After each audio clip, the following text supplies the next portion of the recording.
folks. It's Saturday, December 17th, 2022. Saturday Night Live, apparently. And Eric was able to make it here. Bob Jackson's voodoo doll was only temporary. It took him out for most of the week, but not at the very end. So your feud with Bob Jackson continues, Eric. How's it going? I, I I'm pressing charges. I'm gonna press charges in Louisiana. That's where all the voodoo stuff is, and I'm gonna take him to court, and I'm gonna have him jailed because clearly he had the voodoo doll out, and he gave me bronchitis, and he tried to kill me. So I'll testify. it didn't work. Don't worry. Allegedly. I'll testify. Bob Jackson's character is unimpeachable. I clearly he's an innocent man, and really, Bougie Eric's enemies, the numbers are in the millions. The amount of people that want to take you out. It's easier to start with who wouldn't want to take you out. I'm not sure we can find people that wouldn't want to take you out in your own house. The Dunkin' Donut. Oh, Well, yeah, whoever is responsible for selling chocolate sticks, they might be the only one that's got your back right now. Oh, they like me. Yeah, that might be it. You're basically keeping them in business. So that's basically what I had two this morning. I bet you did. It was delicious. And I bet several people around you were deeply disturbed and will never think about it again. Just terrible. So real quick here. So the first comment was actually from Tom last night, who actually thought we were still doing it on Friday. I did get a message from. It was actually kind of funny. I looked at this like this was actually from Friday, and I was like, nope, still Saturday. So Tom did catch on that one later. So anyway, good evening, Tom. Maud called. Good evening. Junk Wax Jordans. The Saturday Night Showdown. The line has been drawn in the sand. Carlito versus Floating Head. Who will prevail when they show up when Eric lands? How much he will pay? Oh, Eric will always pay. It's Carlito's way. The one part we know for sure is that Eric will pay. Oh yes, and in this holiday season, remember to hit the thumbs up. Your consideration. Absolutely. Remember something very important. In this holiday season, it is important to give, and all you have to give is the like button, and Eric will pay for you. I lost an entire week's worth of work because of my bronchitis. I have no more money. I have nothing more to And give. yet I do think you have more money. Gonna have to start selling that stuff off the wall there. Yeah. That's at least like He needs 5, money, 6. though. That's at least like five, Guys, 6 really bucks. I'm sure the frames have some value. Yes. That's what you guys really want, is for me to sell Gonna my have to collection. sell. Do you want to sell that Gretzky? The green one. Makes sense. I like it. Yeah. my PMG money. My PMG Green Gretzky. Mhm. You don't have that kind of money. Buck No, I fitting. don't. My pants don't jingle with change, that's for sure. So, There you go. Jeff, good evening. Dave, good evening. All right. What do you think of Josh Johnson of Collector's Universe? Well, he's card ladder first, but yes, Collector's Universe. This is true. Calling out people creating a following for themselves and later down the road selling products. Yeah. Look, I'm going to put it this way, and I know Andy, you've at least chatted with some of the House of Jordan guys, Josh and Chris, a little bit, but let's call a spade a spade. Josh, once upon a time, was selling a newsletter that sold picks for cards. He had a course for cards, and then he's done the card ladder thing, and he kind of wants to like what. Like, here's the thing: I don't care about either one of those things. Makes no difference to me. I really don't care. But I think the sanctimonious thing, he's borrowing that a little bit from Chris, and it's like, guys, you're not in a position to be holier than thou for anybody. You basically built followings, and then you sold a product based on the goodwill of your followings, and then you went forward. But now you keep telling people it's like, well, this is terrible when people do this. You mean like you? By the way, I have no issue with it. Like, you sold a product, and then collectors bought the product. They bought the company. That's awesome. Congratulations. When they did it, we said congratulations. But come on now, you're being silly. So I don't know. Am I off base on this one, Andy? Help me out. Calibrate me a little bit. Well, I mean, I'm not sure exactly what they're talking about. To be So honest. basically, Josh did kind of the Chris thing, and both those guys need their social media privileges Scholarship revoked. again, right? Yeah, both those guys need their social media privileges revoked. They go on Instagram and they put their little stories where they basically try to take pot shots at other people. And the way they do it is they never mention anybody, but they say basically making fun of people who built a following for themselves and then start selling products based on the following they've built, or try to direct people to these, basically try to monetize the following that they've built, which, by the way, welcome to America in this case. So it's like, yeah, that's what people do. You guys built a following and then built a company, sold a product, and then sold it to a bigger company. America. Yeah.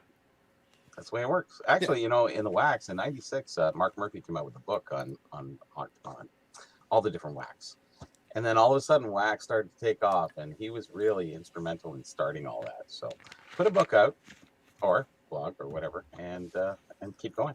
What wasn't he? Was he the baseball card kid? Yeah, he's a baseball card. Okay. Yeah. Okay, I remember. Yeah, I remember him. Mark. Yeah. Yeah. Yeah. But the bottom line of this is just the point I'm making on this, Andy, is not that there's anything wrong with the statement, but coming from somebody who literally did that thing, it's one of those things that, guys, why are you even posting? Just focus on your cards, focus on your collecting, promote your product. Yeah, I mean, I would have to go look at what was. I mean, I don't know what was said, so I would have to. Look at it. I mean, I'm friends with those guys, so I'm like biased anyway. So no, that's the reason why I wanted to have a check and balance. I have no problem with you being friends with it. Every dealing I've had with them, for the most part, I've had no issue with them personally, contrary to popular belief. But it's one of those things where I will also call a spade a spade. I said Chris was acting like he had a couple of marbles loose. He took a little bit of offense to that, logically, as you do. But I did think he lost his damn mind. I think both those guys need to chill out on when they go on the Twitter machine or on the Instagram or whatever they're going to do. It's like, you know what? How about you just chill out on trying to preach to people? Do your thing, do your show, run your company, focus on that. And if you want to collect some stuff, do it. Have fun with it. But I don't want to get any lectures from these two. Is basically what I'm trying to get at. These two should not be giving lectures to anybody about anything. That's my opinion. Yeah, they're half Nelson short of a full Nelson. How's that in? There you go. All right, Albert, good evening. Had to stop in and say good evening. Absolutely. Thank you very much. Be in and out of the Bills game, but had to stop in the correct date and time. Appreciate it, Tom. Thank you very much. Victor, good evening. Carlos brings the undeclared vintage sponsored segment on the show that interrupts the flow of his guest. Alas, it's still being pulled in the horse and buggy, and it might have been lost to dysentery. We'll work on it later. That's a reference for all you, if you know, you know. Brad, the comeback card investor, retires. How long till the comeback card investor? I'm still of the thing, and I said it before we started. I find it hard to retire when you weren't actually doing it. How do you retire? It's like, guys, I quit this job. You were never hired. You can't quit. You pulled were a employed Kramer. here. I'm sorry. You can't retire from something you weren't doing. Like I said, it's easy to make fun of Brad. I even did the video. Where I just said, like, look, he was in that collectible documentary, the one that I made fun of. But the thing is, like, as a card expert, but even by that point, even towards the tail end of that, he had basically stopped producing content. For the last 6 months, he had not made any videos. He was just doing the live stream with Sports Card Dad, Dustin. And that was the entire content of the channel for 6 months. 6 or 8 months is like, that means you're not making content anymore. Because at that point, you're like, okay, you got a co-host, bring a guest, we'll ask some softball questions, and we'll kill about an hour and we'll call it a day. Cool? Awesome. Sounds good. Yeah. That's not actually content. Like, you're not even trying at that point. It's like, you may as well have just ended the channel back then 6 months ago and no one would have noticed. Eric Flex, those Tiny Thompson Dick Clapper cards. Maybe later. I tried to monetize my following, but neither of them will buy anything. Makes me sad, Carla. That makes me sad. That hurts me to hear. Keep working at it, though. I believe in you. Josh took a shot at the collectibles guru. Yeah, I think that's the person he was focusing on. But the point is still the same. My key thing here is I just don't want to hear lectures from those guys. If you have opinions on cards, you have opinions on, where the market's going from, you have a data analytics tool, by all means, have as many opinions about that as you want. But when Chris randomly decided to, like, pick on, NFTs and stuff, and he's talking about, like, how much better cards are as a value comparatively, it's like, okay, that might be true, but you're running a card data analytics tool. Why is this what you want to post on? And also, every time he takes a pot shot at Sports Card Investor, it's like, dude, you know that Nat Turner works with that guy regularly. They still do business. Like, got baseball cards, submits to PSA. He's one of the guys that works with Sports Card Investor. They submit that cards. So Nat still does business with the guy. Yeah. It doesn't. You're not thinking this one through. And again, why don't you guys just stay in your lane? Carlos, will you be inviting the Brad Comeback Card Investor as a permanent guest on your show? I thought about it. And then I was like, I could do off, centered. With Bougie Eric and Comeback Card Investor. I think that would be the greatest show of all time. I think you should go ahead. Give them the Marie Antoinette and let them eat cake. I think it would work. I think that would be awesome, though. I would produce that show. Cake. I sure as hell won't host it. I'll let Brad and Eric decide which one of them would try to host that train wreck. But there's got to be cake, though. There will be a cake somewhere. Okay. You must locate the cake. That will be part of the challenge of the show. Okay. Yeah, we got a low cake. You may have to fight Brad Comeback Card Investor, though, to the death for the cake. That'll be part of our entertainment. And it might be just a subtle way of me getting you both into Thunderdome. He never actually eats the cake. But that's what I mean. But I still want them to fight to death for it. I want him to fight for the right to the cake. Yeah. Yeah, I wanted to fight for the right to the cake. I'd pay to see that. That's right. Saw an article of an individual that has mountains of McGriff cards. Makes Charles' collection look small. I don't have McGriff cards. And I didn't know what's in my collection. That's real small. I was gonna say, yeah.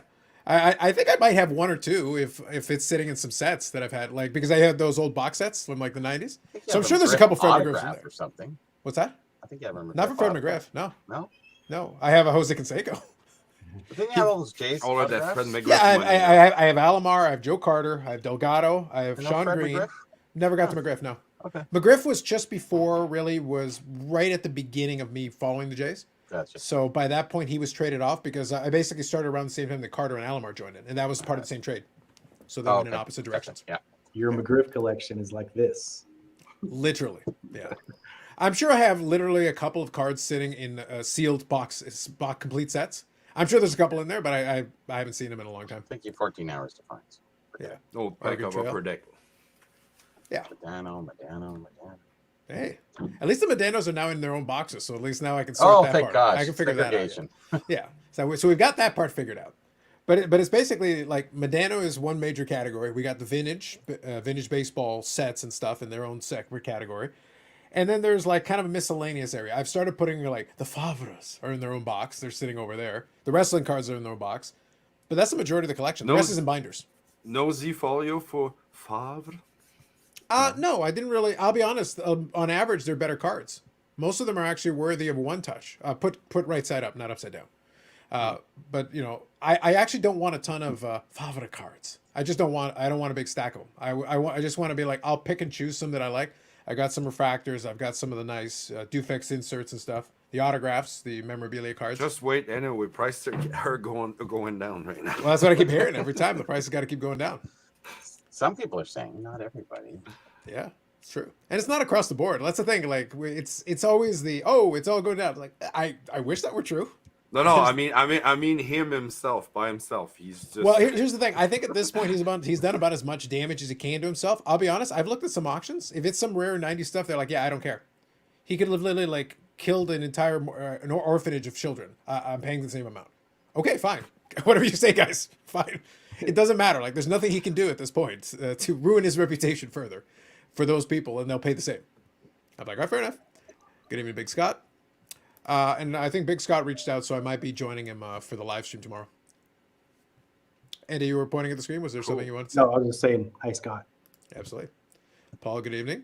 Glad to see a hobby show and others quiet night in sports car entertainment. It's true. Like, Saturday evening is a barren wasteland of sports car content. What channel's that on? So Sunday. Well, I don't know. Look in the other screen there. You can probably see it right beside you.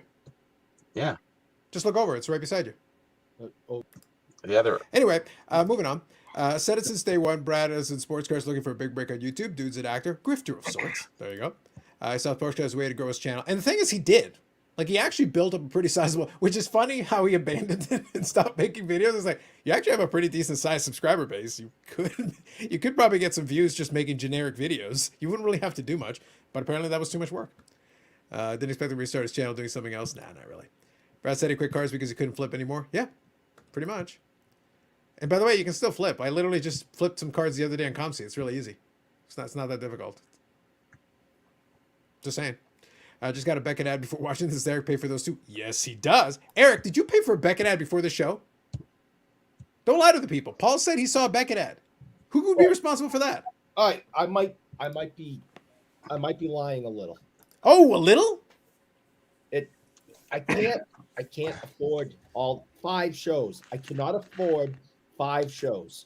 And Baubles has a freaking show every 10 minutes. I know. Okay? The guy has a show every freaking 10 minutes, and it's breaking me. You're gonna have to get another paper run, buddy. I So guess. I'm gonna have to do something.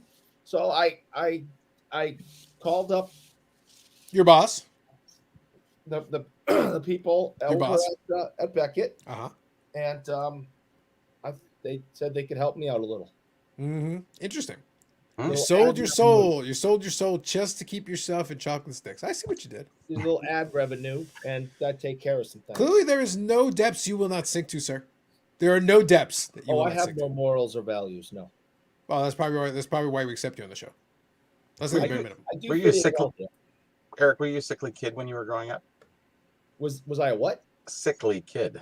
Mentally No. sick, yes. Oh, No, sorry, you mean physically. Yes. No, physically, no. Oh, okay. What, It all waited till Till later. Cold. Well, now he's falling apart. The Yeah. warranty is expired. It's done. Yeah. bronchitis. Holy moly! He's falling apart, man. Yeah, So I here's get it. Brad. Good evening, Brad. Only room for one Brad on the panel. Come on, Eric. You're supposed to have my back. Now, Just, there's a guy I want to go to Thunderdome with. Oh, I think that'd be fun too. All right. Like we could promote. I could sell the hell out of that. I could. I'd watch that. I'd Andy, take question. Random question. Playing off this, hobby wise, I want to have a little fun with this one. Hobby wise, you can challenge anybody to Thunderdome. Who do you want?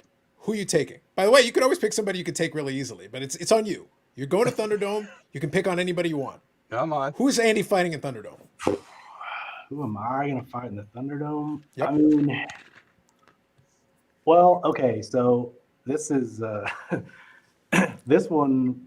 I think this one's probably due, but it would be me and JT, Triple Crown 24. Well, I thought you guys were supposed to fight like a wrestling match, and then I was Yeah. going to betray one. I was going to betray one of you and hit somebody with a chair. That's right. It's something like that hasn't happened yet.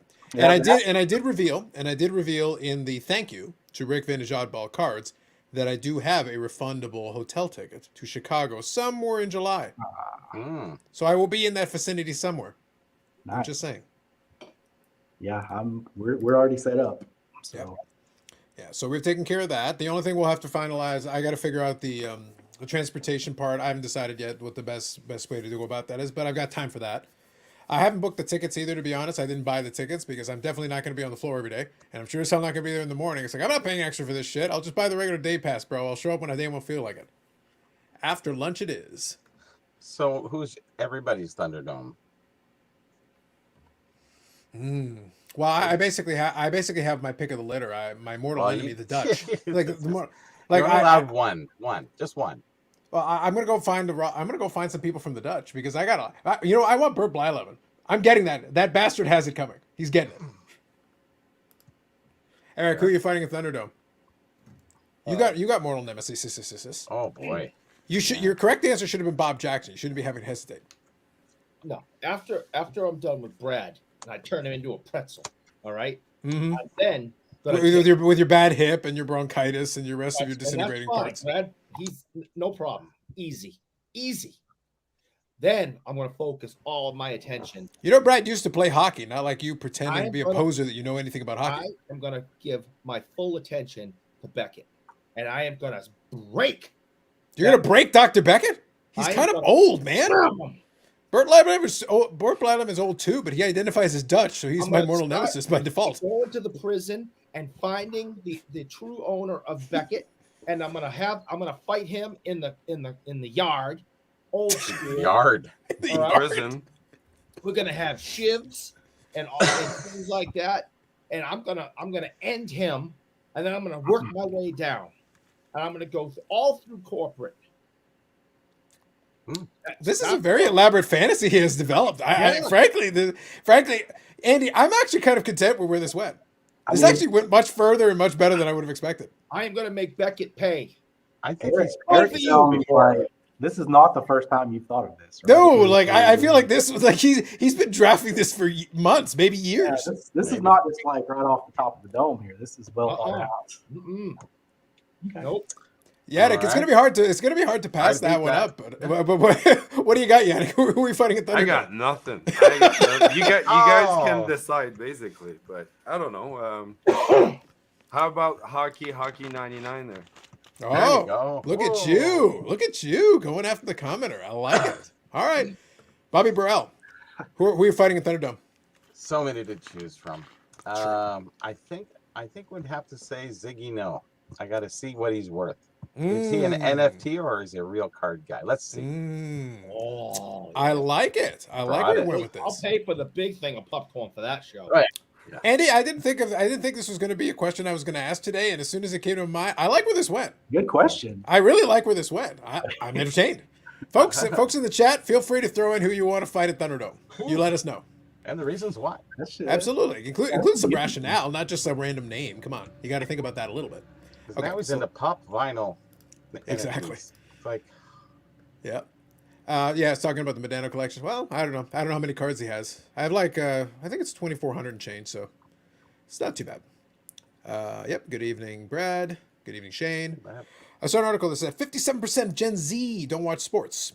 What will that do to the hobby long term? The Fanatics overspent. I don't think they overspent because they'll get out of it before that becomes an issue. Fanatics just needs to get the valuation to a certain level, and then they'll go public and sell it out. So that'll be kind of the approach I think they'll be taking with that. So I don't think this is going to affect them. I'm not surprised. Like I said, I'm still in a generation where we still watch a lot, but as I've said like I've said on the show all the time, I watch less and less as each year goes by, and I watch less intently and with less focus on it. Now, some people are like, I don't like the game currently, whatever. That isn't really my issue. My issue is that I'm not as attached to it because, again, I can name off a bunch of people the 98-99 Dallas Stars Stanley Cup team. I struggle to name more than a handful of names on the current Stars team. By the way, they're talented. They've got some young, talented players. And when I get to watch a game here and there, I'm just not as interested. I'm not as engaged in watching every game. However, when I get the opportunity to tune in, the teams are good. Yeah, in the playoffs, I will be more engaged. I even watch basketball playoffs. Wow. Yeah, exactly. I watch 100%. I'm in the same vein. I'll watch a couple of those games. But I'm saying, like, if I get to catch a game here or there, though, they are talented. Like, I am very impressed with what I see. I'm just not as attached to it as I once was. And the Jays is the same thing. I've gone to hundreds and hundreds and hundreds of Jays games, watched thousands of James games on TV. I'll watch 5 or 6 games a season now, most of the time, whereas before I used to go to 15 to 20 games a season in person. That's a very big difference where I will pay to go and see the game versus maybe I'm watching 5 or 6 games in the regular season. And then if they get to the playoffs, I'll watch all those games. Baseball playoffs, I'm still engaged. But my connected is very tenuous with the sports at best.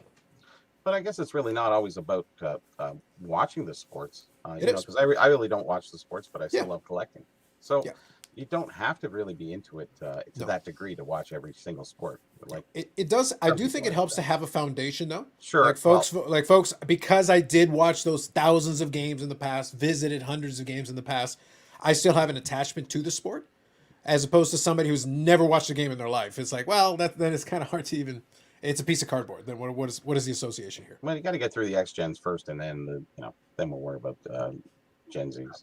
I think for a lot of guys like us, though, we probably collect a lot of players that aren't actively playing, so it doesn't really matter that much. That's exactly it. We're older. Yeah. Well, that's the I thing. still love to watch the games, but I mean, there's not a lot of guys that are playing now that I really collect that much. Well, that's just it. As you get older, it's really hard looking at some 19, 20-year-old kid and the things he's doing, and you're just idolizing him. How do you idolize when you're 40, 50 something? It's hard. Exactly. I was going to say the same thing, Bobby. Stop copying me. Yeah. But Eric, you idolize the person who's handing you the chocolate stick, and they might be 15 and it's maybe their first job. It's like, oh, thank you. You're my favorite. Yeah, that does happen.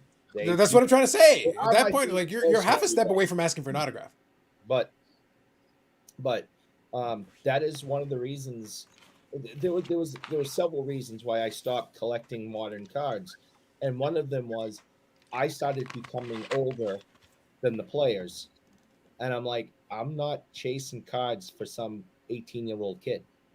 It just didn't interest me. It did, what got me into this hobby was the love of the sport of hockey and looking up to players like Ray Bourque, Cam Neely, Rick Middleton, etc., and Reggie Lemlin, and some other players that they were all older than me.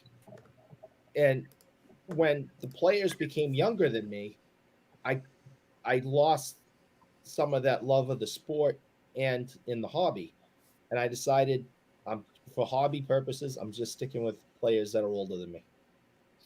So that's one of the reasons I collect vintage.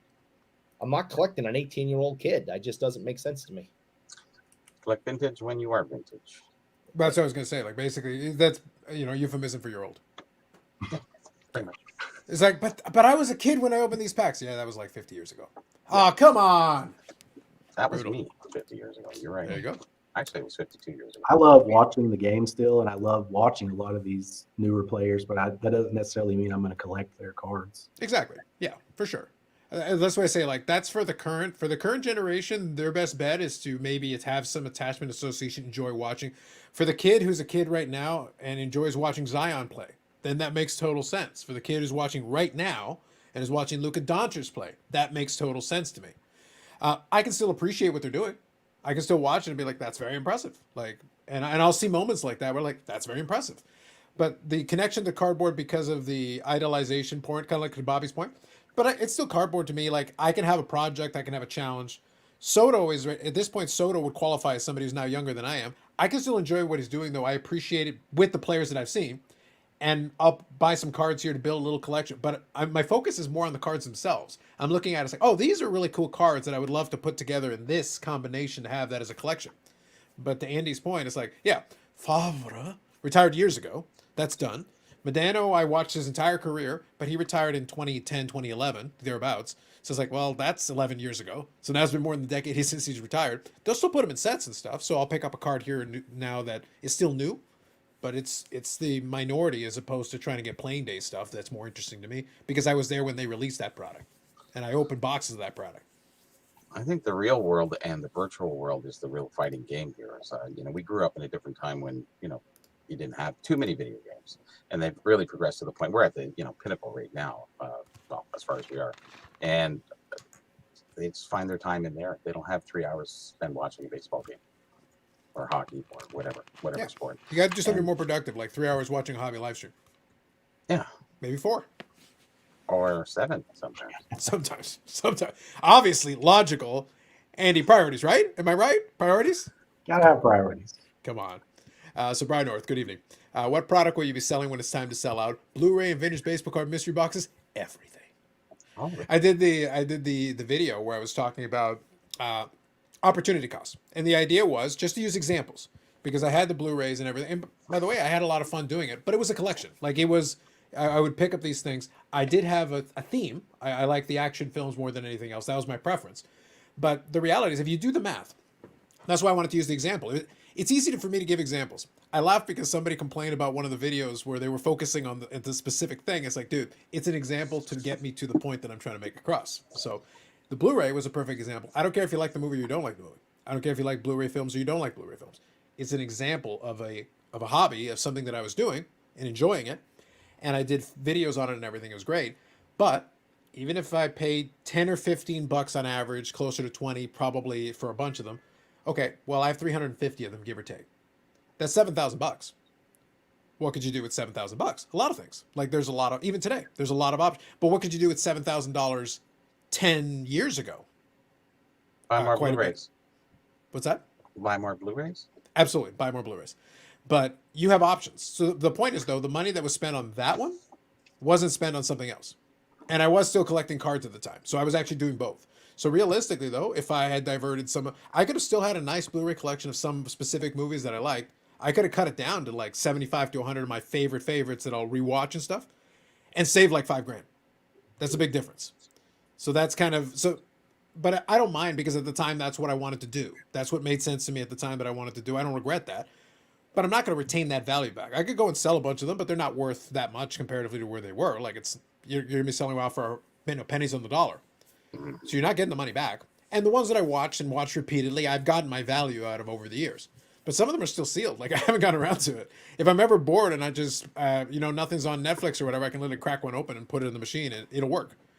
But those are opportunities. But inside the collecting sphere, okay, so you decided to start this project, and I use the example of the 54 Parker stuff. I got the stack still sitting here. I got the Hall of Famers and stuff. They're beat up cards, but they're nice. I got the Gordy in here. I got a bunch of Hall of Famers in here. But honestly, I'm probably never going to get around to doing the set. So now whatever I put into these, I don't care if it's $5. I'm not getting the $5 back unless I sell these off. And if I do, I may or may not get my money back. I probably do okay on it because some of these have appreciated over time. But even still, it's like, okay, but I've held these and they've been gathering dust how long now? That's not a good use of time and a good use of money, right? Comsy? I have no idea. I still am debating where is the most appropriate venue for these because these are beat to hell. A lot of them really are. Although, yeah, you got your Boomer Jeffrey on with the hole in it. Hey, there we go. Oh, Yeah, my favorite is, so you got Terry Sawchuk. That was not too bad. Some of them are a little bit better, a little bit worse. And then you got Gordy in here. So a lot of folk. So that was very nice. scuffed up on the front. But actually the back of it is pretty clean. But anyway, I'll figure it out. But the point is, this project's not getting completed, and whatever time and money was spent on this is, it's just sitting in a box somewhere. I think that might work good on a trade for you. Maybe, and that might be an option. The point is, though, I know now that I have certain projects that I do want to do, so I want to spend the time and the energy on those. It makes more sense to me instead of having a box. I opened up the 1600 come back. Do you ever know how much shit I was like? Oh, when the hell did I get that? Mhm.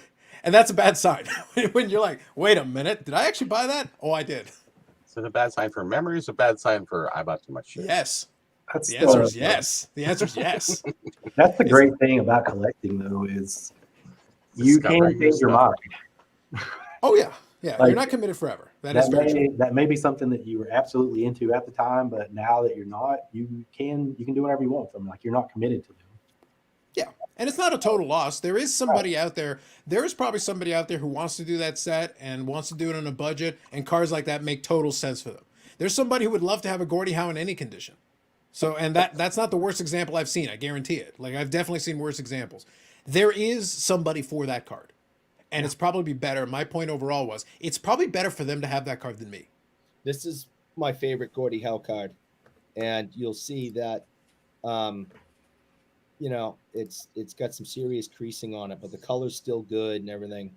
And I got it in a big lucite brick that sits on my desk because, you know, it's not going to damage it any more than it already is.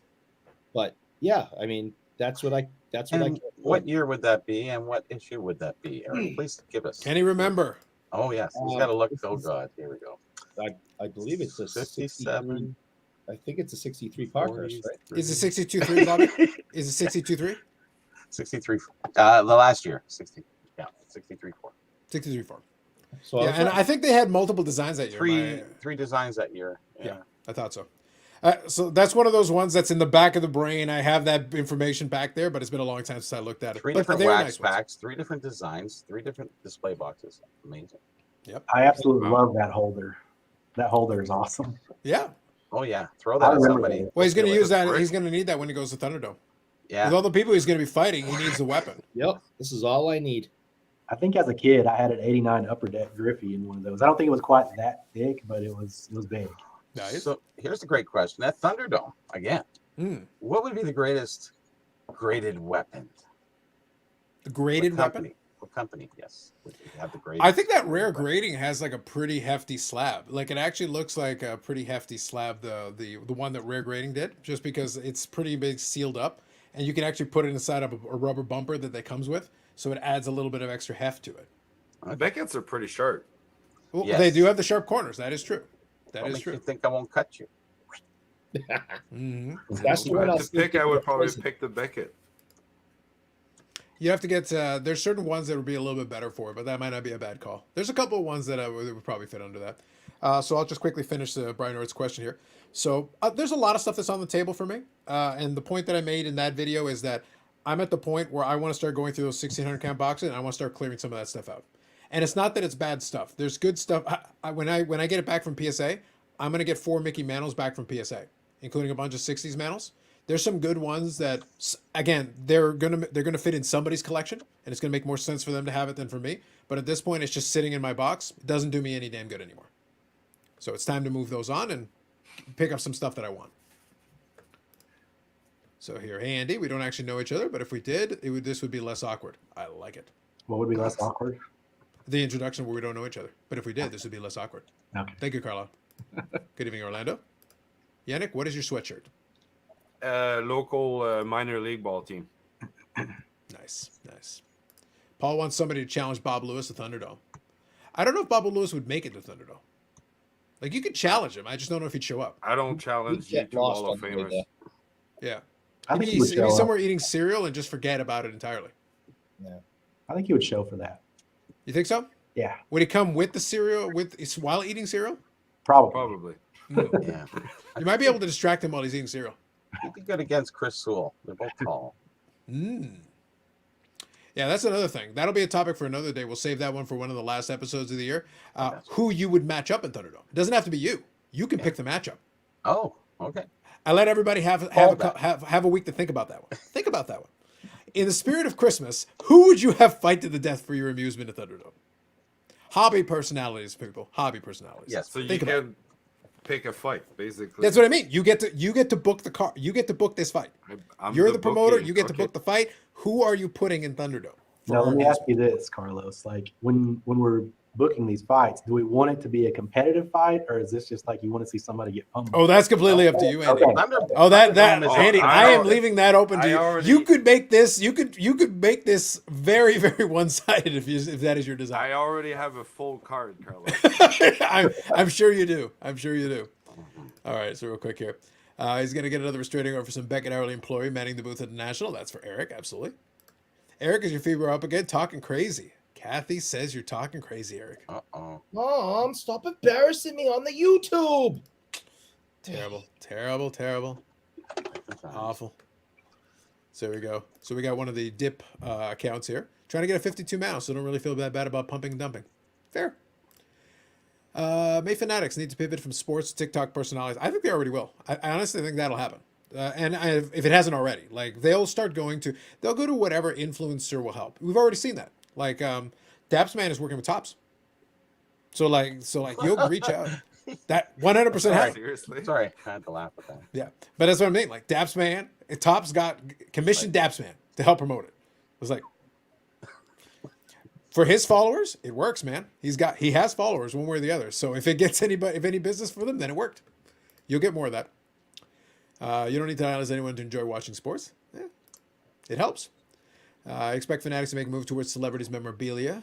Ooh, he's going to Brian Gray territory. Oh. Well, they can try. Why not? If they can get some licenses for some TV shows and stuff, why not? Steven, good evening. Absolutely. Throw it in there. MLB was listed number 15 about fastest growing brands in 2022. That sounds to me like they had dropped quite a bit. Number 15.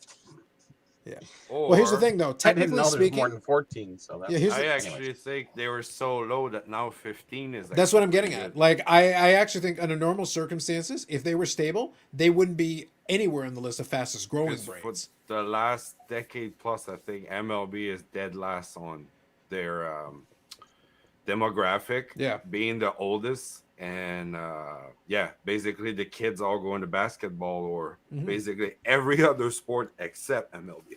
So Well, So all they're you have to do number is one, drive the but sport to zero. Go ahead. they're number one, but they're the bottom number one.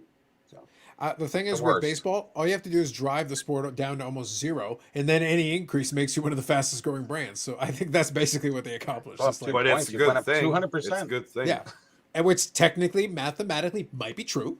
It might be. that's work. Yeah. People buy on stats all the time. Yeah, we need a little more context, I think, to really figure out where if that's a good or a bad thing.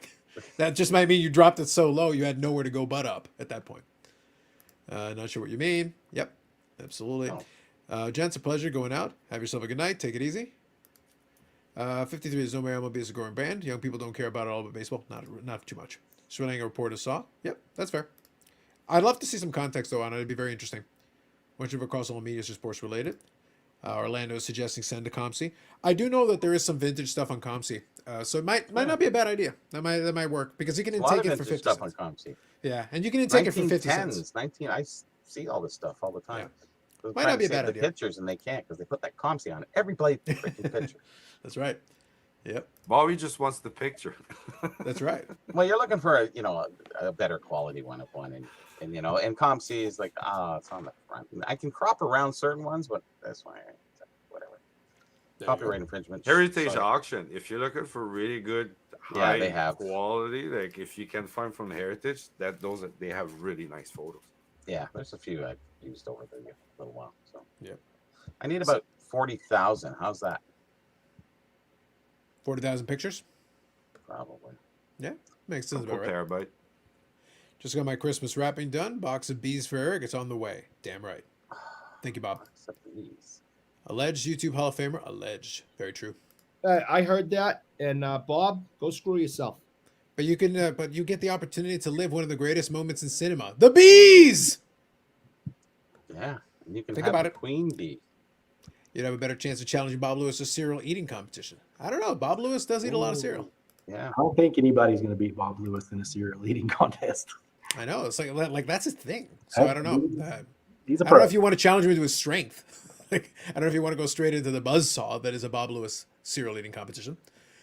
So this one's for you, Bobby. Do you remember the hockey sticker cards that Loblaws grocery stores used to give out? First year of KC Scouts and Washington Capitals. Yeah, the 74 Loblaws. Yeah, they came in little panels. They were given out free to everybody who shopped there. And you got an album. You could buy an album. I think there was quite a few in the set. I think it was almost 200 in the set. The little stamp size, and they were in panels of 6. And you'd open it up, and there were some discount coupons inside too. So it's really kind of a neat way of collecting. But everybody sort of copied everybody. Esso did the same thing. Eddie Sargent did the same thing. So did Finest department stores out of the U.S. There you go. Great examples right there. Nice. There you go. They're all perforated. So Bob Jackson's already booking his own card here. He's got Floating Head versus Geoff in Hell in a Cell. He's not even going to Thunderdome. He's going straight to Hell in a Cell. I'll leave that be. Isn't that the batter's box for? No. Go ahead. Yeah. Bobbles versus Thunderdome. the Tag guy in the main event. Old Man Tag? You want Bobbles to take on Old Man Tag? Oh my God! I could just see. That's cold, bro. We That's gotta cold. hold off on these. Hold off. Wait till next week. I was gonna say, guys, save some of the good material. There's some good ones. Yeah. I like this one though. I gotta read this one. Second choice is Eric versus Brad at a grocery store where they have to get Amazon list from their mother. And get it right. Yes. Oh, that was beautiful. Third choice, Eric versus Raccoon in a dumpster match. Rematch, I like buddy. that one. Rematch. Yeah, well, that's a rematch. Yeah. Yep. Third choice would be legendary. Anybody know whatever happened to the F1 hype? Eric ate it in a chocolate stick. They disappeared with the investors. No, Came they're into the still bottom. talking it up on their own groups and stuff. So. Season's over, so Oh, yeah. Well, It was a good year for baseball with Judge, Otani, and Pujols. Yeah, there was a lot of good stories in baseball this year, I would say. I agree with that part. Amazing how minor league baseball attendance remained decent while major league attendance has declined. That doesn't surprise me. Two things. Number one, cheaper. Generally a better experience. Some of those ballparks are really nice. They're very quaint. Like my buddy and I used to go down to the Buffalo Bisons games. And here's the thing. The ballpark itself is pretty nice. It's pretty solid. It's located well in a good spot. And this is an example. Again, Buffalo is not the nicest place in the world, but it's in a good spot. The park itself is decent. The price is reasonable. The food is not ridiculous. You can have craft beers, like they've got the craft beer. So you can have your beer, you can have a hot dog and whatever, sit there and watch the game. And because you're not catering to the television side of things, the game moves along. There's more flow. It goes from inning to inning. The pitchers come in, throw a couple of pitches, warm up. All right, let's go. The game moves. There's a flow. Coincidentally, it's a more pure version of baseball. Isn't it funny that it's a better product for the people sitting in the seats?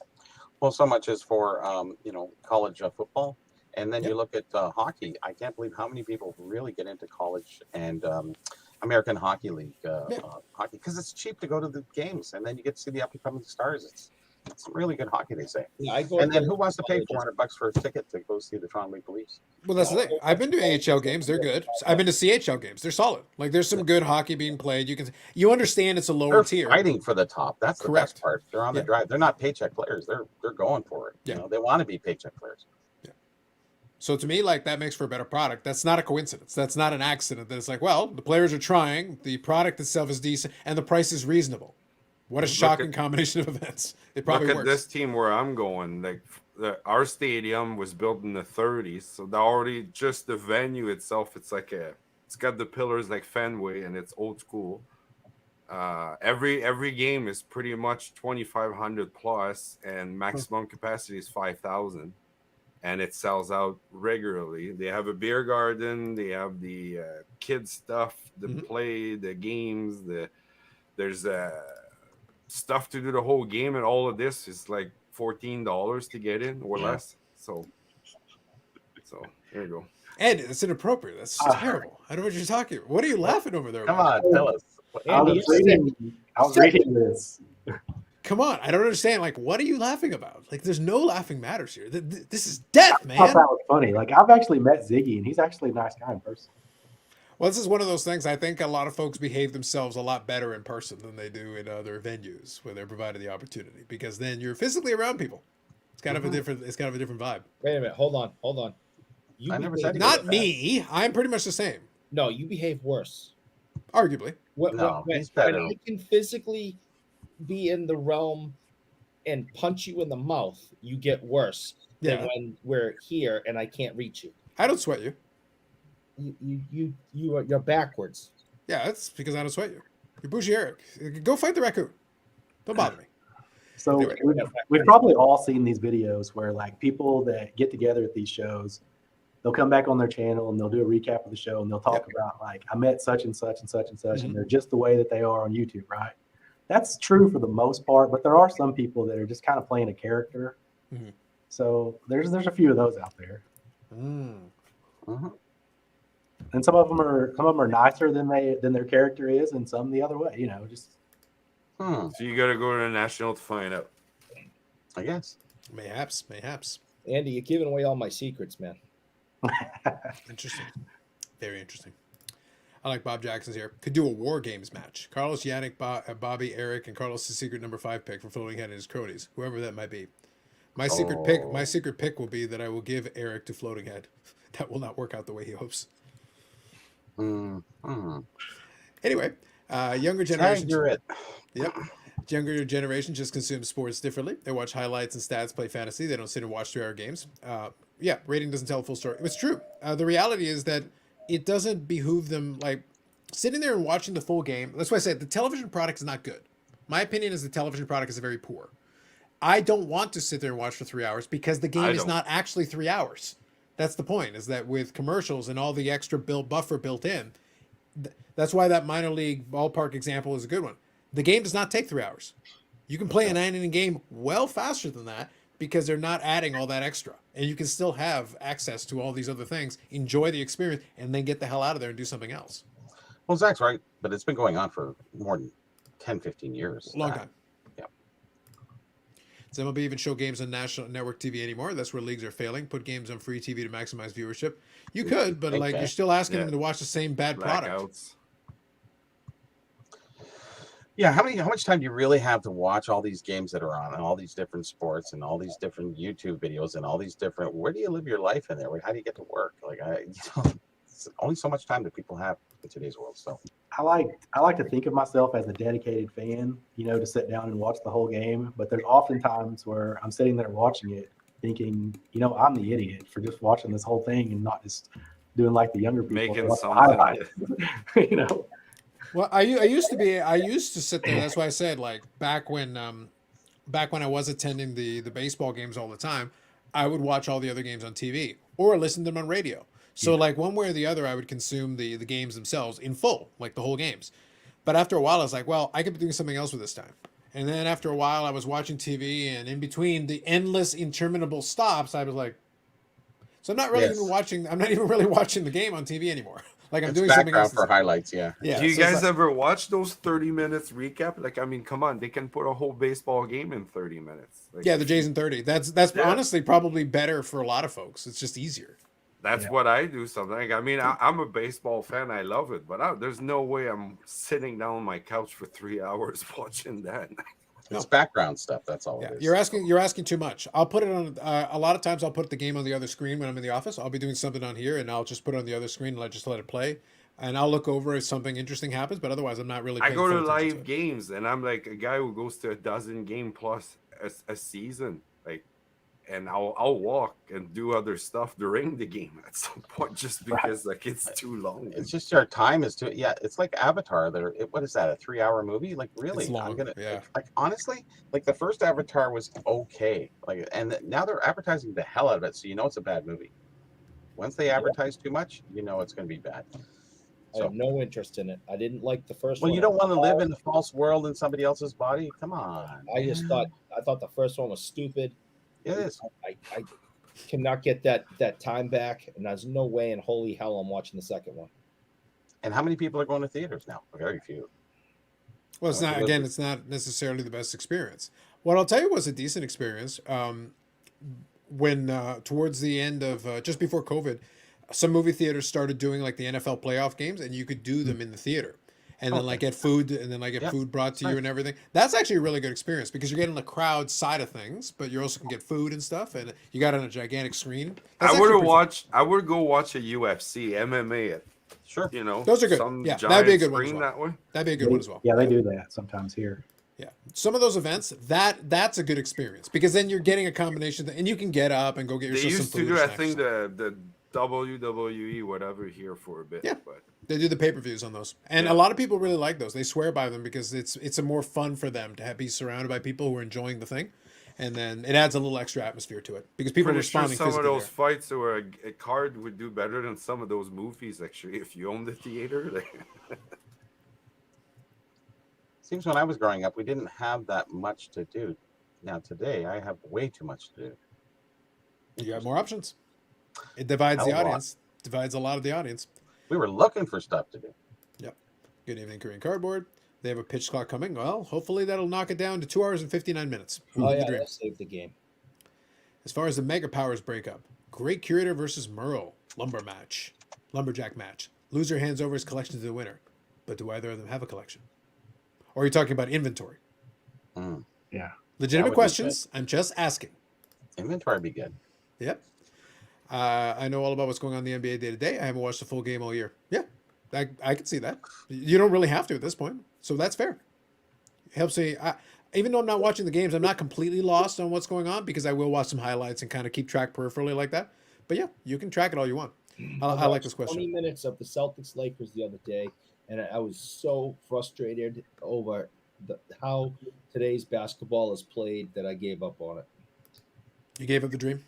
I gave up the dream of watching it because it was Celtics Lakers. So I'm like, all right, listen, I grew up in the 80s, baby. Celtics Lakers, there was nothing bigger than that.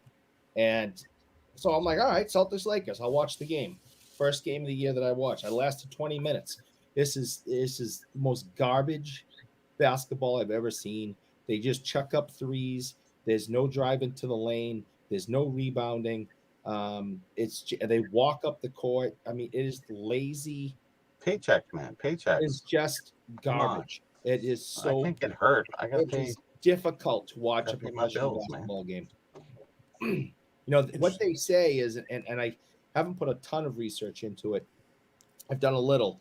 Is that if you really want to watch better fundamental basketball with people actually showing an effort, the WNBA will give you a better basketball game than the NBA. That's what, That part wouldn't be too difficult to believe. They're playing more fundamental basketball. That's, Yep. but most people don't care. It's just all these guys do is just chuck up threes. That's all they do. The numbers bear that out. I'm not throwing. I'm not. Look, there's a lot of things I say out of meanness. That statement was not out of meanness. That statement was out of fact. I've Yeah. seen the numbers, and Yeah. it's pretty fascinating how that league operates. Yeah. It's the reality of it is that if you're telling me that your desire is to watch a pure version of the game and your desire is to see fundamentals and professionals actually trying to the degree you would expect, then theoretically you should be watching that more. In the same way that the minor league thing is. But guess what? It's not true. You don't actually want that. You want the boring thing that has the stars. It is a worse product. It is a worse game, but you'd rather watch that. So the proof is in the pudding. I'm not putting words in their mouth. I'm not manufacturing numbers for you. There it is. Yeah, Let me ask you this, Eric. Like when you watched that game, did you feel like the players in this game that you were watching, did you think they're better or worse than the players that you're talking about, like the 80s? Well, they're a lot lazier. They're putting in a lot less effort, and they don't have the same skill level in the team. They have no teamwork whatsoever. Someone just, throwing up a three and immediately backpedaling, that whether it goes in or not, now they're automatically down somebody. I mean, they just start backpedaling, and it's turned into international soccer that they're constantly, especially with the Celtics, with Tatum, he's going to be the biggest crybaby in the league, from what I can tell, throwing his arms up and yelling at the refs constantly because the shot didn't go in. It's like it's international soccer with the flopping and the complaining. I got no interest in it, and I honestly think if I was a basketball fan, which I haven't been since the 80s, early 90s, I'd rather watch the WNBA. I get frustrated with some of the stuff you're talking about too, but I'm not going to go that far. Well, But- I watch college then because College is way worse.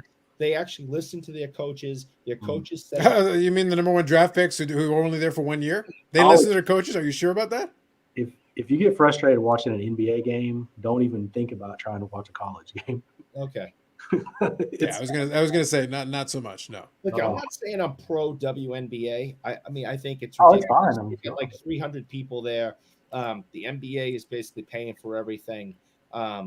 Yeah, I mean, I think that the women think they're better than they actually are.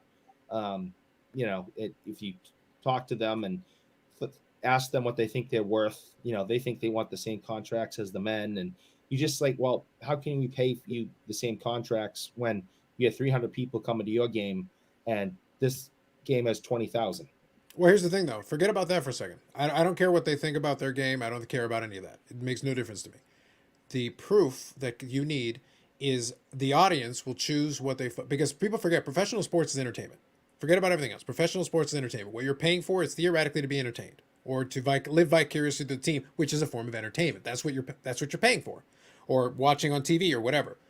But what happens is, I don't need it to be the highest caliber. We used that example a couple minutes ago. We talked about the NHL versus an AHL or CHL. Nobody is going to argue that the AHL is a higher caliber of hockey than the NHL. Nobody's going to argue that the CHL is a higher caliber because some of those players filter up through those ranks to eventually become NHLers. So the best of the best enter that higher level.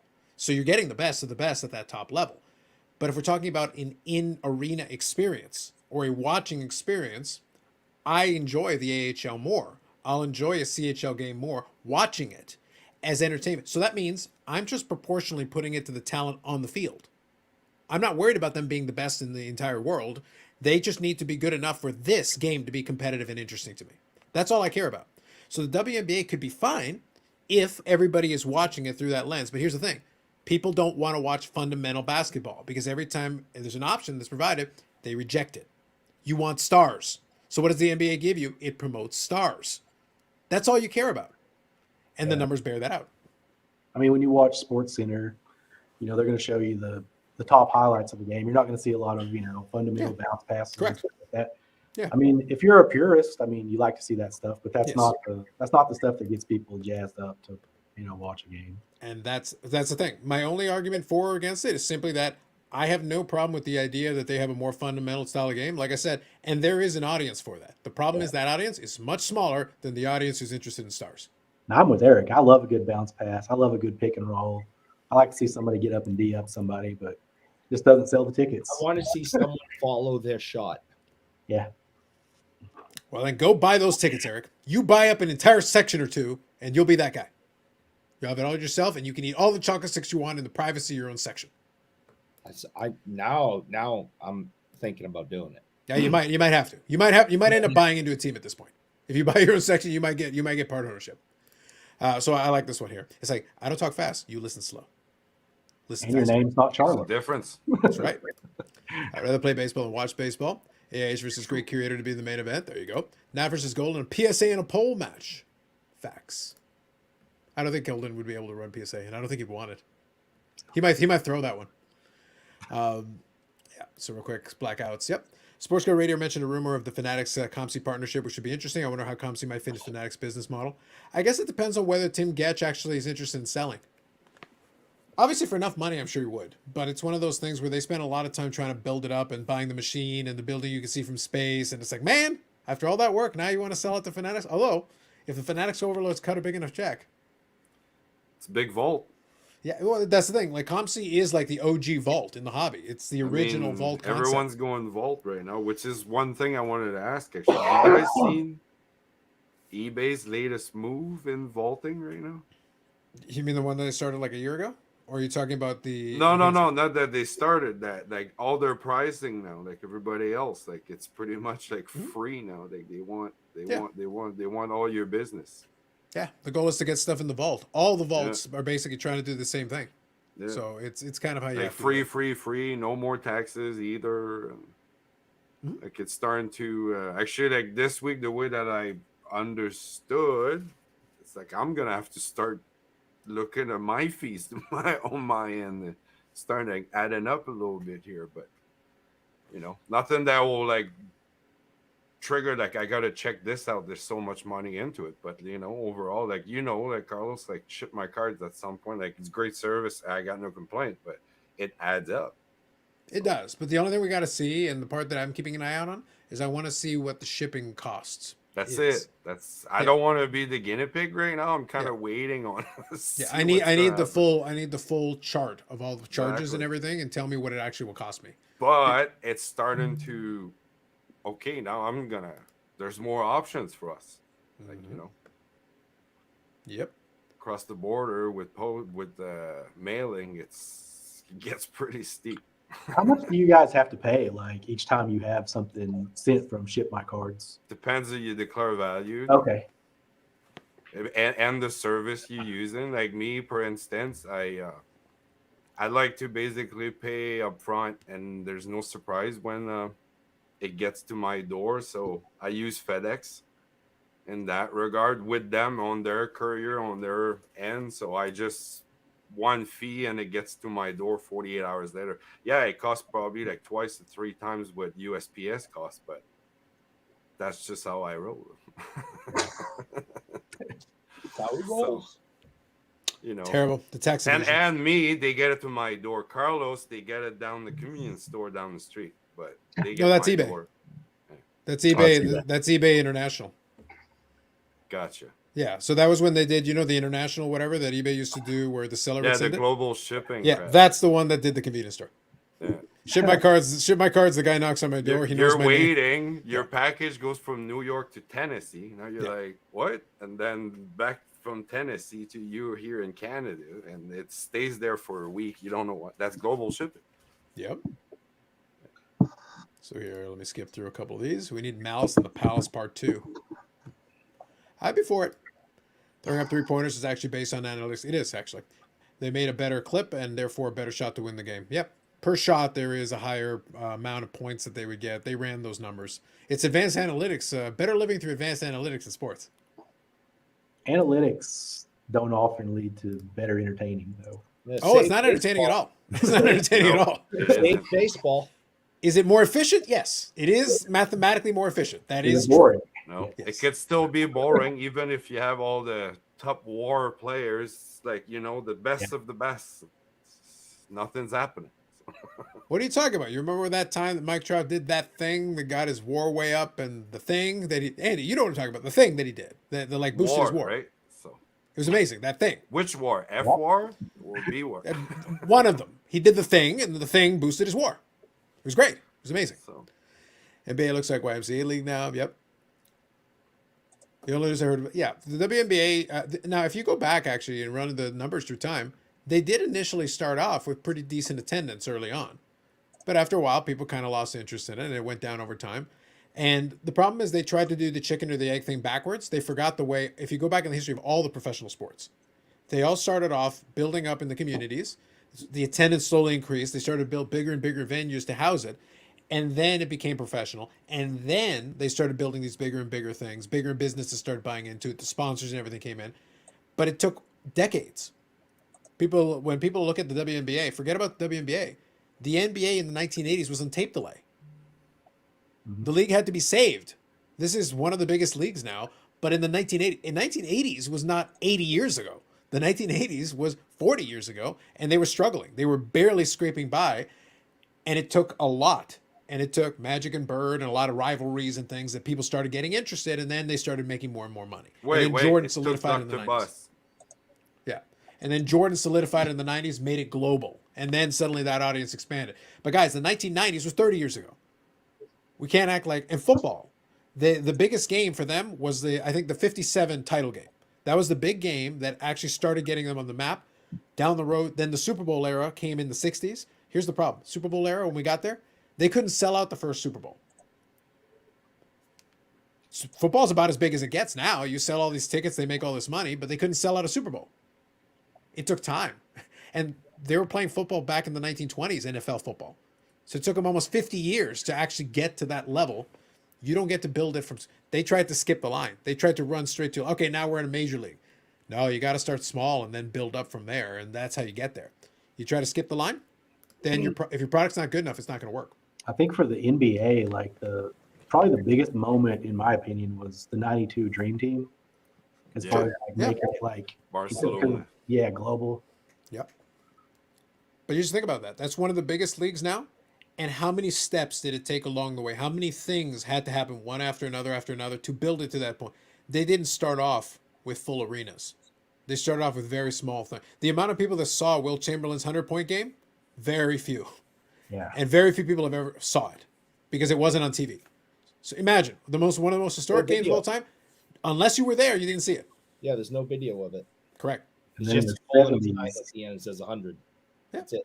in the 70s, they had a big time drug problem in the league.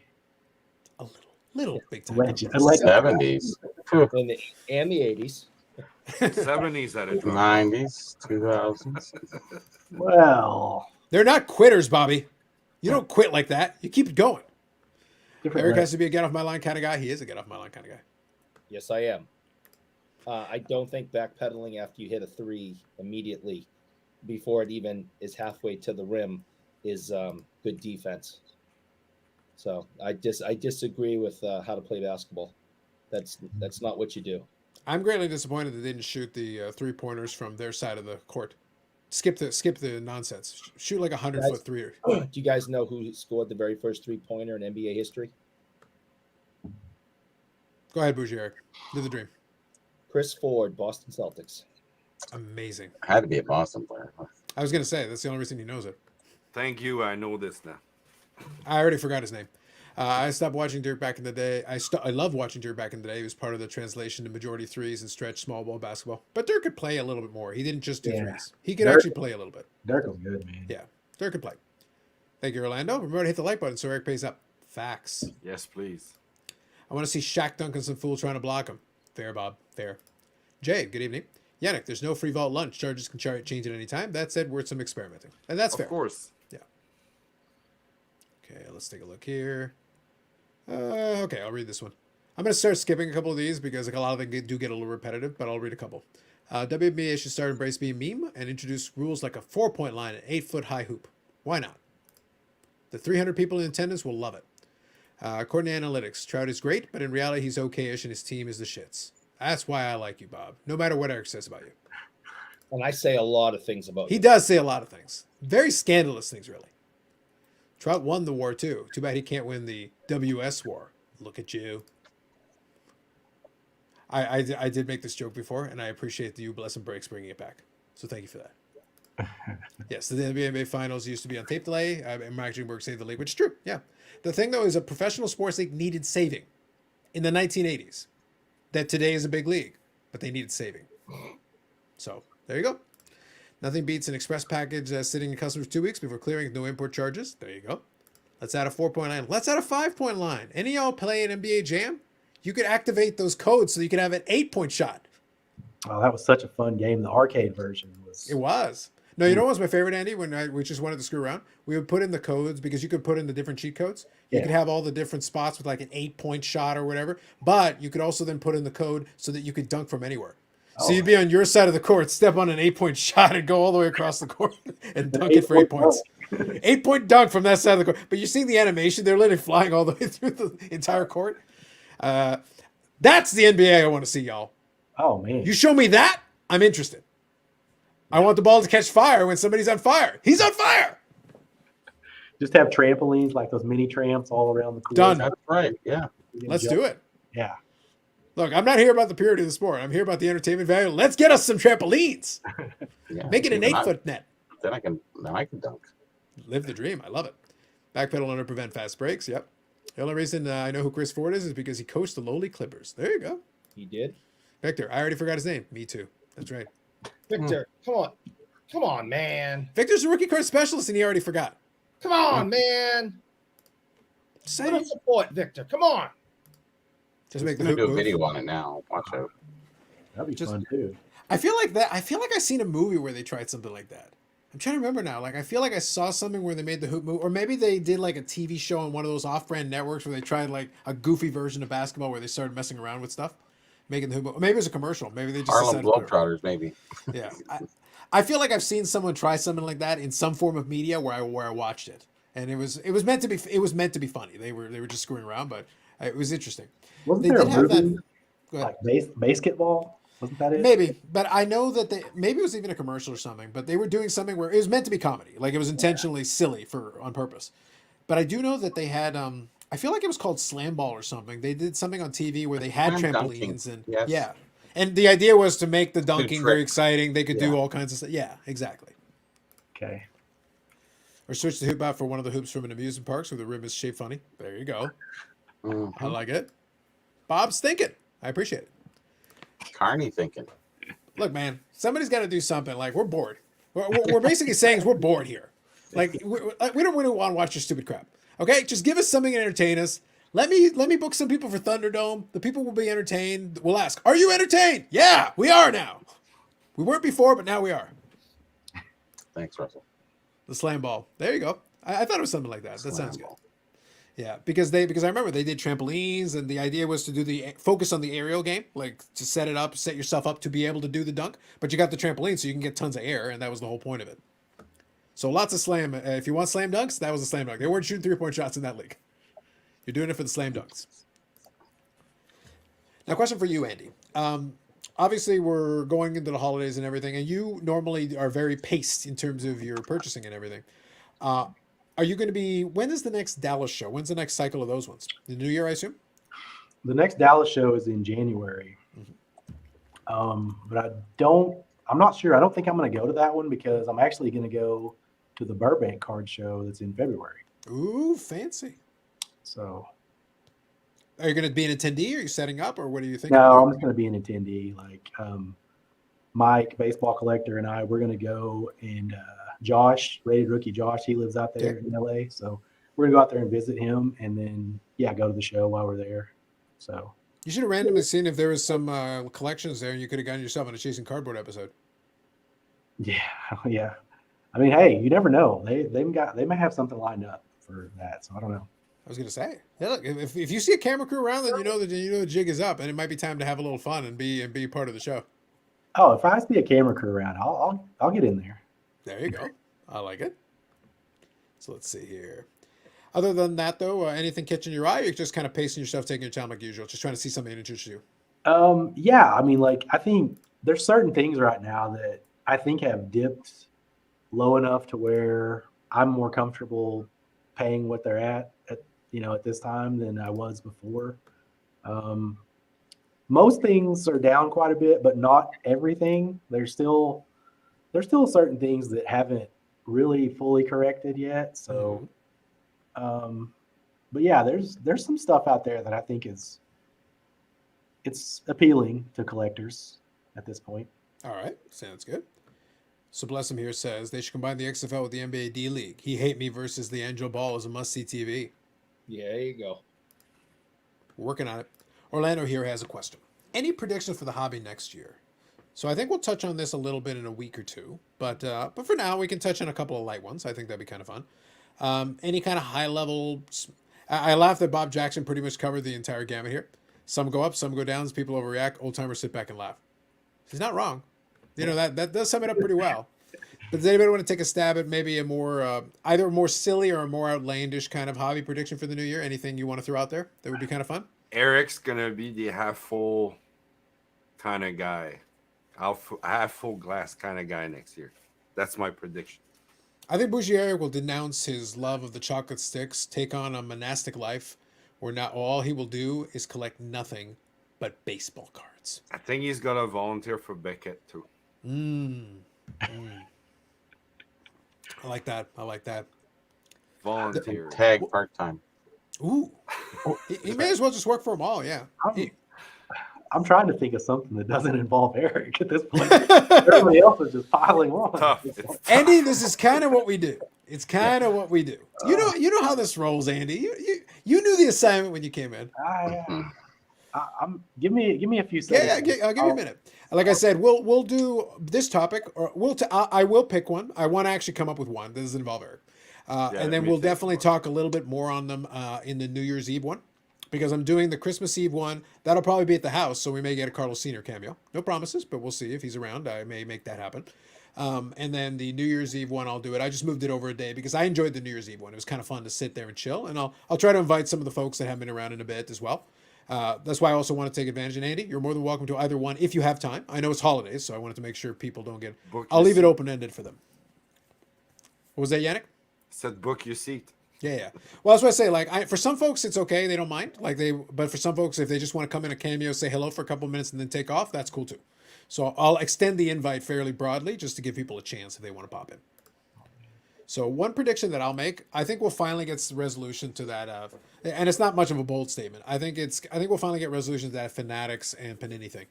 I think they'll finish their game of chicken. I'm thinking early on in the year. It's pure guess. It's based on nothing else. I think they're going to have to go back to the table at some point. I think Panini probably wanted more than what Fanatics wanted to pay. Fanatics doesn't have as much cash sitting around as they once did. They did get another round of funding for some stuff, but I feel like that license becomes less valuable as time goes on. If the basketball license and football license end, Panini's value as a card brand drops. So I think they still want to get some value out of it. So it didn't hurt Fanatics to wait longer. It's not like the value goes up. The value in reality goes down the closer you get to the end of the line for that. That's just my take on it. We'll see. I'm reading some of these comments. These are great. There's a bunch of them, yeah. So Yannick, any bold prediction for the new year? It doesn't involve Eric. We'll get to make fun of Eric more. Bold prediction for next year. Yeah. While you're doing that, I'll grab a couple of these comments here. Well, I am planning on going to the national, so there's a prediction right there. Bold, I don't think so, but I'm gonna be collecting the same thing, so there's nothing there either. Hobby wise, I'll pass. I'll go on to somebody else. The Not app ready might yet. be ready I'll by. have to think about it a little longer, really. Like My to bold- come up with something. I would need a lot of money for this. Yeah. Not into the crop tops, man. Yeah, I know. If I pay for the shirt, I want the full shirt. Do you realize they don't get a discount for the crop top shirt, right? They have to pay full price for the damn shirt. They got to pay the price of a normal shirt. They used to sell them like that, and you still had to pay full price. That's what I'm getting at. Then it was trendy, right? So But you it had to feels pay like a the rip, trendy Bobby. price. I feel like my penny pinching ways on this would be like, if I'm paying full price for the shirt, I want a fucking full shirt. Yeah. I want the whole shirt. Not gonna work for me, man. Not working for me, brother. Get your Sharknado cards yesterday. The spike is coming. Listen, 2023 will be the year that the hobby finally embraces and fully accepts its destiny. That out of all the non-sport, there is a cinematic masterpiece out there that is not fully appreciated. You get the acting talents of Tara Reid, the shark, the other shark, the third shark, whoever else is in that fucking movie, I don't remember. But a cinematic masterpiece. The important thing is that Tara Reid and a bunch of sharks are in it, okay? That's all you need to know. And when the hobby catches up to that, to the fucking moon, to Alpha Centauri, to whatever is past Alpha Centauri. It's coming, y'all. Isn't the dude off 90210? Isn't he? I think it is, but I didn't remember his name. I don't remember his name. I think he's the guy that Eric was talking about that made the first three-pointer. Whoever it was, some guy. Yeah, Ian Ziering did not make the first three-pointer. Yeah, So says you, Eric. That would be Chris. Yeah. I already forgot who he was talking about. Anyway, Eric will collab with the great curator when he turns to hockey pumping and become the new Merle and hockey expert. Ooh, can you take over from Merle? That'd be great. How much does that job pay? Well, it's a great curator. It'll probably pay you like in half-eaten Doritos or something. The spicy ones, though. Yeah, the reality, like if we're being honest about this, it's not like, look, the guy didn't make money by actually paying money for stuff. The whole idea is to buy shit cheap and then pump it to the moon and then sell it on idiots. I mean, fans. Mm-hmm. All right. Oh, and then cooperate with DAPS and then pump that to sell it to another bigger idiot. I mean, fans. I meant fans. I don't know what you heard. I said fans. Fans. Yeah. Rewind. What? So what you saying? Think about it. PWCC renames their auction to Semi-Premier Wholesale Liquidation Auction. As long as Floating Head still promotes it, I'm in. Prediction. Reggie Lemlin shockingly gets conducted to Hockey Hall of Fame. His cards skyrocket. Canadian I sports am a card collector. millionaire. Interesting. I like it. Fanatics money raised with sports betting acquisition. Yes, I know that. But I'm saying if they can get another round of funding, I would be surprised. I wouldn't be surprised if they would take a shot at it. But we'll see. Mhm. He's got to live his dream with the Reggie Lemlin. Reggie Lemlin, game use stick card. Yeah, baby. Woo, woo. A chip with a stick. Yep. Mickey Mouse to the dinner at the edge of the Universal. To the diner at the edge of the universe. Diner, yeah. Yes. Yes. The guy who made the first three-pointer. Good point, Blessing Breaks. That's Sharknado, not- but Cocaine Bear is coming. Paul's into this Cocaine Bear. He showed me the poster and everything, and it's like, yes, I can see why Paul's into Cocaine Bear. I get it. Jay here says, prediction. Fanatics will release a Game War Left Shark RPA that will rival Sharknado cards for supremacy during Shark Week. As long as we get out first after our pump. I mean, after promoting it vigorously. Very important. I saw Dapsman is now sponsored by eBay. Really? Okay, well, there you go. There's another one. That's There you two. go. Everybody's on the Dapsman train these days. But I want to remind everybody, he wasn't Dapsman until I declared him Dapsman. So I might have to sue their dumbasses. If anybody actually calls him Dapsman in official capacity, that money is mine. All yours. You Well, Turns out that monetize Bobby it. Orr faked his injury and requested a trade to get away from crazed fan named Eric. Well, you know, he wouldn't be the Okay. first. Do you realize that I was like 3 when that happened? Think of how objectionable you were back then. It hasn't gotten better. It's gotten worse. As long as everyone understands, I was 3 when that happened. So do you think that made you more objectionable or less? I've been pretty miserable my entire life. I don't think that much has changed. He was in his poopy pony diapers or something at that time. Yes, Mm, I was pooping in my poopy pony diapers. There you go. interesting. Interesting. Mm-hmm. The Great Gestator. There you go, Bustin' Breaks. Live the dream. He's got a lot of nicknames. But it's okay. Eric will help him come up with some new ones after he takes over as his sidekick for Doritos. I don't think Spicy this. Doritos. I don't think this prediction is like really that bold, but I think that several of the hobby businesses that we've seen come in over the last couple of years and several of the new platforms will be gone by the end of 2023. I think so. I'd agree with that one. I think, Maybe I by think the end it's- of this year. So, yeah, I mean, yeah. give it- some of them give might it have 2 weeks. might be borrowed time right now as we speak. That shouldn't- Well, it's like we got a couple weeks, y'all. If you guys want, I'll do some breaking news if any of the interesting ones go down. I'll get some kick out of it. Going through the videos, I started trying to compile what if I wanted to pull any clips from anything or whatever, just trying to go through it. I was like in January and February, I was like, how many fucking videos did I make? Jesus. How much crap were you people doing? You were at 185, 186 last week. You made another 304.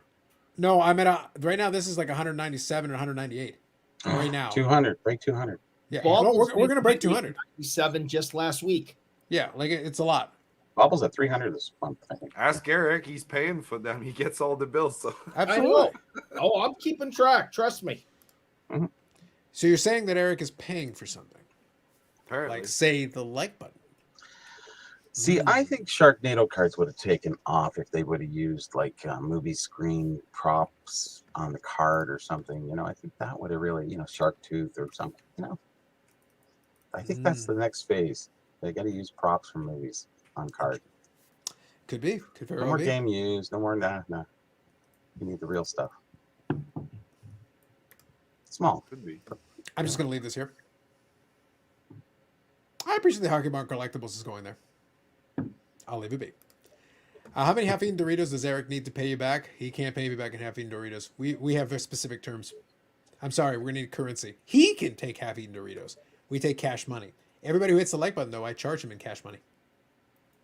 Facts. Let's see. Who were your hobby misses this year? One of mine was Gabe Davis. So I don't buy too much new stuff. Most of the stuff is PC stuff. So it makes it kind of easy not to have too much. All of sports. Yes. Yeah, I don't know about hobby misses, but Gabe Davis, he was definitely a big miss on my fantasy team. There was a lot of letdowns this year, wasn't there? With a lot of the up-and-coming rookies, football, and a few others, right? Oh, yeah. Yeah, I'm just trying to think because if you're not buying into too much of the new guys, it's pretty easy not to have to worry about it too much. Yeah. Because even the guys that I bought right now, I'm going to hold on. Like I bought some Jake Ottender cards, but I bought them cheap. And they're actually cost more now than they did when I bought them. So it's like, that's not a miss. Even if he struggles a little bit, he'll just come back down. Right now, I feel bad if I was, we talked with Bobbles and everything, and he's the Jake Robinson collector. He's not buying anything right now. But if you were buying right now, it would be very tricky because I'd be very uncomfortable if I was a Jake Robinson collector right now because he is so high. Because right now it's setting records. It's high, new highs, new highs, new highs. That's never the time that I'm excited to buy. That's not even with Soto. Because Soto had his various times where he was running up. But I played this game reasonably well during the year as time went on. I bought some of the Sotos cheap, had them already graded and everything. Then he had the run up. Then I sold some of them and then bought them back for 75% or 60% of what I had just sold it off like 2 months later. So I was able to rebuy back the exact same card, pocket the difference, and it worked out for me in that regard. And one of them I even sold twice and bought back twice. And each time I bought it back for a lower price than I had just sold it. And it was the same card. So it can work for you. The ebbs and flows of that marketplace can work for you. But I'm also being very selective. I'm not speculating on a ton of these guys because I'd be frightened if I was trying to speculate on even guys with name value. Like they've got the, what's it called? They had the Justin Herbert thing where they had a Justin Herbert 1/1 that sold for like 1.1 million. And then one sold in the PWCC auction that was the autograph version of it for 136,000. So they don't show. Yeah. But we have to pretend for And the what sake other of argument. auction did show? Well, I mean, which got Well, the the fixed price? 136,000 was on PWCC, and the No, other I one know. I think was an offline deal. So it's one of those Oh. ones like, okay, so did you actually pay 1.1 Oh, million? Or private deal. Yeah. Oh, really? yeah, private deals are always kind of I don't know about. I did a video about that this year. So just that point I made earlier about going through the old videos. There's a lot of good stuff that I kind of want to refer you back to a bunch of the stuff through the years, like, don't take the offline deals too seriously. Look into this a little bit more thoroughly. Remember this. There's a bunch of little spots along the way where I'm like, actually, this video holds up. I think the information is still valid, and this one here holds up. This information I think is still valid.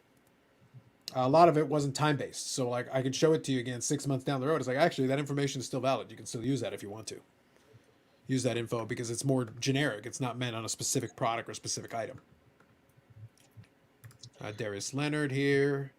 Half-eaten Doritos is for peasants. Regurgitate is where it's at. Look at you, Paul. You're trying to take Eric up a level. I see what's going on. Num. Bobo was a big miss for all the naysayers. Bobo roller coaster hype is funny to observe. Yes. Did you see his highlight? Okay, I'll take a look. Did you see his highlight the other day? A Bobo? Yesterday? I did not. If he pretty much brings the ball up court, and then at the 3-point line, like dribbles through a couple of guys, takes 3 steps. Right, there's like Euro jump stepping. He travels like you've never seen before. There's no such thing as traveling anymore. I couldn't believe it. Even the ESPN people weren't even calling him on the fact that he traveled. It was, can you see what this big guy did? This guy's amazing. And it's like he cheated. Oh, if you watch NBA games, you've seen that before. Oh, Yes, absolutely. They call it the Euro step. No, it's traveling. No. If it's done properly, it's not traveling. Bol did not do it properly. Well, I didn't see that play, but you can Euro step without traveling. All right, so this is what Victor was talking about here. eBay Live with DApps. eBay man. Live? eBay Live. It is live. Wow. Yeah, that's Something. Yeah. That is the thing that happened, yes. Good to be the king. about as good of a fit as Brad in the documentary. Basically, yeah. Listen, Andy, we already talked about this earlier. You basically skirted the Thunderdome issue. It seems to me like you do want to fight some people at Thunderdome. Mhm. Just saying. I said I would fight JT. I mean, we're already. No, but doing- Jake, look, You didn't listen, go on man. a ledge. Come Listen, on. man. Look, Andy. that's all well and good. If we're gonna do Thunderdome properly, like you could end JT's life, that'd be fine. But at the same time, like in all honesty, Thunderdome is really like grudge matches. We've got a feud with JT, but do you really want to end JT or do you want to extend it to WrestleMania? Like I feel like this is a step towards taking us to WrestleMania. You know whose show you're on. I think if anybody's heard me talk about certain people over the last couple of years, people could probably guess who I would probably want to be within a Thunderdome match. Indeed. No, but it's just fun to get people to like, guys, just acknowledge it. I always laugh, and you know this. One of the great joys of my entire existence on this platform is the amount of people who I either don't like or who I like just vaguely tolerate. It's just kind of fun. And it's like, I'm just going to do this to make you uncomfortable. I've been known to be on live streams hosted by things that I really don't care that much about. There'll be a lineup for Carlos there, yes, for sure. Oh, look, it'd be amazing. I love it. Who was your dream match with? Oh, the for the Thunderdome. Yeah. Oh, I said I was going to fight some people from the Dutch first. They're my mortal nemesis. Now, if I'm back in the hobby landscape, Yeah, hobby. I was gonna, but Burt Blyleven was gonna get what's coming to him. It was gonna be great. But if I need to move past Burt Blyleven and my hatred of the Dutch, then probably within the hobby, I actually liked a couple of the choices that a couple of the other folks made that were creators. Yeah. There are people who, if heads float, I could take like a baseball bat to it and float into space. Be kind of cool because then the body will just be there and then we can take that out too. Mhm. And it's Thunderdome. Maybe it'll bounce off a couple of the walls or something. It'd be pretty sweet. I don't know who that is. I'm just alluding to someone. I think y'all can figure it out. You can read me through the lines. Oh, there's so many. Eric will hand me the bat. Like he goes, I always hate that fucker. Carlos, take him out. You got it. For you, Bougie Eric, anything. Why is it barbed wire in the bat? Look, whatever. Fine. It's all good. Oh, Done. Just saying. Moving on. I'm ignoring you. You can ignore me as much as you want. When you hand me the barbed wire bat, it was Eric all along. My best hobby investment was buying breaks of Blue Jays. In 2021 Bowman Draft and hitting Ricky Tiedemann, colored autos and flipping them. I don't know who that is. But if you were able to make some money on them, that's awesome. Yeah, if you buy it cheap enough anyway, it's fine. A lot of those prospects you can do well on flipping them anyway. Justin Herbert is 22-23 lifetime. How much more do people need to get? How much more do people give him to actually win something? Well, that has been, so Jim, good evening. That's been the problem with a lot of the speculation right now. Just to be clear, let's actually take this into a more serious topic for a second. A lot of the issue with the prospecting, people complain about the prospect. I have no issue with prospecting. Prospecting has been going on for a very long time. The tricky part about the current environment, especially post-COVID, is that we baked in these large increases early.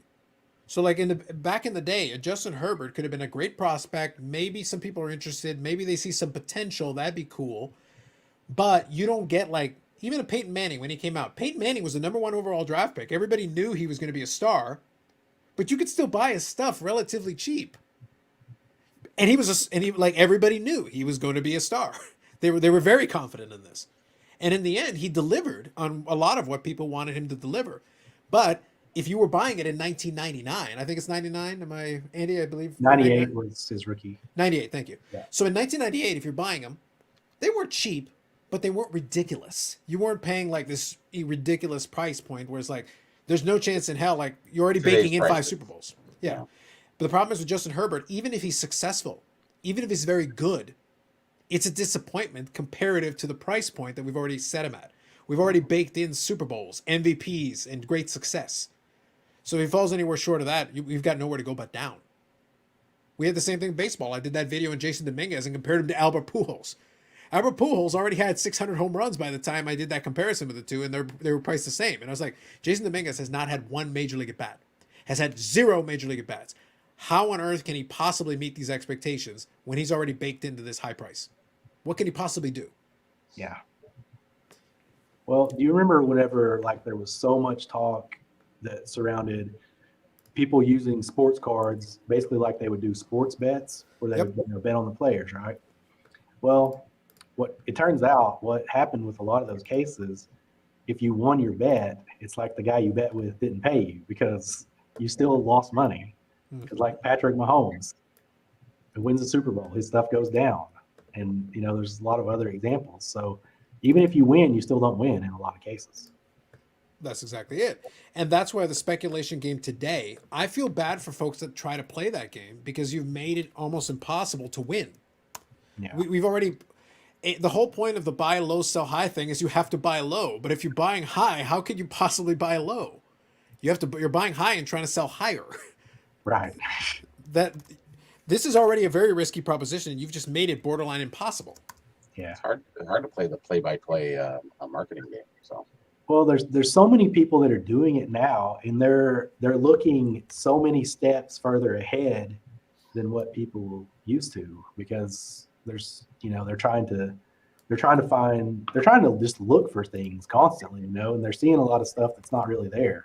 But it's marginal though. It's not even that of an upside. That was kind of star stock too when it started, wasn't it? Like basically you're gambling on the next game's projection and buy the guy low, sell him high. Right. And the thing is, there was That didn't last. No. we've talked about, like, I've joked endlessly on the show about ComC, but like when people wanted to do ComC, one of its selling points was the flipping ability and the ease within the platform, and you could do it. Like I will occasionally buy some stuff just for fun, just to kick it around and have a little bit of fun. I showed it to Bobbles and I had a little bit of fun with the guys where I was showing them like so this right here. So Jason Robertson has had that big run up here when he's had a lot of great success early on in the year. I went in, and Jason Robertson, by the way, had already been successful. Hockey's slow in reacting to these things. Now, if you want to be more entrepreneurial, you could have bought like 100 of cards like this. I went in and I bought this card here, this Red Rainbow. It's a rookie year card for him for $4.54, and I sold it for $12.50. The $11.87 is after ComC takes a 5% fee. So I almost tripled my money. And this took less than a week. I bought it and I sold it within days. And the thing is, you could have done this, by the way, you could have done this with higher price cards. You could have done this with $50 cards and sold them for $200. $200 cards and sold for $800, or done this with a dozen cards and made a couple $100 that way. I just grabbed a couple just because I'm like, all right, let's just see how quickly this turns around. It was more of an experiment. I wanted to see how quickly, because hockey's slower. So I usually want to see like, how long will it take you guys to respond to this? Because he was already doing like stuff. And I'm like, you haven't really responded yet. Let's see. I was like, all right, how much? I made an offer on that guy. I bought it for $4.54 because he had it for $7, and would you take 4? And we wound up around $4.54. That's how we ended up. So I actually talked him down from his price. By the way, his price was not unfair. It's not unreasonable. But then I sold it for $12.50. So I sold it for double, even if I had paid his price originally. Yeah, I was doing the penny stocks. Wow. Yeah. I think that was, that's something that exercise, Bobby, took about 12 seconds. Mm-hmm. Like I just looked at it. I saw one. I was like, all right, I'll offer you this. I waited for an email to come back. Yeah, I'll accept that. All right, we're done. In terms of per the hour, it's like, oh, penny stocks. It's like, I made $4 in about a minute. And if you do it properly, what you can do is get that guy to ship it to him. Oh, it's for my brother-in-law. And you sell it to the guy you sold it to. I think the problem that we're seeing now with the speculating is, and people aren't going to like, people that are new to this don't like this, but it's hard now. Like you have to know. It's harder, yeah. Like majority of the people that were just, making money hand over fist on everything back then, most of them are the guys that are like buying it for $11 and selling it for $4 now. Yeah. Mm-hmm. Yeah. But the key with that stuff is that my point was that you can do this if you're buying at a low enough price. Now, Bobby's dismissing the penny stock. Guess what? There are people who will buy 100 of those and take 20 minutes and go through, buy 100, and then they'll sell them over the course of the next couple of weeks or month, and they'll make $400 or $500, but they put almost no effort into it. If you do it by the hour, if you look at it by the hour, it's like, okay, how long did that take you to do? That took me 1 minute. Oh, but you only made $8. I made $8 in 1 minute. Don't get me wrong. The penny stocks made the most amount of money for so many people. So yeah, and all you have to do, like, it's volume. Effort, in that one, it's volume. It is effort too. Yeah, it is. But I'm saying, like, in the ComC platform, because you're buying on the platform, you don't have to ship anything. It's immediately available. I literally bought it for the price and then put $12.50 on it immediately, and then walked away. That's the best benefit of ComC. I think. If you can go in and do it properly, you can do 40, 50 sales in a day if you're doing a quick clip. Marginal. And there are folks who actually do that. There are folks who are very comfortable like grinding it out on ComC. But then you look at it and go, so how much did you make in ComC? I've seen some of the guys who are willing to do that kind of thing. They'll make 40 and 50,000 in a year as like a side thing. They'll just go and buy some stuff because they'll buy collections on ComC. You can buy a port and just be like, I'll buy this all at once, but I'll offer you like this discounted price. And then I'll reprice the stuff and just let it sit however long it takes to sell. How much did you pay? I paid $4,000 for the port. All right. How much have you made on that port? 15, 16 grand. Okay. And you did the work on the front end. The work on the front end was buy it and reprice everything and then just leave it there. And the platform will take care of the rest for you. And by the way, those sales are final. On eBay, I've got to ship it. I've got to worry about returns and all. On ComC, as soon as they bought it, we're done. And it's a $5 flat fee. So as much flack as I give ComC to, that is a convenient platform to do a lot of this business. Sure. If it's lower price stuff, higher price stuff, I'll do it on eBay. Yeah, I didn't know you were talking about ComC. Gotcha. Yeah, that was ComC. So literally the transaction, I bought it and I sold it within a week inside of the platform without ever having to ship anything. Yeah, I know some people that do quite well on that side. You can, 100%. Yeah. I did that just as like quick small because I was curious about how quickly the market would react to the stuff he was doing, and it turns out very quickly. So in that instance, like it took less than a week. I didn't hold that very long. I basically got rid of it almost immediately after I got it. Yeah. I was like, great, sounds good. Coming soon, Mark's Cards Group, presented by Tag Rating. They're really the dream. I prospect for 20 plus years, no longer do it because I continuously got burned. It's very difficult. Good evening, Bubbles. Prospecting is basically impossible now, but flipping undervalued guys is still very viable. That I agree with. Prospect is still very viable in Bowman baseball. It can be. Yep, grade and flip. Yep. Question from left field. What sports broadcaster, radio, TV did you listen to when you were kids, or even now? Who do you miss? Who today gets it right? Andy, you got any favorites? Yeah, for me, I mean, it's obviously Harry Carey with the Cubs. There you go. He's probably one of the most popular ones in the history of baseball, and he was funny to watch and listen to because each day it was kind of fun because you never knew which version of him you were going to get, like how many 12-ounce curls he had done before the game. So it's yeah, he was funny. Valid. So I know for Eric it's Joe Buck, so we'll move on from him. Yannick, do you have a favorite play-by-play broadcaster? It can be any sport. There's no specification. I do actually. They're francophone, obviously. Yep. But one of them, unfortunately, this week missed his chance to get into the Baseball Hall of Fame as a broadcaster. I think it's the Frick Award. Or anyway, the vote was up again, and it's one of those unfortunate things that votes are based on popularity, I guess, or something. Like, I mean, the gentleman invented a language, basically a whole lexic of words for how baseball is played. So anyway, he's 80-some years old. Unfortunately, he's probably going to die before he gets in there, like a lot of great ones. So, but his name is Jacques Doucet, and he's been broadcasting the Montreal Expos since pretty much the very, very beginning until the last game. So I think that's fair. Fair. Bobby, you got any specific one that stands out to you? There's been a bunch that you've gotten to listen to. So any that stand out for you? Yeah, I'm going to go way back, and I'll have to say Howard Cosell. That was a class act back in the day. Yeah, he was a unique character, and he was the voice of a lot of very interesting events. Muhammad Ali, the way he had a The slow, Thriller in Manila. Yeah, he was quite classic, and that just stands out. I remember him for everything. He was doing everything. Yeah, baseball, football, you name it. He'd show up somewhere, and he was the guy. But I like it. So I got for the Jays, the play-by-play guy on the radio was Jerry Howarth. He did it basically, I think, from 81 until 2017. So he was the longtime radio voice of the Jays. So back then, when I used to pay more attention to games, I would listen to a bunch of radio games, and Jerry Howarth was the play-by-play guy that they would use for it. So a lot of their old school baseball is good for a lot of old school radio guys who do a lot of play-by-play calls, who are really good for that. So he'd be one. I do enjoy Buck Martinez and stuff, but Jerry Howarth on the radio side was really good.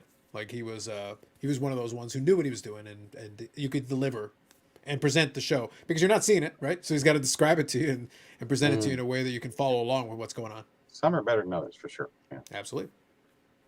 All right, Eric, I'll allow you to pick somebody other than Joe Buck. Go ahead. Johnny Most. Johnny Most was he the first person to get a 3-pointer in basketball? That was pretty cool. No, that's Chris Ford.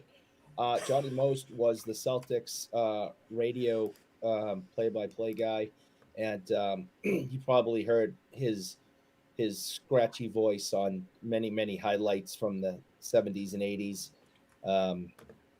He's the one that said Havlicek stole the ball. He's the one that said Bird, when Bird stole the ball from Isaiah, he made that call. He always sounded like this. When he talked, smoked his entire life. Yeah, and or Eric, after a couple of chocolate sips, he gets a little bit high. It's like he sounds like this all the time. That's right. So growing up listening to Johnny Most was, and he's the ultimate homer. Oh my God, he hated Bill Lambier. Oh well, hold on. I have to go back. I will consult the tapes. But for me, the ultimate homer was the guy from the Chicago White Sox. What's his name? His name escapes me. Oh yeah. He used to put him on the board. Yes, guy. That guy. Yes. He's a super White Sox homer, like ridiculous. He would make these ridiculous. His name totally escapes me right now. But I know exactly who I'm referring to, and hopefully that helps with his play call. But the dude's like a super homer. I'm like, you're not even pretending that you're calling this thing down the middle. Johnny Most bled green. He was just awesome. There you go, Hawk Harrelson, Ken Harrelson. Thank you, James. Thank you, James. Hawk Harrelson. That's the guy. I also like Bob Uecker as a call for his actual play call and for Major League. just a little bit outside. It's a bonus for Wow. Bob Uecker. Another one I've always enjoyed is Bob Costas too. Like, I don't know, he just like Sure. Okay. he just Yeah. brings like this certain level of sophistication to like whatever he's doing. It seems like I've always liked him. Yeah, I feel the same way about Al Michaels. Yeah, Al Michaels too. Yeah, He's solid. He does a good job. It's one of those things like I don't think about him too much because nothing in particular about it stands out, but he's solid. He's one of those guys like he can do the play call, he'll do his thing, and you can rely on him to produce the broadcast, and it'll be solid. We won't have too much issue because you've got those other guys that are a little bit more personality driven. We gotta have our good. When we did the post game show, you gotta have you had the team there. You had John Madden and you had Pat Summerall. And they were fun to listen to as a pair, as a duo. I don't know if they would have worked quite as well separately. I did enjoy them as a duo, playing off of each other. So sometimes the duo works really well as a combination. So here, Bless and Breaks. Was Bruce Jenner's card worth more after it became Caitlyn? You got to run the numbers, buddy. I'll leave it to you. I don't think most people cared. I honestly don't think most people too worried about it. yeah. I don't know. And I don't even know what Bruce Jenner cards would be. Like, I'm sure there's some Olympic cards, but I just don't know what they are. And they're obscure enough that I'm sure the collectors are like, I'm not paying attention to that. I don't care. Marv Albert, yep. Favorite to listen to Keith Jackson College football. In Atlanta, we enjoyed Harry's kid, Skip Carey. Yep, and now Chip Carey. Vin Scully was a classic one, too. Vin Scully would be one. Long timer. Made commercial sound interesting. You guys need to listen to his Farmer John commercials. There you go. Georgia Bulldogs fan. We missed a local guy named Larry Munson. Yeah, there's a lot of local guys who most national people may not be aware of, but some of them are really good. Some of them are really good.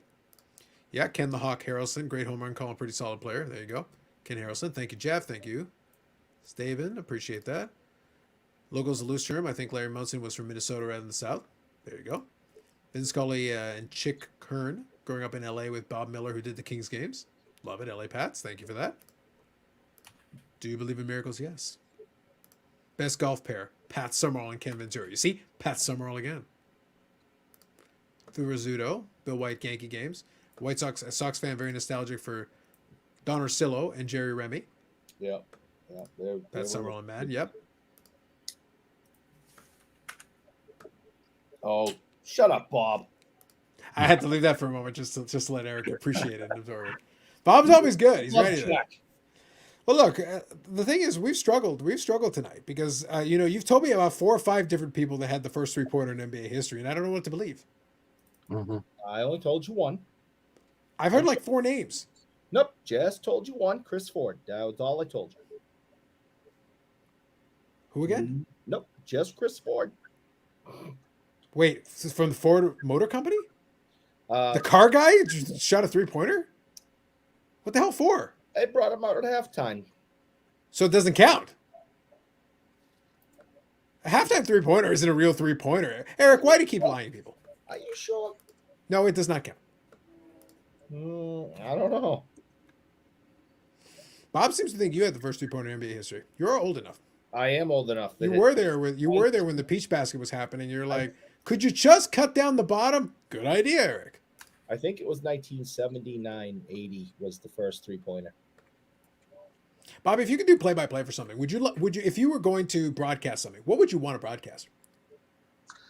Play. I don't know. Highlight maybe. I don't know if you know that sport. Anyways, okay. That's why everybody stared at you blankly. Nobody's heard of highlight. I totally know what highlight is. Well, then why don't you respond? Why don't you react? People die in that sport. So, like I said, they stared at you blankly. Bobby, what is it? Could you elaborate? It's kind of like almost a racquetball kind of game. It's a scooped round ball, and they fling it down. I have no idea what it's called, but I indoors. know what you're talking about. It's Okay. called highlight, yeah. Anyways, it's JAILAI or something like that. Anyways, They I play just it in was being Florida. Stupid, but it's been around since the 70s, I guess. Anyways, Yeah, big in if I had Florida. a sport, obviously, I think hockey. Mm-hmm. What else? What else do you know? Basketball? No. Football? Kind of cool. I think sometimes it can be fun to do Great. play-by-play for things you don't know. Bob here is suggesting Carlos and Eric do commentary on random sports they didn't even know were sports. Where Eric doesn't know anything that hockey is a sport, so he's not aware of anything other than hockey. And hockey's not even a sport. People still have lied to him his entire life. F1's pretty easy. Don't tell him. Well, I think I would like to. I would I would in do the NASCAR. league. I would do NASCAR with Eric because no matter what, he would get the turn wrong. Pretty much, yeah. He'd be like, it's like, no, they only turn in one direction, Eric. In one direction. It's one direction. Looks like he's turning right, Carlos. I'm pretty sure that's still left, Eric. Still left. He's gonna be I in don't trouble. know. Looks like he's turning right. It's like, stop looking at it through your upside down one touch. Look at the screen. I wouldn't announce anything I couldn't spell. There you go. Curling play-by-play. Oh God, that would be so bad. It's look, they get good ratings, man. They really do get good ratings. That The is one Scott sport. the You Scottish don't have Tournament to of say Hearts. much sometimes. They just scream all the time. So you just. I don't get that sport. Can I change my mind? Of course. Go ahead. Thunderdome. Well, that'd be excellent. Look, I would be if I have a choice. I'd want to do a contact sport. I'd do a UFC or I'd do Thunderdome or something like that. Like it'd be fun. That'd be fun. And right there, it's like why do you say it? Because I enjoy watching the pain. It's the reason we watch this sport. I want to be a commentator for golf, but make it exciting. Like I don't want to just talk like this on the ninth hole, and he comes out and he hits okay. No. I want to go like bananas, and really make golf exciting. Well, the problem is you probably get distracted by your addiction to chocolate sticks. You'd be mid-broadcast and all of a sudden be like, oh my God, it's melting! It's melting in my hands! And everybody's just sitting there watching somebody try to putt and they're like, what is going on? What's going It's all over my hands! It's all over my face! Oh my It's God! everywhere. It has been like this since I fought the raccoon! No. And again, they're just watching somebody putt and that's all they're hearing. Now I'm gonna be like, and Tiger's on the ninth hole, and he's trying to pick a club. He has more clubs in that bag than he does hookers at home. Stuff like that. Wow, you want to get keeps beat up? You hookers want at to fight home? Tiger at Thunderdome? He'll kick your ass. Who keeps hookers at home? Eric? Do What? you keep hookers at home? Why do you know so much about this? Why do you know where hookers can be kept? Explain. Well, I mean, What kind of highfalutin lifestyle are you living over there, bougie Eric, with your chocolate sticks and hookers at home? Well, you don't want to be caught out in public with them. You sneak them in the dark and get them out before dawn. You want to keep digging there, buddy? You want to just keep digging a little deeper? I'm quite content letting you dig as deep as you want it to go. And then when he really hits a strong drive, I want to be like, and boom goes the dynamite. He really hit that with that thunder stick.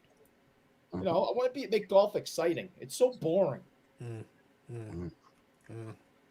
Like Boston Bruins hockey, backs. Stuck in six of donuts. I thought it was a metaphor. Unfortunately, no. Unfortunately, it is real. Hookers are people too. Damn right, JK. Damn right. And Eric objectifies them. Like he objectifies the chocolate stick. Just tragic. This took a dark turn there, Eric. What are you doing over there? What's going I on? don't know. Just because Bob Jackson, used his voodoo doll to curse you, doesn't mean you have to be doing this, man. He did. He'll be hearing from my attorney. Josh says, good evening. Eric must have a 9-figure bank account to have hookers at home. True. Me and Ken Golden, baby. 5 acres. Allegedly. 4.6. 4 point something. Yeah. And I see at that point, I don't feel like you should be rounding up to 5. I think you got to just let it go. And it's taxes time we're paying. You want the decimal down, right? That's right. This is true. Tax on 5 acres. No, 4.2 acres. Wait. Paul's asking the valid questions, Eric. What's going on with this? Is that part of the deal? Is that what they sign on for? No, I got to pay extra for that. Interesting. That's above and beyond this. It is. I'm wondering now how long we got completely off the beaten path here. I mean, it's been a long time. I kind of look, Andy. I'm not gonna lie. I kind of enjoyed it. I kind of enjoyed where it went, but I was like, we should probably get back on track. May as well. It's Saturday, that's why. Yeah, but it is. Listen, I mean, it we're is. so far off the track. We can't, you have to get binoculars to even see the track. Oh, Andy, I can get us back to the track. Don't even worry about it. The problem is we were trying to get back to the track, but Eric was turning us in the wrong direction. He's still confused over which way the NASCAR turns go. I'm trying to turn left, and the guy keeps turning right, and we're getting further away from our target. I just keep hitting the wall. Not good, man. Exit pay What by way everybody for shows up breakers. for. Provide excellent analysis on how backyard brakes are opening the packs and how they're sleeving and top loading. It is a fact. Well, now with my recent expertise, I opened up a box that was sitting there. That was actually sitting on my desk for months. Didn't get around to it. I was like, all right, I got some downtime before I have to start working on this. I decided to record the video. Fortunately, I got to record the video, which is great. And it's like, this is the actual card is 1 in 1,536 packs, and I'm like, it's 1 in 96 boxes. I was like, I couldn't pull one of the stupid autographs, and it's like this was sitting on my desk the whole. Oh, come on! Finally got around to it. By the way, it's on eBay, and it's already gotten an offer. It lasted a couple of hours before it's got an offer on it. What was the card? It was a Nick Jackson dotted line autograph from the AEW product, so from the first year AEW. But they were 1 in 1,536 packs. The autographs were tough anyway. They were about 1 in 4 boxes normally, the normal ones. But this was the insert that was the tougher one, and it's literally 1 in 96 boxes to get one, any of them. So those still actually go for a pretty penny. I put it on eBay for about $450, and I got an offer for like just shy of $300. So I was like, that's about what the last one sold for. So What'd you pay for the box? the box I paid under 200 Canadian, so pretty good. I got my money back on the other stuff anyway, but so really it was just kind of just sitting there because I hadn't gotten around to opening it. But I was like, okay, well, what the heck? I'll record a video and open it. And I wanted to talk about something anyway. I did the opportunity cost chat while I was opening it. And then literally while I'm distracted doing something else, I pulled the best card I've ever pulled out of a stupid product. I was like, really? Come on. Yeah, I saw that video. It You don't worked out. know It's like, anyone there, right? Like who works there? what's that? Oh no, that was my marked box. He said, oh, wait a couple months. That'll get everybody off the trail. Exactly. Yeah, they already released the 2022. Open the 2021 now. That's the good one. The big red Got you, bro. X On it, on the yeah. box. Got you, bro. Got you. All right, so read that one here. Time to banish Eric to that other channel. He's about to go live. Okay, There's another channel? Never heard of it. hold on. Wait just a second. We're waiting. There are 5 people on the show right now. Mhm. Do you count as a person? Are you counting yourself? Only for this one thing. Okay. There's 2 people on this show have been on that other show as guests. I have only been mentioned. So I think people need to start addressing that instead of picking on me because I was mentioned once. But you're saying that basically you're saying you're so bad you couldn't even make it onto that mediocre shit show. No, because unfortunately, You're basically saying you're trash. I chose You this suck. shit show instead of being on that shit show. But Like- who said you had the option to be on that shit show? You just made it clear that you're not invited. I was invited, but I chose. Was this that a shit real show. invitation though, or was like an invitation like, "Hey Eric, do you want to say something?" What was he invited for? He was invited to give his expertise on hookers. Maybe chocolate sticks, hookers, People are interested. By people, you mean you? Reggie, lemon, and I don't know. Were they interested enough to hit the like button? I'm just stop with the like button. Mm, But I don't interesting. want to. I don't want to hear any crap from people about me going on the other show when you and Bobby have been on. Bobby's been on it like 10 times. 3, 4 maybe. I think I'm about the same, Yeah. because we're counting the after hours thing, right? We're counting the after hours thing. Yeah, I So probably about 3, 4. one Alright, after Bobby's hours up and to 3 20. regular times. I don't And know. one partial. I've I had forgot. one invite and I've been mentioned once. Mm. Okay, I am not the guilty party here. Well, maybe you Are we should go in the looking chat at and be like, equity here? "Acknowledge me, you floating head bastard." That'll get his attention. I've already been acknowledged. But like, Oh. acknowledge me more. You need attention. You crave it. You enjoy it. Oh, Don't lie to yes. people. Yes, I do. So then type in "acknowledge me, you floating head bald bastard." No, I will not. You'll I never will get not back do on. that. Well, he hasn't been on yet. Oh yeah, sorry. He'd have to get on to get back on. Were you invited on? And you turned it down, Eric? Yes, And what were they talking about? the expo. What was it? The one that was freaking a month and a half ago? Yeah, Yeah. Okay. Well, they were being very timely at that point. They should have asked you Alright. about the Expo in I '95. forgot. They're right on time. It's like, let me tell you about that Expo in '95. It was crazy times, guys. I just opened 4 top scrum update hangers from Barnes and Nobles. Hit 3 J rods. Oh, off center, yeah. Quality control apparently has been really bad. Apparently it's been real bad. Carlos commentator in box were great. He can point out the hits are actually trash compared to amazing. Yes, that's probably what happened. And his point, maybe y'all should start showing some cards. There you go. I did show some cards earlier. I showed some of the 54 thing. I've got a couple. Parkhurst. Yeah, the I 54 got plenty Parkers. of Red Tea Lumlin cards here to show. All right, so we won't subject you all to that necessarily right away. So that's one of the cards that I showed off in that recent video. It's Oh, actually nice. not a bad copy. I like it. I'm a fan. But at the same time, it's one of those ones. The idea was to do the set. And then as soon as I stopped the idea of doing a set, it didn't make sense. So this guy's probably going to be in the auction block sooner rather than later. It's a nice card, though. It's a good one. And if you like your Hall of Famers, I'll grab one more here. If you other guys want to grab a card, you can. So that's the 49 Ralph Kiner. Solid card. Again, if I'm doing the project, it'd be great to have, but it's not going to make sense for what I'm actually going to do going forward. So that was probably going to hit the auction block too. So it belongs in somebody else's collection at this point. So It's tough to do that set at this point if you don't have like the Page and the Jackie. yeah, and the truth is, I don't actually like the set that much.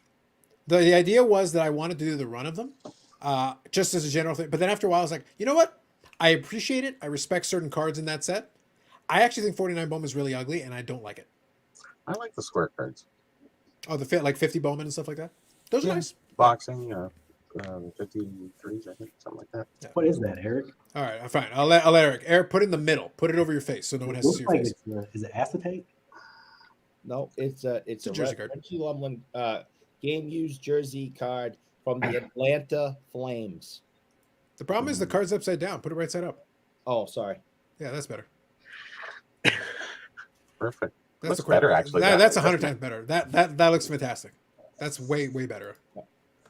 So Atlanta Flames game used jersey. Okay. Yep. Yeah. All right, Mr. Yannick, you next. Go ahead. Nice. Michel Great. Goulet, there you go. 81-82 OPG Michel Goulet. Very Second year. nice. By the way, bonus to the pictures on the side there. Yep. Oh, there's the crew. Yeah, nice. Pretty good. Pretty good. My Ma- supporter. He's got the photo wall and everything. There you Yeah, go. much better. Oh, that's a great improvement. Yeah, Yeah, like- perfect. There we go. I don't want to be any proof that I was near Brad. See, there's the proof right there. No, I hate him. Thunderdome, me and Brad. Mhm. Oh, yeah. I don't know. And then Oh, the and bottom two, you got a couple expo pictures as well. You got a Doctor Exclusive there. You got Oh, Yes, Paul, I think, in the there's two bottom there. Joe, Dr. Tim. Exclusive. There's Paul Yep. C. And there's this fella there. And Yep. there's the giant hat. Yep. Hat right there. Big hat Yeah. over there. Big look hat at over there. Timmy Two Hats. Then you got Josh There's over there. Josh. There's Bobby. Paul again. There's a handsome fella there. And then this guy, we don't care. No, nobody does. There's our Halifax fella. And there's Bobby there. Yep. And Good then times. there's even other. Oh, he's even got the sticker on the side. There you go. yeah. Bonus. So He's got a whole Wall wall. of Fame. There you go. He's spruced up the place. I like it. Yeah. There you go. I like yeah, it. new furniture, new setup, new. Nice. All right. I like it. Carlos, play-by-play and quality control would be most excellent. So, Andy, I won't put you on the spot, but if you do want to show any cards, you're more than welcome. But I don't know if you have anything near you. I mean, I could probably grab something. Yeah, no, it's fine. If you need a minute, that's all good. I'm just reading a couple of these comments. I'll here. grab something. I'm gonna get Yeah. something else to drink too. So I'll Yeah, grab no it. problem. Exactly. Take advantage of it. Go for it. When Pete Rose dies, they'll put Ray Fosse in the hall instead. They should. That'd be amazing. Judge home run to 1.2 million with an hour left. Seller declined 3 million in private offer. Yeah, he's not getting more than that. He should have taken the 3 million. Carlos says all working. Eric solid attention. Facts, sir. Facts. I have a card. All right, he's got the Curtis Joseph. There you go. Oh, and a Tiffany. PSA 10 too. Oh, There you go. nice. Tiffany. Oh, the Oh, Tiffany, Tiffany. nice. That's good. That's actually really good. Yeah. Yeah, because the Tiffany, they did what, 5,000 print run on those? Yeah, very low. Yeah. Yeah, which is for 90s is super low. Yeah. Super low. And that's a 10. So that's, it's hard to, there's nothing to comp it. It just doesn't come up. Yeah, well, they only came in set form. You had to get them the full set, so it's very easy for the cards to get dinged up if something happens to the box or something. So it's actually not an automatic 10 out of those boxes. No, for sure. But not by any stretch of the But imagination. there hasn't been any sold. There's no past sales in the last, I don't even know how long. Like forever. I can imagine, yeah. Yeah, I don't think And certainly it's not a common. 10, right? So I think I valued it. What did I value it at? What do you guys guess? For Tiffany Joseph. The Yeah, Tiffany's I got a tough. price The written PSA on the 10's back, tough. so Yeah, the PSA 10's tough. The Tiffany's tough. So the pop is going to be low. I don't know it off the top of my head, but it's going to be low. yeah, very low, probably. Jeez, but what's Joseph market now? Joseph feels like a forgotten guy, unfortunately. He was good at his time. Sure I was. still think he's Cujo, popular. Yeah. Cujo. Uh, Nickname helps. I'll say like 850. I'll say 850. So I don't know. You guys want to take a stab at Dark? Wow, I have no idea. I never No, would honest. guess no something idea. that high. I feel Wow. like I think Curtis Joseph is one of those guys where there are enough super fans where if you had the right combination of them in the room, it would do well. But if you don't have the right combination in the room, it would sit for what would be a shockingly low number. Yep. And it's no issue with the card. It's just you have to have the right people in the virtual or physical room to want it. It is that specific card for that specific Yes, person or group of people. Yeah, that is for right. Yeah, you're going to need the right Stat audience for that one. registry. Yeah. So what Eric is trying to say is he's a folklore character like Bigfoot on that channel. Facts. I prefer Sasquatch. Thank you. Eric counts Bobby's appearances like BGS grades cards. True. There is a Here's notification he is live. Allegations, shenanigans. Eric, just because they address the restraining order doesn't make it an invitation. True.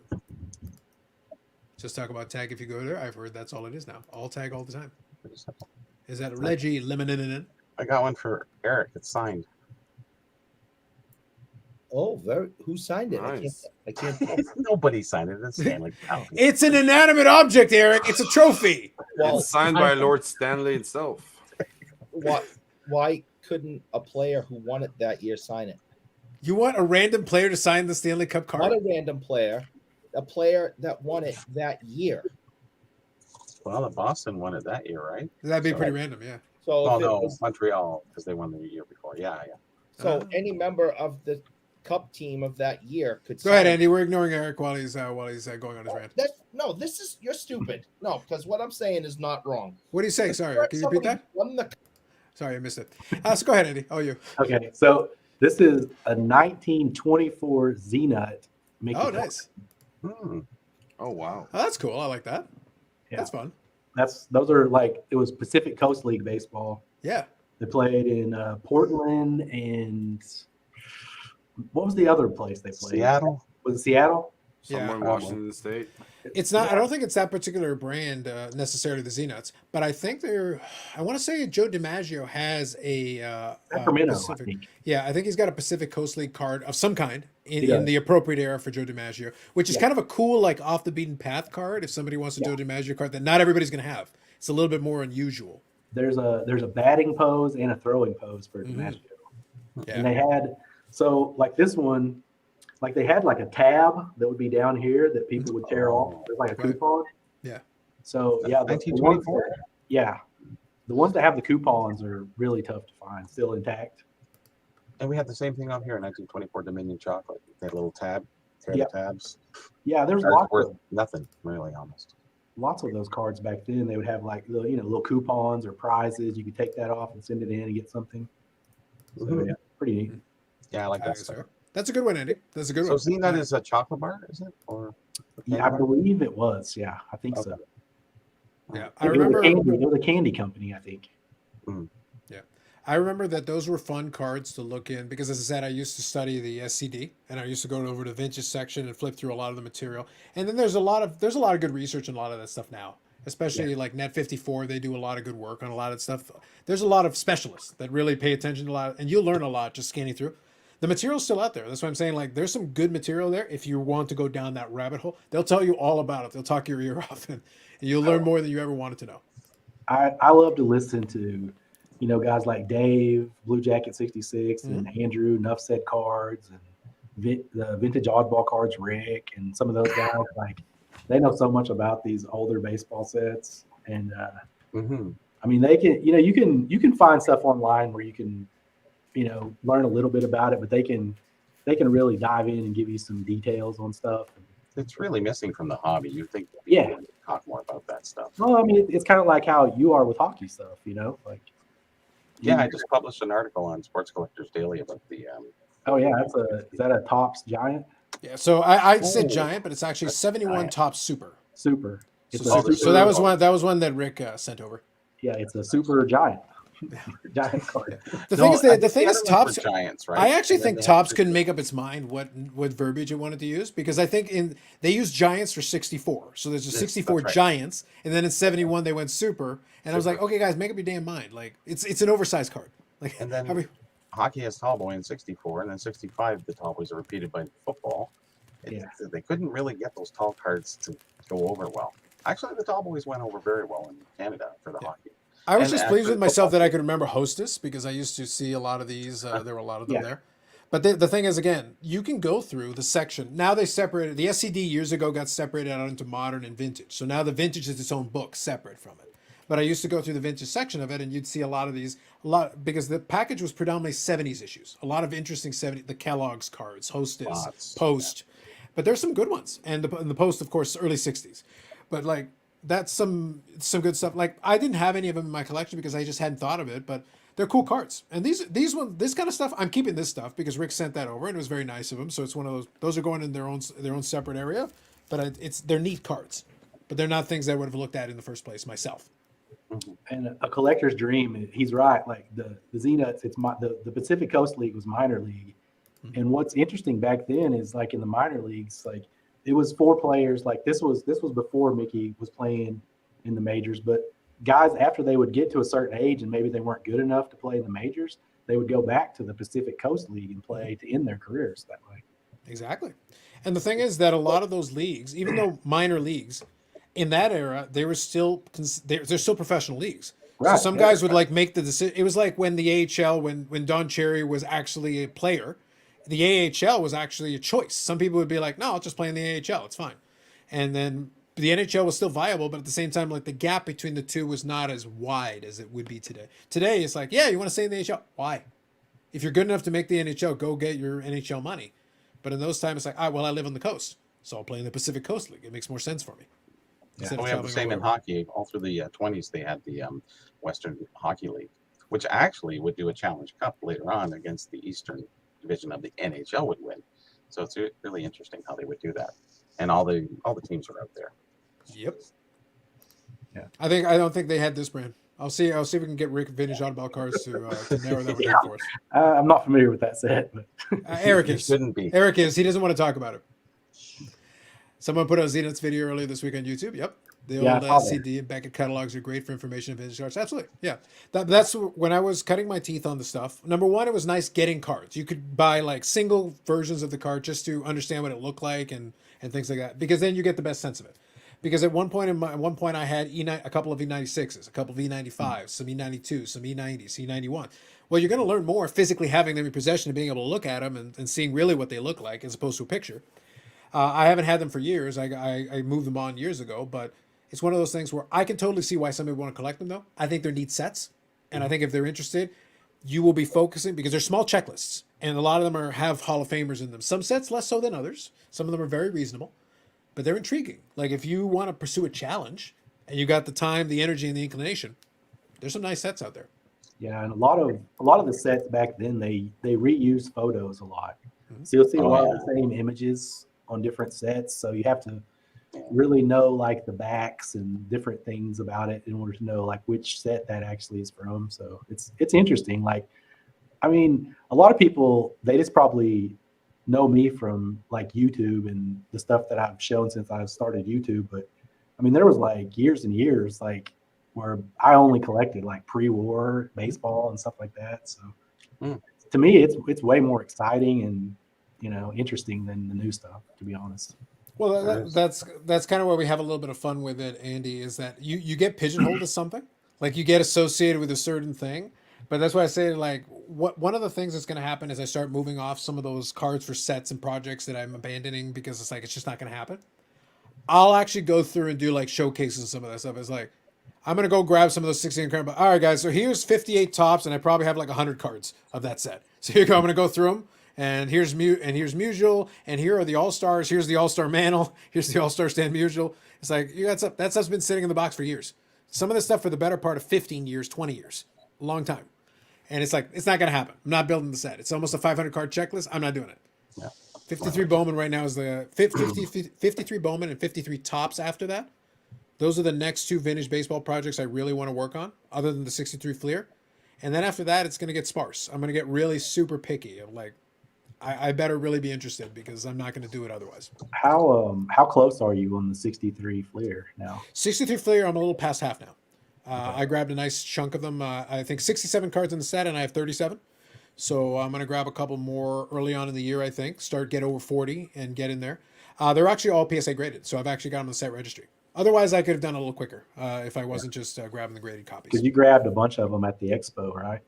Yeah. Yeah, there's a couple of dealers there. I think one of the gentlemen that I've spoken to there, I'll find the card. It was Sloth 55. You know what I'm talking about, Bobby. Yeah, Colin Murray. Colin Murray, thank you. So He changed Colin, his name actually, but it's not Sloth 55 anymore. no, but but nobody it's still can it's still remember on his name. they still have it on the banner. They'll still put it on the banner, so it's quick for me to remember. I know. Yeah. And I can't remember his name now. His company name. Yeah. So it's like Sloth 55 is so unique. It was Well, like exactly. so It unique. stands out. That's why it's easier for me to quickly recall it because I saw it on the sign and I can quickly go Sloth 55, and then you knew who I was talking about, so it just made it easier. But he put his name so generic, like vintage something. It's like Exactly. I have his business card here. I actually am going to reach out to him at some point and have him come on and I'll chat with some vintage stuff because it's fun to. I still like it. It's still my bread and butter from the background. Mhm. But at that booth, they had a lot of 63 Fleers already graded and stuff, and the prices were reasonable. We were able to work something out. So there you go. Colin's here. So that's perfect. Sounds Thank good. you, Colin. Yeah. But What's the name of his company? Colin. What's the name of your new company? Colin, refresh our memory. Sloth 55, I know is the name on the banner, but what's the name of the company itself from the booth? Can you feel free to throw it in the chat? It's I'll read like a couple of Sloth these. and Chara, Sloth 55. I always remember those names. Those are easy to remember, yeah. Mhm. Okay, we're here. Let me scroll through. Bell brand, not familiar with that. I have seen some of those pictures of some of those. They're interesting. Frank James played in the PCL. That's facts. Seems I discover a new brand of cards each day. There's a lot of, like I said, the issue with me is not that I have no interest in it. The issue with me is that I don't have the time or the energy to pursue that and then pursue a bunch of the other stuff I'm doing. I have to choose. Oh, I'm like, okay, make a call. Yeah, so he included his name in there, and I'll show it in there in a second. But the point is, you have to make a call at a certain point. I can't do everything. It's become very clear I cannot. So I have to make a decision. It has to be some. That's why I say 49 Bowman. I've seen some people that put together some amazing sets of that, and they look great. But the design has never been my favorite. So I'm like, okay, am I going to commit myself to that set and the amount of time and resources that I'm going to have to put in, even in lower condition, reasonable, just to do that sort of set I don't like? And then you're done. Okay, congratulations, you finished the set. That's great. Are you going to look at it? No, actually, I think it's hideous, and I'd rather not look at it ever again. But I got it. It's complete. Colin cares? posted his name there. Yeah, I got it. I'll bring it up here in a minute. Food issue stuff is wonderful. Wish we had still had coming out we used to. I agree with this. I think the food issue stuff, I'd like to see more of it. E137 Jim Thorpe probably cost you $500,000 today if you could find one. Yep. When you complete a vintage set, what condition do you focus on? Do you choose a condition that fits a budget or a budget and desired condition? I used to be whatever would get it in the holder. So basically whatever would get it in the binder. Hence why the all those 54 Parkers, like it's got a punch out hole and whatever. So I would basically find whatever copy worked. Today I'm pickier. Like my 60 Parker set is actually much nicer per capita. Mhm. The average card is much nicer. I found because the color is so vibrant, I'm like, let's get one that looks nice. Let's get some copies that look nice. So I'd be pickier today. Hence, it means I'm going to be working on less projects. I can't afford to be with this. You can get a bunch of these super cheap because if you get it with a hole punched in it, it's a lot cheaper than if you buy a nicer copy. Mhm. But if you want the set to look good, whatever you consider that to be, it doesn't have to be super high end. It can be solid middle end, and that can look really good. But the 53 Bowman, I want the picture to be clean, and I want the centering to be all right. I'll sacrifice on the centering if the registration, the image is clean, but that's what you're looking for. So for me now, it's got to aesthetically look right. 63 is a nice set. Are you doing checklist or no checklist? Get it all. Get the checklist too. We'll consider it complete when we got the whole bit. 58 Bell Bland and a PSA, probably a PSA or authentic one. Very nice. And do you collect vintage sets as raw or graded or mix? I do a mix. For the star cards, I like having them graded because they're expensive. If you're going to pay like good money for the 53 Bowman, I could have done the whole set raw. I'm not comfortable spending nearly $1,000 for a Mano raw that I'm buying on eBay or something. I got to get it already graded just to make as a comfort level thing. Yeah. Yeah. So Collins is Hockey Card Exchange. Thank you, Colin. So as the Diamond did a video. HCE. Okay. That's the one. That's a good channel, by the way, if somebody's really into Yeah. Stars of the Diamond. Yes. Yeah. I agree. Yeah, I watched the video that he's talking about. It's good. Personally, I grade cards as I like it or I'll pass. I have a Gaudy premium sets that have been small glue marks in the back corner. Would likely grade 1. Yeah, that's fair. You know what would be ones that are always, there's one that I don't want to do the set, but I still want to get a copy of a card, the T3 Turkey Reds. Oh And yeah, that's an example of one where get it with the pinhole. yeah. Get a pinhole one. You will be able to get a really nice looking aesthetically card otherwise. Those Really are nice. awesome. For much reasonable price comparatively. And there's some Hall of Famers and there's some really nice images on it. It's a cool looking card. It's the cabinet cards. They're cool. Those things are massive. They are, yeah. Especially if you get in the holder. Especially if you get in the holder, because then you're adding the border to the rest of it. At that point, you need like a stand. You can't just have it like sitting You somewhere. could hang that on a wall. I mean, You it's could. like, you Yes. know, it's like a frame. It's like a Yeah. photo. Artwork, yeah, for sure. Look, like I said, I always tell Bobbles, the SGC holder is not my favorite, but you get a T3 with the black border on it. I think that's a solid look. I think that's a good looking. It'll frame it nicely inside the holder. I think those work. Yeah, the SGC holder works really well for pre-war, and I don't know if it's just because just because it has like a little Tuxedo. bit. Yeah, it has a look that goes with vintage, and I think It does. part of it is that we're just so used to seeing those type of cards in SGC holders over the years. Sure. They do look nice, much Yeah. better. You're right. And I think there's sets where, like I said, it frames the card very well. And if it frames the card very well, then the aesthetic works. Then fantastic. That's great. For sure, yeah. That's what you want. Checklist checked or unchecked. I'd probably hold out for an unchecked. Like I said, like the 63 Fleer, most of the cards that I have in that set are actually pretty decent condition. Most of them are actually pretty solid. I think that's one of my favorite checklists of all time. It's the cartoon baseball guy throwing. Mhm. Yep. Yeah, I love it now, and It's it's a in nice one. color orange and Mhm. yellow, and yeah, that's the best checklist almost anywhere. It's the epitome of baseball at that time. Those There you go. unchecked, I like it. those unchecked checklists, you'll end up paying more than some of the Hall of Famers in there. You will. But that's why I say, like, look, when I did the 63 Fleer, right now, the majority of the cards that I have are right around 5, 6, and even a couple of 7s. Like, I've actually got decent cards in there. That's why I'm taking my time. If you notice, like, it's 67 cards. If I just wanted to get 67 cards, I could do that very quickly. But I'm kind of picking and choosing, slowly going through. I still need Clemente. I still need Koufax. There's still some names that I still have. But I have Willie Mays, and I have some of the other, and I have Warren Spahn, and I have some of the other Hall of Famers already. So it's just getting the rest of them filled in. I can afford to take time. I don't need to rush. I can grab some here and there, and I'll chip away at it. I'll make it happen. J Cam wants legal marijuana sports issue sports cards. There you go. Who wouldn't want a McDavid, Crosby, Ovechkin rookie on the back of a Kraft dinner box? See, that's why I say I like the food products. That's the reason I like that Pujols that's from the MLB Showdown game.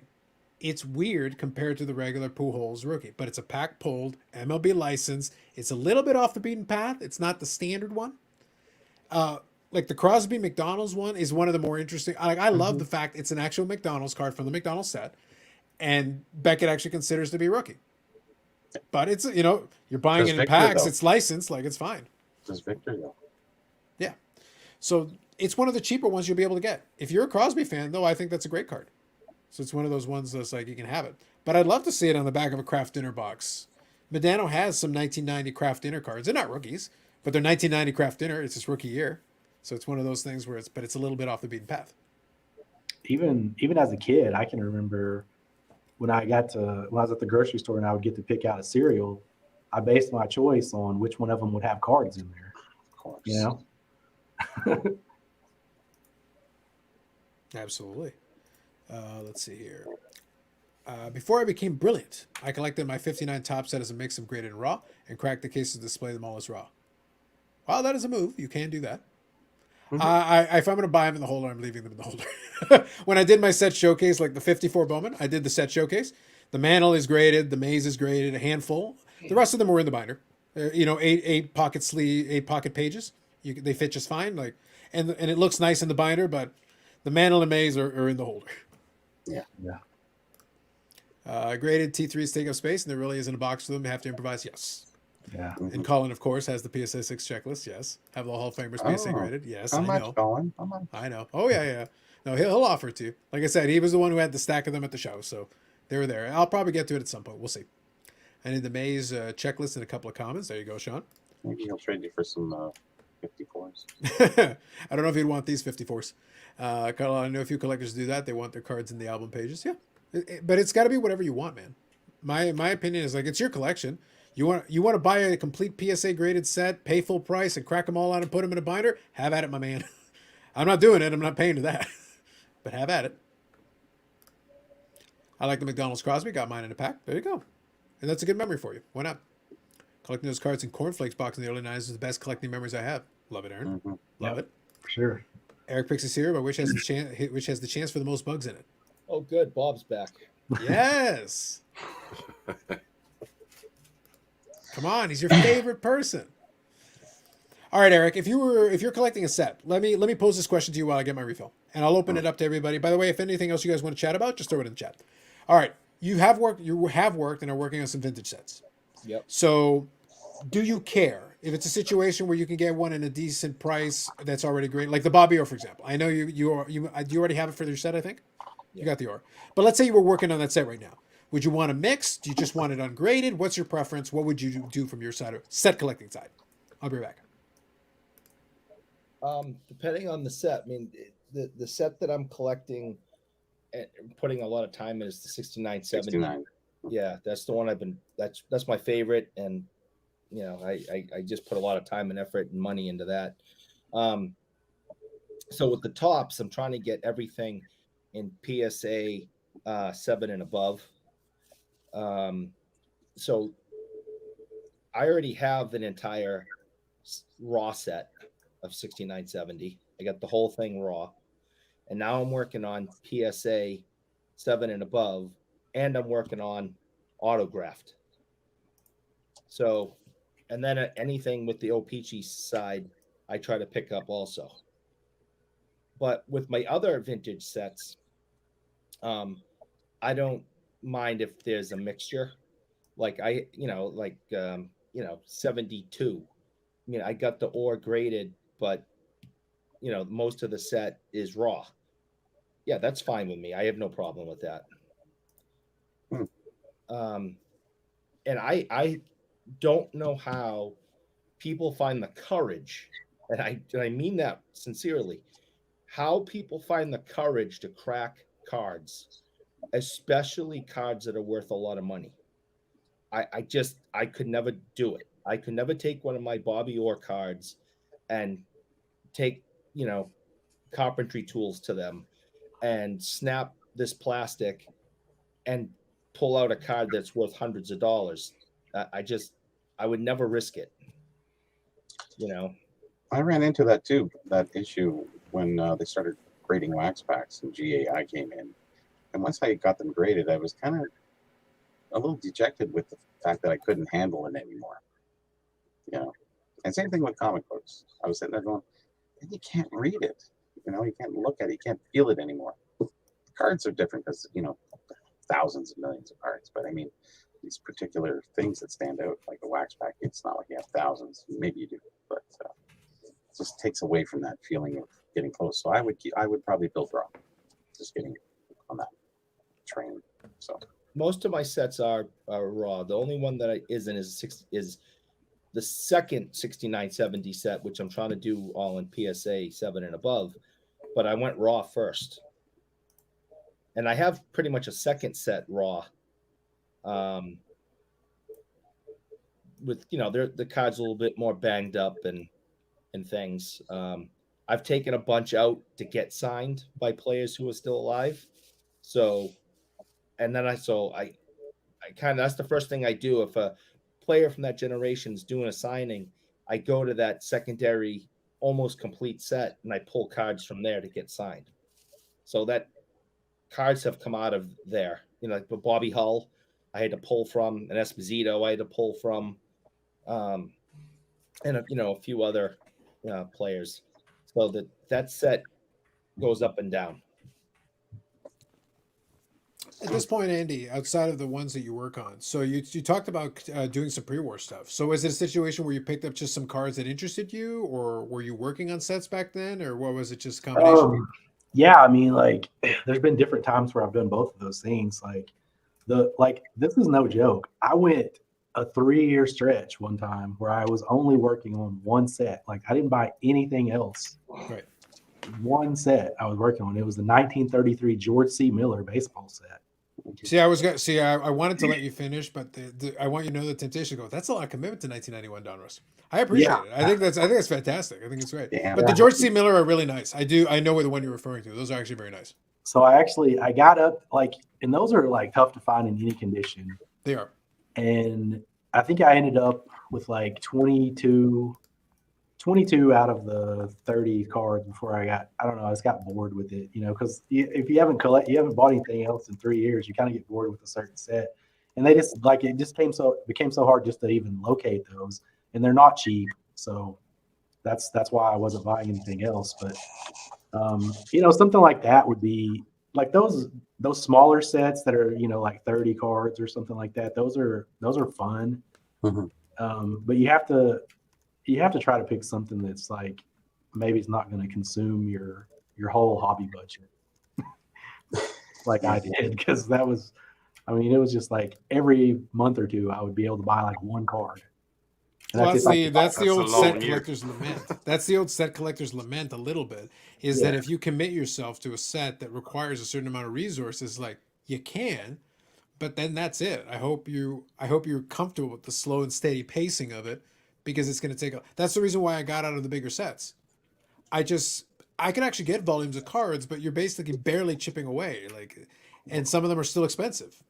It's fun for a while, but then you get to the point where you're like, okay, I can only buy one card for this 3-month period, and it's a common. It's not even like a player that really excites you. It's like one of the commons or something, but he's so expensive because he's so hard to find, and it's a commitment. But This was the George C. Miller, right? 33 George C. Miller. Yeah. So you're saying you're not excited about Dick Bartell? Yeah, I'll grab one. I have one. Yeah. And by the way, they're interesting cards. I do like them for what they are. They're a little bit different. And from that time period, they did a couple of different things. The backs are pretty straightforward. There's nothing too crazy there going on. They're kind of neat for what they are. It's just kind of interesting. And then you do send a complete uncanceled set of the 32 to George C. Miller.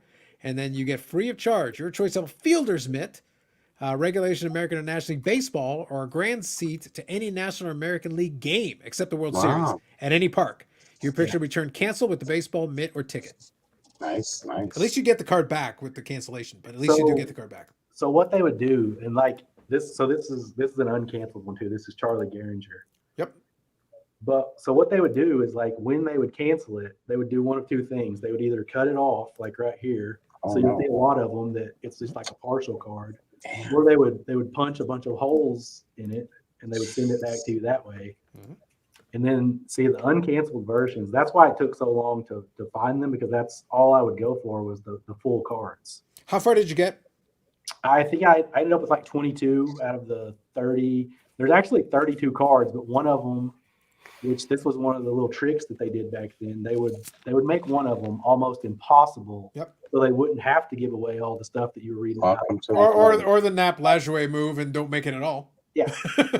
So there's so many sets during that time period. They're like 32 card sets, but there's really only 31 because that last one is almost impossible to get. Well, I'm starting to think, Andy, that 2018 Topps Chrome UFC autograph set, I'm starting to think the Mark Hunt is one of those. But I don't get anything if I get the Stuart Mark Hunt. Right. It might be. It's like Dana White will personally book you to a UFC contract and you can fight Bougie Eric in the Thunderdome. Yes! Give me the Mark Hunt. The cool thing about this set, I mean, from a collecting point of view, is even though they are expensive, there's no Ruth, there's no Gehrig. Yep. Because, I mean, those would be just, the best players in this are probably like Jimmy Fox, Lefty Grove is in there, Bill Dickey. There's a lot of Hall of Famers, but none of the guys that are just going to, like, you're going to have to sell your house or something. Yeah. So 20 was rife in Canada with cards they would short print. It was something that went on. And the 30s kind of did a little bit of something there, but not much. A few of them. Canadian Chewing Gum was one, but regardless. So what you're saying is that even back in the days, they were shenanigans. It wasn't manufacturers just having shenanigans. Isn't it weird how it doesn't change? They're still businesses. Their job is still to make money.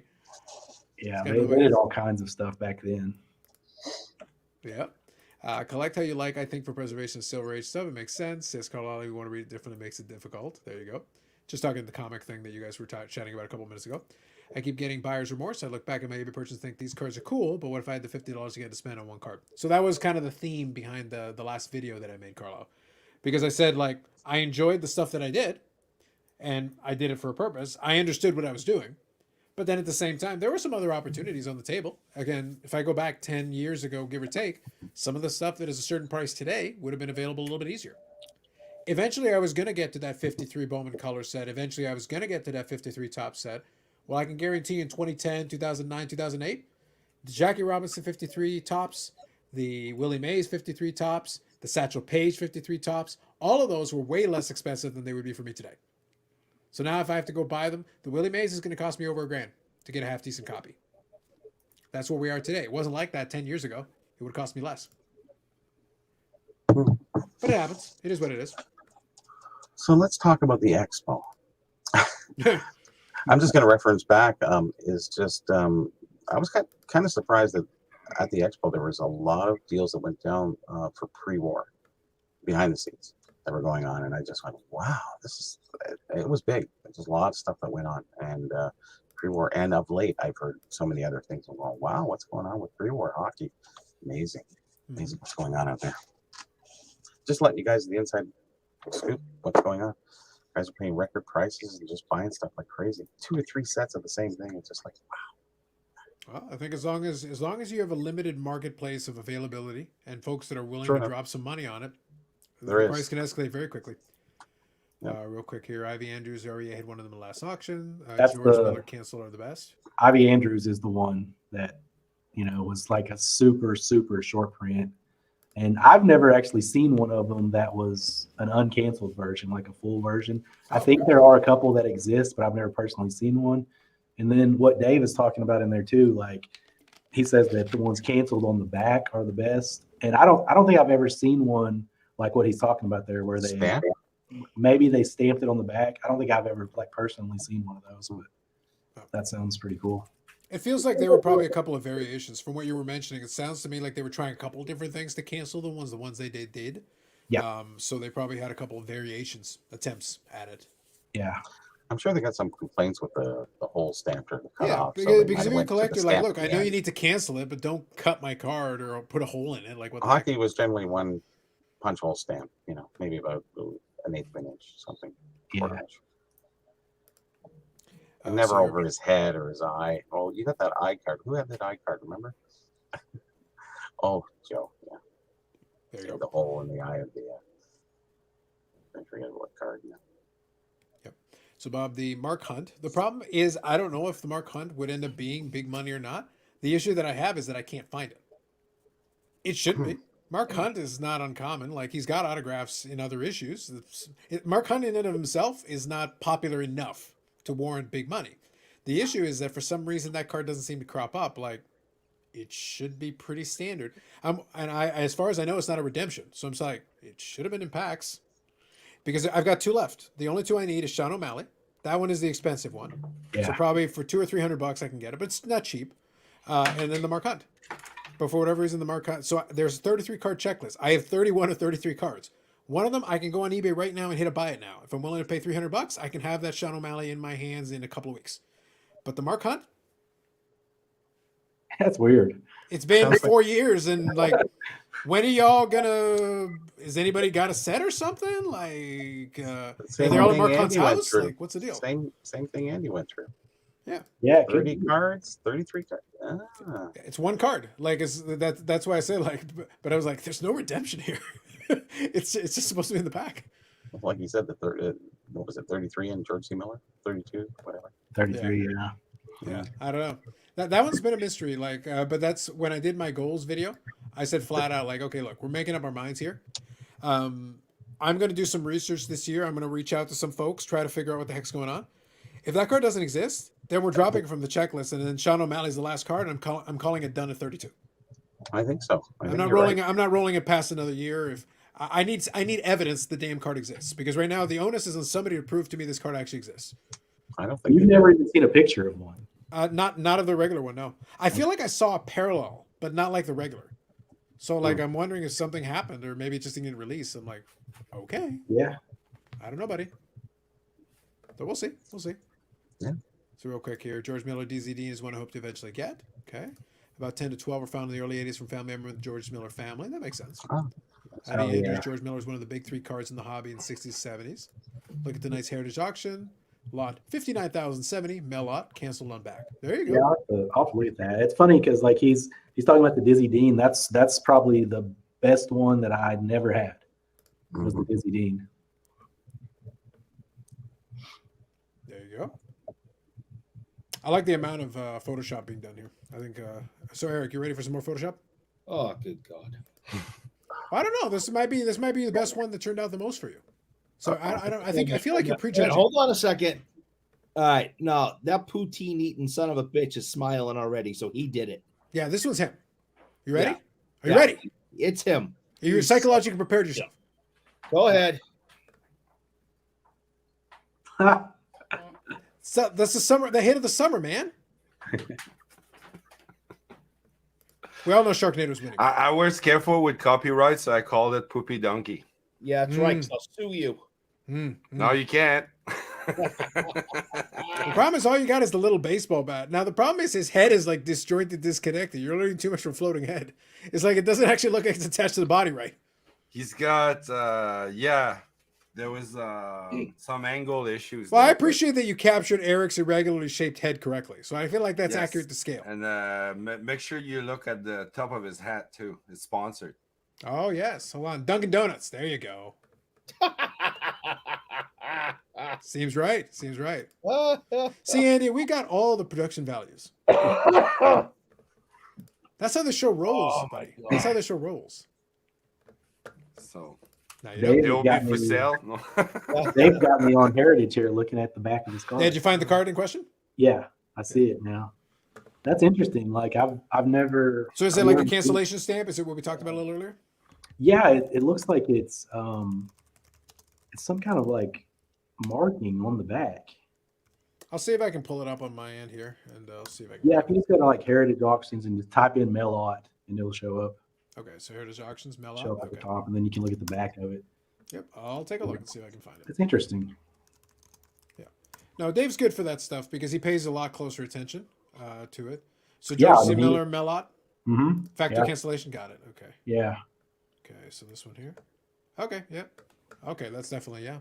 Okay, so here we go. I'll show the picture just so we can all see. Window. Chrome Yeah, tab. I've never seen one like that before. It's kind of interesting. It's a much better version, though. If you're the collector in it, that's way better than having to deal with, like, having it chopped off or having a hole punched into it. At Oh, least yeah. you can read the back. At least you can see it. So that's cool. Like if I was doing the set, I would be totally fine with having that card because it doesn't have holes in it. It doesn't have like a piece missing, stuff like that. It's a full card. And that's the front of it there. So there you go. Yeah. SGC1. Not bad. Thank you for It's that, going Dave. for 850. Is that what I saw? It's going, yeah. The next bid would be a minimum of 850, 1,020 with the buyer's premium. So right now it's 825. So 825 is the current bid. Oh, the buyer's premium. Yeah, you got to tack on 20%. So really, you're looking at the second number. With an auction house like this, PWCC does that now too. So whatever number you're seeing, tack on 20%. Right. Psychologically, you have to add that in. Even if I put the 20% in my bid, I still don't like to think about it. Buyer's premium. Yeah, no, it just leaves a bad taste in my mouth. I don't like Exactly. Yeah, Melot's one of the better players in the set. I agree. So I'm guessing you're talking about Mark Hunt here. Yeah, tweet at him asking about it. Just hope he doesn't trash talk you. Hey, where's your stupid autograph card, you jackass? They're in my house. I knew it. Yeah, I gave you permission to use fecal ferret or Thank Dookie you. Donkey. I'm gonna work on it. There you go. New Year special. it. 1923, William Patterson, Bert Kubo is one of those cards with low primo, so you could not win the prize. Yep. Harry Oliver from 33 Anonymous said also. Thank you, Colin. There's a bunch of interesting ones. Like I said, look, what's funny is that the vintage, and maybe you get kind of this impression as well, Andy, when it comes to the vintage stuff, especially pre-war and whatever, I think the story and what happened with it is sometimes more interesting than the physical cards themselves. Because some of them are like, look, I just don't want to pay for this. I don't need it. But I think it's cool it exists. I want to know more about it. And I'll say this. I think it's Andrew Nuff said cards. Yeah. Yeah. he shows sometimes books. So sometimes he'll get books, like big books that have like information on like the old judge cards and stuff like that. Something like that would be cool because then I get to see the cards in the book and get to read up a little bit on the book. I'm actually more interested in seeing the cards in the book that way than actually trying to go and chase them and physically own them. I'll tell you, like what everybody should do. Like if you're interested in those type of cards, hit the like button so that Eric pays for it. Oh, hit the come like on. button so Eric pays. Always. But like even if you have no intention of ever winning anything in one of these auctions, like an REA auction or something, Get the catalog. get the catalog. I The agree. catalog is like, I mean, it's just a huge. It's like just so much information. You get to see pictures of all these great cards and learn all kinds of stuff. I mean, it's fantastic. It's like, you should have to pay for these. They're great. Well, that's the thing. I will tell you, it's different genre, obviously. I'm a guy who enjoys the watch. I'm a guy who enjoys watches, and I would actually order the auction catalogs for the watches because because they have the full color images of a lot of it, and like it's window shopping. It's the ultimate in window shopping because I'm not bidding on any of this damn stuff. But like they had a couple that were feature auctions where they had stuff that was like Rolex actually produced it. And Rolex has made a ton of watches, but they produced these specifically for a Shaw. So it's a very specific model and a very specific style done in gold and all this stuff. And there's only like 3 of them. So it's one of those things where the final auction, the gavel would go down and it was like $8 million. Highest ever paid for this. It's like, well, I got the catalog that has the picture. I can see it and I don't have to pay for it. I'm gonna go grab that book real fast, the latest one, and just kind of show you. Like, Go for it. Yeah. Sounds good. Pretty neat. Absolutely. I need to drag out the photo editor to try to figure it out again. There you go, Bob. Can be more photoshopping, Eric. Lots of fun. More enemies with Photoshop. Totally agree. The education journey in vintage is often better than destination. Yeah. It's one of those things. There are some sets that I was interested in, and I'm closing in. I'm still a couple of years away from finishing, but I'm gonna be closer. I'm closer to the end than the beginning at this point. There you go. Grabbing all your Free them from their prisons. I will. there you go. The nice plastic, the yellow sun Free them basically from took the care of the prison. plastic. Come on, that's not toxic at all. But the thing is with a lot of the vintage stuff is once I get past a certain amount of sets that I wanted to do, it's like, okay, it's going to cost me X to physically own this. And then it's like, what am I going to do? Show it off to people? It's like, all right, I own this card. So there you go. There's an REA. Yep. Look at how thick it is. I mean, That's it's just for one auction. one auction. It's 628 pages. Yep. And they got the Once color you, images once in you there. buy Right? from them, you get the catalog every auction for a while, or how does that work? You just have to place a bid. You don't even have to buy. Just don't have to place win. the bid, no shit. Wow. But yeah, like it's full. Well, Yannick, you got to remember when you place a bid, you have to be registered. No, I know, I get it. I get all of that. It's just Everything- I've been in the business a little bit to distribute catalogs that big Like and everything's in how full, often it's you know. expensive, man. It is. And you can see they got the color images, which I think is the best. The nice big color images is Color the big images. bonus for that. Descriptions. They'll tell you about, some of the cards, some of the sets. I mean, it's just you'll see cards in these auctions that, I mean, that's the cool thing. And that's one of the things that those guys taught me about, like, especially pre-war stuff, is you're going to see cards in these auctions that you didn't even know existed. Mhm. And you will never see them on eBay or anywhere else like that. Like, there's certain cards that only show up in these type of auctions, REA Heritage. So you need to know, you need to be watching for them. Yeah. And there's, they do these REA auctions. Like, I think they do like 3 or 4 big ones a year. And I think some of the auction houses like Heritage, they'll have like smaller ones. And I think REA may even too, but they'll have like the big ones where they put out the catalog, I think like 3 or 4 times a year. So you just place an early bid that you won't win. Right. Yeah. If You you get play- a free catalog every auction. That's so what nice. a lot of people, when the auction first goes live, Back if you have any interest at all, you'll go in and put like a placer bid. Yeah. Because when it goes into extended bidding, you have to have placed a bid on it to be To eligible get to in, bid yeah. in To extended get bidding to on that. participate on round 2. Yeah. Right.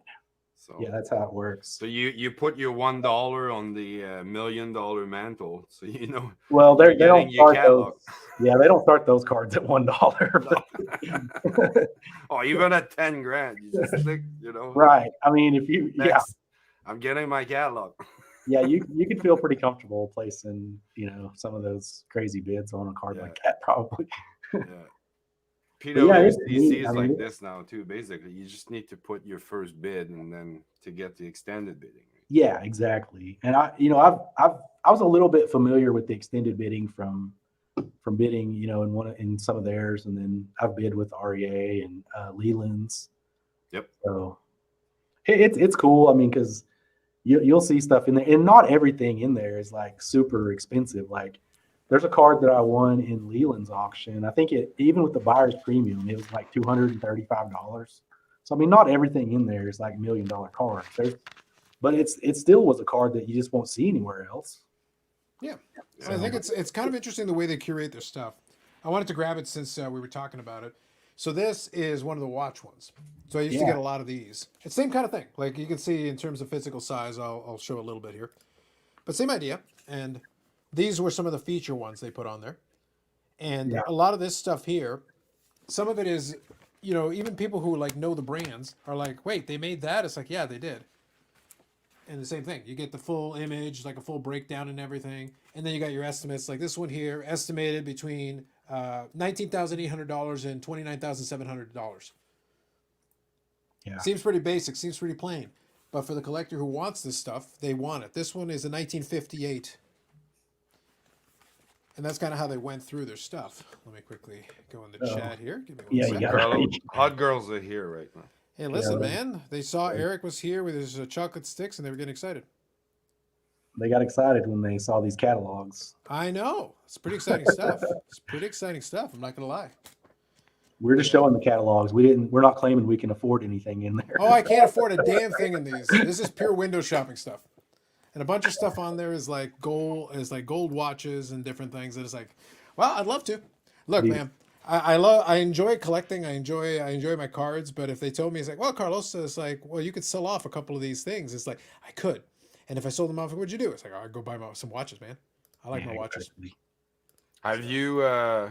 When's the last time you purchased a watch, Carlos, that you were like, like really looking forward to? Or...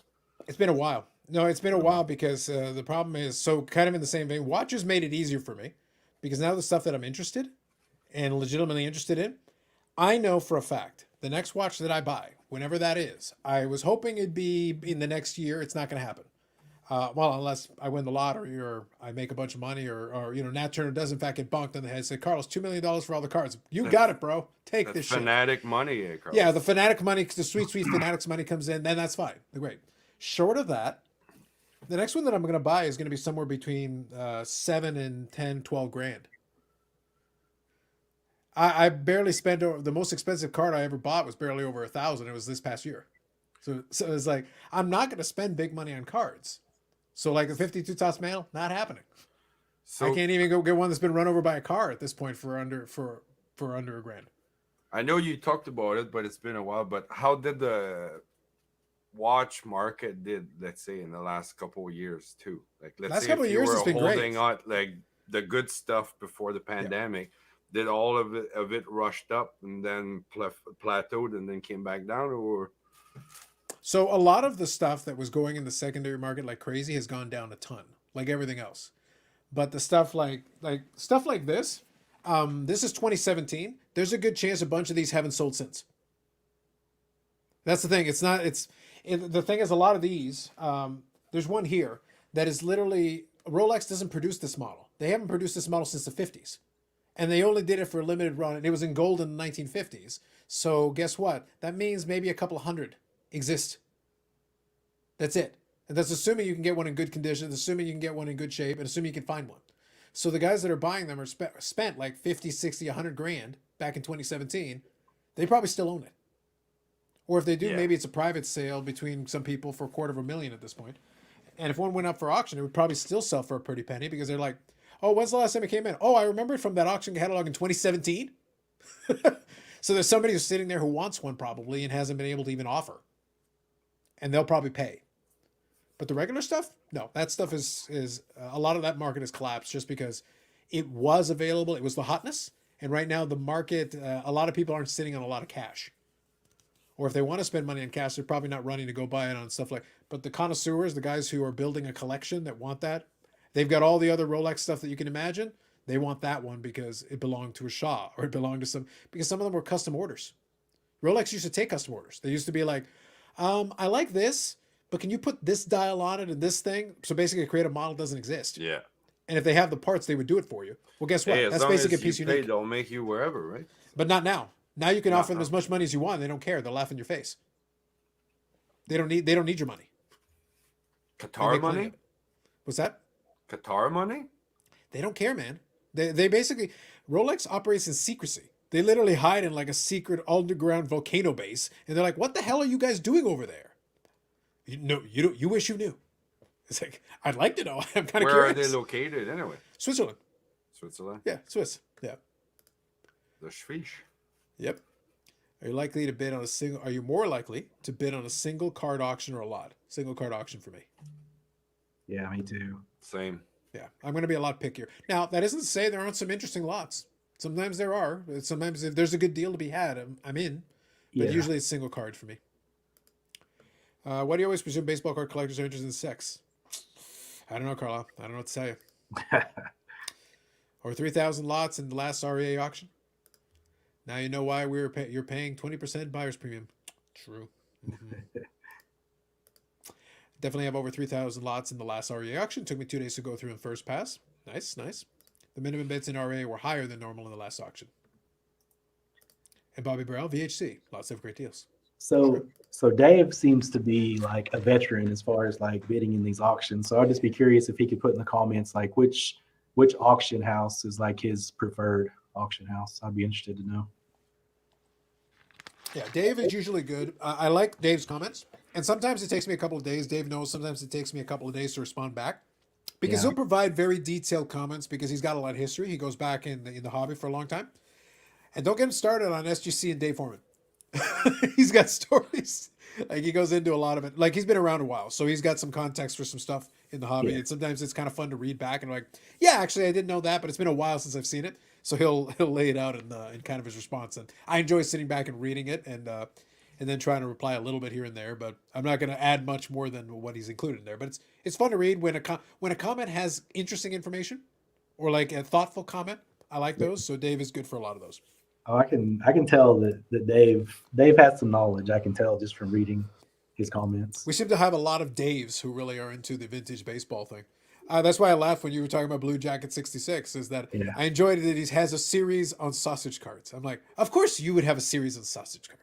Did you see the latest video that he did? I think Yes, so. on the Can you cards he remind me doesn't what like. was it about? Yeah, it was 10 the video is called 10 cards that you guys love that I hate.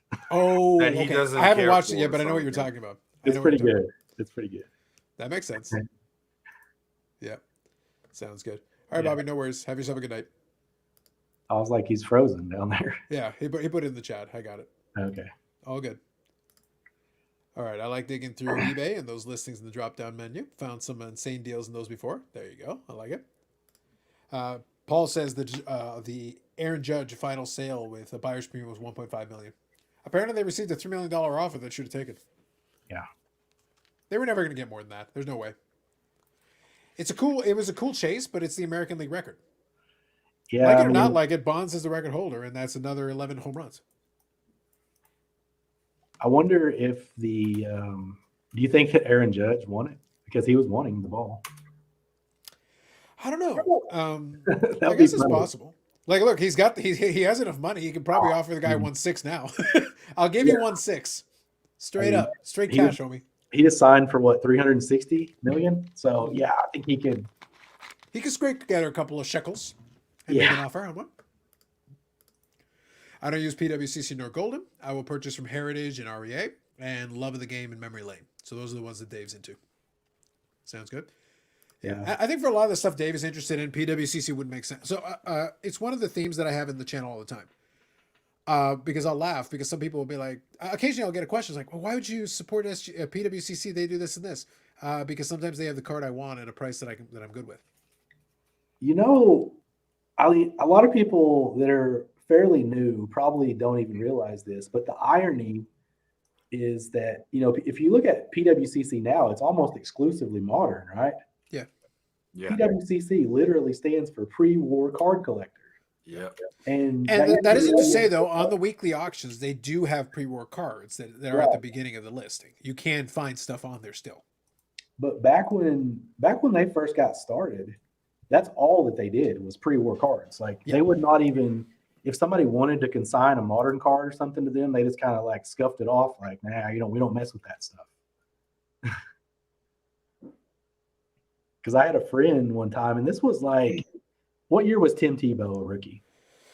Ooh, probably the year that Geoff was the most excited in life. It was, geez, I want to say like 2013. I'll take a look. It was like 2011, 2012, 2013, somewhere in there. Yeah. But I had a buddy, and he pulled a 1-of-1 Tim Tebow rookie. And at the time, Tebow was hot.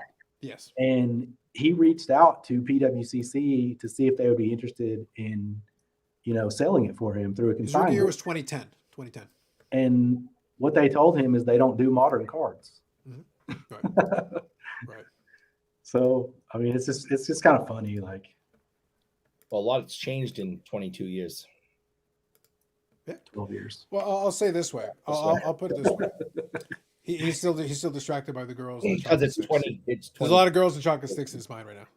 It'll come to him. But the thing is that it was a different time. As an auction house, you have to be flexible.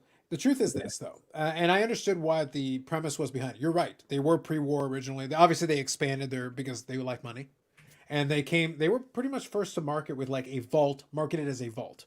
I still argue that ComC is a vault. In my opinion, it's been a vault since day one. Yeah. However, they never marketed themselves as a vault. They don't think of themselves in those terms, but they were. Effectively, that's what they were doing prior to it. But PWCC was the first one to the market with a vault that was treated and called as a vault. And they marketed it that way, which is smart. It was a good move on their part. But a lot of people look back at the history. It's like, guess what? PWCC has a shady past, as does Golden, as does a lot of the other players in the game. And like, you go back through the whole thing. It's like PSA's first card was a trim card, and it was a bunch of good old boys that did that. Dave Foreman in SGC has his shady past. He still owns SGC. Whatever you think of Pete from SGC and all those guys, the guy who owned it, it's like that's why I use sports cards are like Vegas when the mob ran it. Except the mob still runs it. They're still here.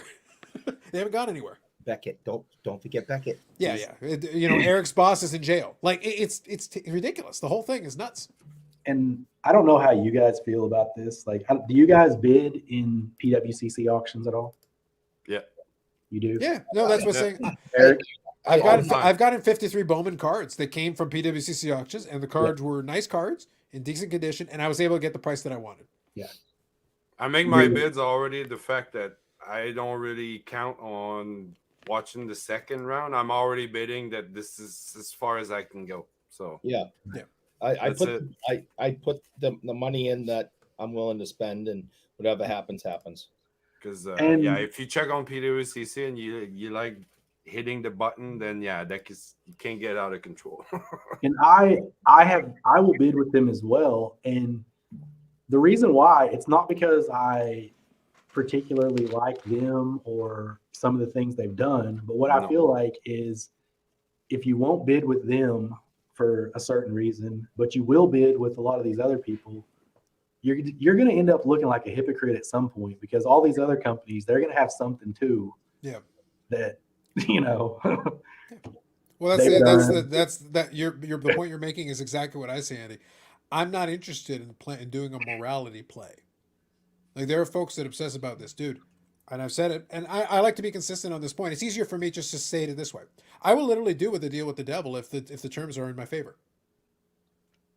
Well, now, the key is the devil wants the terms in their favor. But if you can somehow get the terms in your favor for some reason, somebody screwed up, somebody put the wrong eye in the wrong spot, I don't care. It doesn't make any difference to me, because I will only deal with what's in front of me. The items that I'm bidding on, I'm comfortable bidding on. If you're uncomfortable, then it doesn't matter who the seller is. If it's eBay, if it's PWCC, if it's Golden, you shouldn't be comfortable. If you're not comfortable, you're not comfortable. Yeah. But a lot of these items are pretty straightforward, pretty common. I'm not buying the highest end examples. So it's like, if the price point is right, I'm buying it off this platform. Yeah. And I guess the way I look at it is like, even if somebody wants to make, the morality play, it's like, who do you buy from them? Like who has no The whole skeletons? hobby's out. Who has no skeletons? That's what I would, I would love to buy from somebody that had no skeletons, but I don't know who that is. Ooh, the only bastion of hobby purity in the hobby. Ooh, that's I mean, tough. really, like there's, Well, you know. well, Andy, let me help you here. We're gonna look at the because I'm Carlos rules of the hobby. Ooh, yes, he's got the rules of the hobby. Please Okay. continue. Okay. Now, do you know the rules of the hobby, Andy? I'm Please. familiar. This is Tell like us, this is like the Eric. 10 Commandments, except we're not all the way up to 10. I'm working my way towards it. We're getting there. Yeah. Well, and I think this all goes with what we're discussing. So we always, of course, start with number one, which is people are stupid. Yes. Yeah, I would agree with that one. Yes.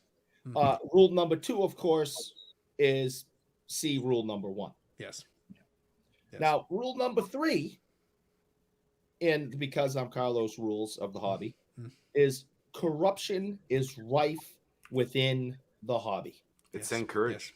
Yes. So, And as No the patron saint of corruption, I'm a fan of this, but please go on.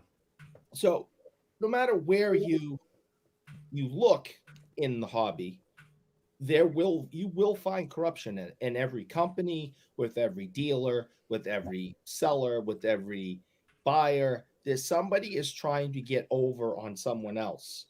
Wherever there is money in an industry, people are trying to get that money in their pockets. Yeah. And they're going to do whatever it takes to do that. Some are going to go a little further and really, start trimming cards and selling them for multi-millions of dollars to Wayne Gretzky. Others are going to, look at the comps and play around with them and bump cards up and sell them for a little bit more than they're worth to an unsuspecting buyer. Yeah. Jesus, Eric, that's not all written down in the rules. God damn it! Good Lord, if we had done this in the Bible, the 10 Commandments would have been the whole damn book. He's adding. Yeah, he's adding. He's extending. By the way, Andy, this applies to content creators too.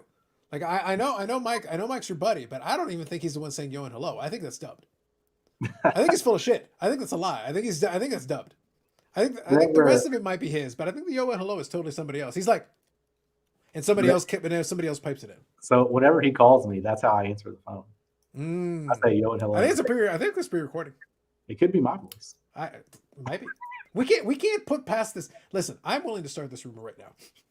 This whole thing is lies. The whole thing. All right, continue rule number 4, please. Oh, you want me to go through all? Okay, rule number 4, of course, because I'm Carlos rules of the We might as hobby. well, since we're doing the rules. Let's go. Don't mess with someone who photoshops better than you.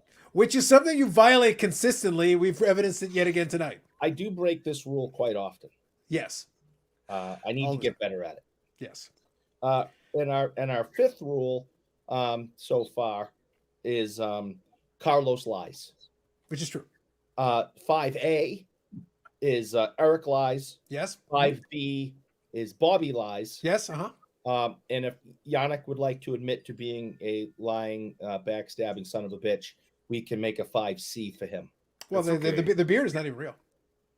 Nope. We talked about it. He just removes it after the show. It's all lies, really. So it's up to Yannick if he wants to admit to being a backstabbing, lying son of a bitch. The pen is Well, here. I don't lie. I'll just tell you right in your face. Well, are you going to tell everybody to their face that you're actually cardboard? Yeah. do you want to just finally do? Should we come out with it now, or do you want to save it for we're later? out. We're done. I'm card porn. Oh, there's Mike down there. See? There we go. All right, hold on. So what are we? 5C or 5D? What are we at? Well, are we going to add Yannick lies? Okay, what letter are we at so far?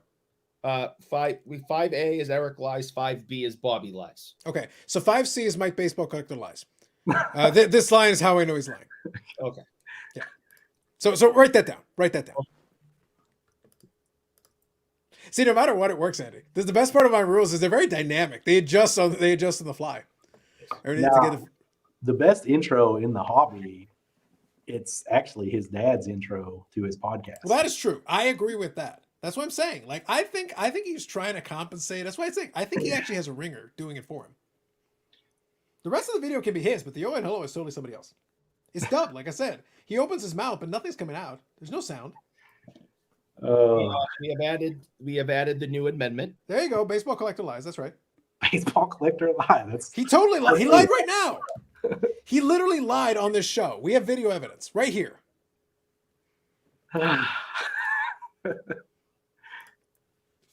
Terrible, Andy. And I'm horrified that you would be a part of this, that you've allowed this to go on for so long. I mean, I don't know. I don't know either, man. I don't know what to tell you. I have to disagree, Eric. They're honest dealers. A big part of their problem is a lack of follow through on law enforcement. Both on Coins and Stamps have a list of people that paid the price. There you go. Here, I'm just curious how it was witnessing Ovechkin scoring 800. Okay, I'm not sure where that one applies, but fair enough. Let me go back up a little I bit. need to do some research on one of his YouTube videos. Oh, yes, on the thumbnail. That's right. I I guess I need to try to find myself. It's like a Where's Waldo within the crowd. I think I have to. It's literally it's pretty prominent. You can see it very easily. Well, you're there. I will be doing research after the show. Yeah, real quick, I'll read a couple of these. Get back up here. Back in the day on eBay, you could search what people were bidding on and buying. That's true. Brett was buying a crazy amount of pre-war cards and would sell a lot of his cards in the auctions. Very true. Like I said, there's a lot of shadiness if we go back in time. Peter, and by back in time, I mean like yesterday. PWCC had an M116 Wagner that I really want. It sold for less than the price that I might have been willing to pay, but I simply won't bid. Have to have limits. Hey, Dave, you do you, man. Dean's cards, beside everything being overpriced, it is overpriced. That is true. Last year, the year before, Love of the Game is owned by an honest dealer. So for Dave, Love of the Game is one that he vouches for. So fair enough. I stopped buying from PWCC following a scandal I don't recollect. Then I stopped buying from another dealer because I confused them with PWCC. Then I forgot who I was supposed to boycott. There you go. I think when some of these things happen, we all have that initial reaction of like, yeah, I don't ever want to buy from these people again. Mm-hmm. But what happens over the long term is they end up with some stuff that you really want. And the only thing that happens if you don't buy from them is you hurt yourself. Mm-hmm. Well, that was always my point. Like, what it means to me is you've got to do your own diligence. You got to be more thorough and like do your diligence, because I'm not going to determine. I'm basically not going to cheat myself out of something that fits in the collection, unless I have concerns about the item in question. If I have concerns about the item in question, that's different.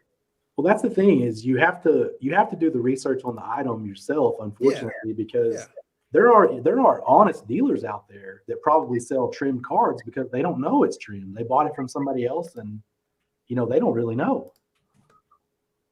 Mm-hmm. So good evening, gents. Absolutely, CC. Hilarious. Yannick 5C to the moon. As long as the card doctors show builders win, it will continue. If they lose their freedom, it will stop. There you go, Dave. I believe Heritage is above board, but realize the owner could have spent time in jail for his coin grading scam in the early 1990s. That's true. Yeah. Facts. Big phone. But he's also a big phone. He's either a phone and a phony, or one or the other, or is he lying to us again? This guy can't get his story straight. I know. He can't make up his mind. If you just tell the truth, you don't have to worry about getting your story straight. First he's a big phone, now phony. I know. Is there a rule that if it's too good to be true, that it's not? I think that's a general life rule. I think that's it really comes down to I think that fits a lot of categories. Kind of the reason I have fun with those rules is that a lot of them are just common sense. There are elements to it like we're not reinventing the wheel out here. What it really comes down to is that there are folks in the hobby who are way too trusting of some stuff, and then when they get burned, they overcorrect and become overly suspicious where it doesn't make sense. There's a time and a place where it makes sense. If somebody asks me point blank, they're like, does PWCC have a shady reputation? You're damn right they do. 100%. Yeah. Are they guilty of a lot of stuff? I believe they are. Yes. Oh, but then how can you use them? Because they serve a purpose for me. I'm very practical about this. I don't get emotionally involved in it. My answer to this is, yes, they've done some shady stuff. I believe they are guilty of said shady stuff. And if somebody wants to prosecute it and gets the evidence together, I'm sure they would find more than enough to get some of these folks on it. However, in the interim, they have a platform. People put real cards in this platform and they sell it. And as long as I pay for it and I get the product I pay for, I don't care. And Carlisle makes a great observation there. That is true. Yep. That is a very reasonable point. Yeah. Like I would be a lot more concerned with buying from certain people if I was paying that kind of money that some of these cards go for, I would be a lot more concerned. Yeah. And I think at the price point, like we've talked about it before, where Bobby has been on as well, and we chatted about it. And I kind of did like an informal poll. How many people, like realistically, how many people have actually purchased a card in cash, purchased a card for over $1,000 US? I have, but not a lot. Like I can count it on one hand. It's literally like one or two cards total. Now, do I have cards that are valued over 1,000 US? Yes, but I didn't pay that price. I bought it 15, 20 years ago, and it eventually appreciated and went past that line. My 53 Topps Mantle would qualify as a card like that, but I paid sub $500 for it. Yeah. And at the time, that was the going rate. It is, you cannot get it for that price now. The 52 Bowman Mantle that I sold it for just shy of $2,000. Yeah. I did not pay $2,000. I paid about $400, but I didn't buy it yesterday. I bought it years and years and years ago when $400 was the going rate. Yeah. So, but I've never, outside, the only cards that I can think of that I crossed the $1,000 threshold was the 53 Bowman Color, because I bought it this year. Now that is the going rate. It's funny because like you'll tell people stories like that and they'll be like, "Oh, you got a steal on that." And you're like, "Well, no, that's what it sold for then." At the time. And I was pretty much standard with comps. Like if you had looked at it with comps at that time, like I bought it right within the range of what was considered normal at that time. Yeah. I bought my Gretzky rookie for $50. There you go. Let's see here. I have expected Eric to hold up You Suck Bob sign during his art class in the week he got his crayon and constructing paper privileges back. I did. Eric uses glue sticks as lip balm. Thank you, Carla. You're not reinventing the wheel, but including Mike, you are now apparently reinventing the phone. Yes, phone or phoney. It's more fun having Andy here. Yeah. It's okay, Andy. Just smile and nod. But at least Mike is immortalized in the rules. He is officially in the rules. That's canon. That's good. That's impressive. Like Eric actually is written down. Like that's not a joke. We have rules. They're written down. 5C. 5C. There's a lot of liars in 5. Is what I'm trying to say. But Andy, if you keep buying from them, it will be other collector that's less knowledgeable that they cheat. Personally, I can enjoy a card that I don't own, and that's and Dave's making a completely fair point, very fair point. And this is something that I think every collector has to grapple with. And Sure. Now I don't have this problem. I don't pretend to have this problem. I really don't. That's why I say, like, I operate. The reason I gave that analogy forever ago about being like Vegas when the mob ran it is, guess what? You can operate legitimately, understanding that these are the low rules of the land. There were people who legitimately went and they were like professional gamblers who did well during this period. I mean, sticking with this Vegas analogy, they were professional gamblers, but they knew that the mob ran it. They knew if you counted cards or did some shady stuff, you would get your legs broken in the back. But guess what? They operated for years. And then when they went legit, when Vegas became corporatized and it went legit, so to speak, they continued to operate. It's like, well, why can you continue? Because I wasn't doing anything illegal. But you knew this. I knew stuff was going on. I wasn't participating in it. But I also knew how to avoid the landmines. I knew how to stay out of trouble. So guess what? I can operate in this space when we're having the mob run it, and I can operate in the legit space just the same. I don't care. Yeah, and if you go, like anybody that goes to a lot of card shows, and you overhear stories, you see people that are, big shots in the hobby. You'll see them having conversations. You'll hear things, and I mean, there's a lot of stuff that goes on that people don't know about and probably would prefer not to know about, just to be quite frank. Because I mean, if anybody that thinks there's not a lot of shady stuff that still goes on to this day, I mean, they just, you got your blinders on. Because and if you start talking about sports memorabilia, it explodes even. Oh, it's even worse. Yeah. But that's the weird spot I find myself in a lot of times, Andy, is that we'll do the stuff on the show where somebody who maybe hasn't been around, like Dave, obviously has been around long enough. He knows a lot of the players. He understands a lot of the background. Yeah. As much crap as I give Mike, and it's fun for me. But Mike's been around long enough that he understands to a fair degree that a lot of stuff. You've been around long enough to a fair degree. Eric is new here. He's still getting his paperwork done. But the thing is that if you have been around a while, you kind of accept this stuff. That's why I did the video where I pulled up some clips of good old Kenny Golden from the Shop at Home days with Don West. But for some people, that's new. For some people, like, wait, that's the same Ken Gold. Yes, it is. Yeah. That's the same. That's good old Kenny. But like, dude's been doing, and I showed people the ad, where Don West was talking it up, right? This is the '85 Nike Jordan rookie card, and talking the whole thing up. And then I pulled up 130 point. I pulled up 130 point. This is the same card in a pro holder, which, by the way, pro holder, hilarious. LOL. Here's the same card today. It never went up like crazy. What? That's nuts. But they were hawking the hell out of that crap back then, and they did it for years. It's like, is that shady? You're damn right it is. Was there some shady as a scoreboard? You're damn right there was. I watched that stuff for hours because there was no internet. Mm-hmm. It was entertainment. Yeah, this was the only way to get the hobby into your living room like that, and I would watch those guys for hours, day after day after day. It'd be on in the background, having Don West screaming, and it was awesome to be a part of that and have that, in your daily life. I'm not saying that it was good. I'm not saying that it was legit. I'm just saying that's all we had. Yeah. Now we have like 44 people watching this on YouTube and stuff while other shows are going on, and there's people over there watching them. So this was it. It was the only way to get the hobby into your house. And it was cool for the time. Yeah. But it's funny, but sometimes showing the folks who are newer that context, giving them examples. Like, look, I'll show you the footage. I'll do better than just tell you. I will show you the footage so you can hear and see for yourself. And they go, by the way, that's Mr. Nine-Figure Bank Account. It's the same dude. Like, it's not a different guy. It's the same guy. And he was the scoreboard guy, and he was the other guy. And it was like, yeah. There's I think I've been to like maybe 15 nationals, and then I've been to a bunch of Dallas card shows. I can only remember maybe a couple where I haven't personally seen somebody get arrested. Right. I mean, it could be people selling fake stuff, people stealing. I mean, there's, usually it's fake memorabilia at the national, like to Eric's point.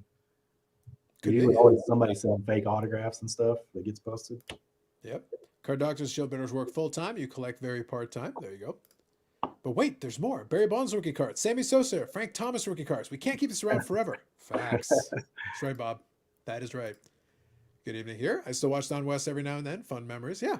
Like, it's actually fun. If you actually go back, like if you're a collector and you enjoy it and appreciate it, it's actually, it is legitimately entertaining. You can watch it just from an entertainment perspective and go, man, this is fun. Did you know that he has a YouTube channel?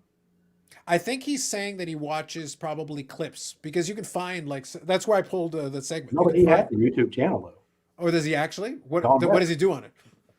I don't know how new. I want it to be like Don West cooking or Don West. No, I don't know how new the videos are, but it's still cards. Like he's talking like just crap, like he always does. I was hoping now it'd be like, oh, we're gonna go high class. Let me tell you, high class. You have to go check out some I'm watching.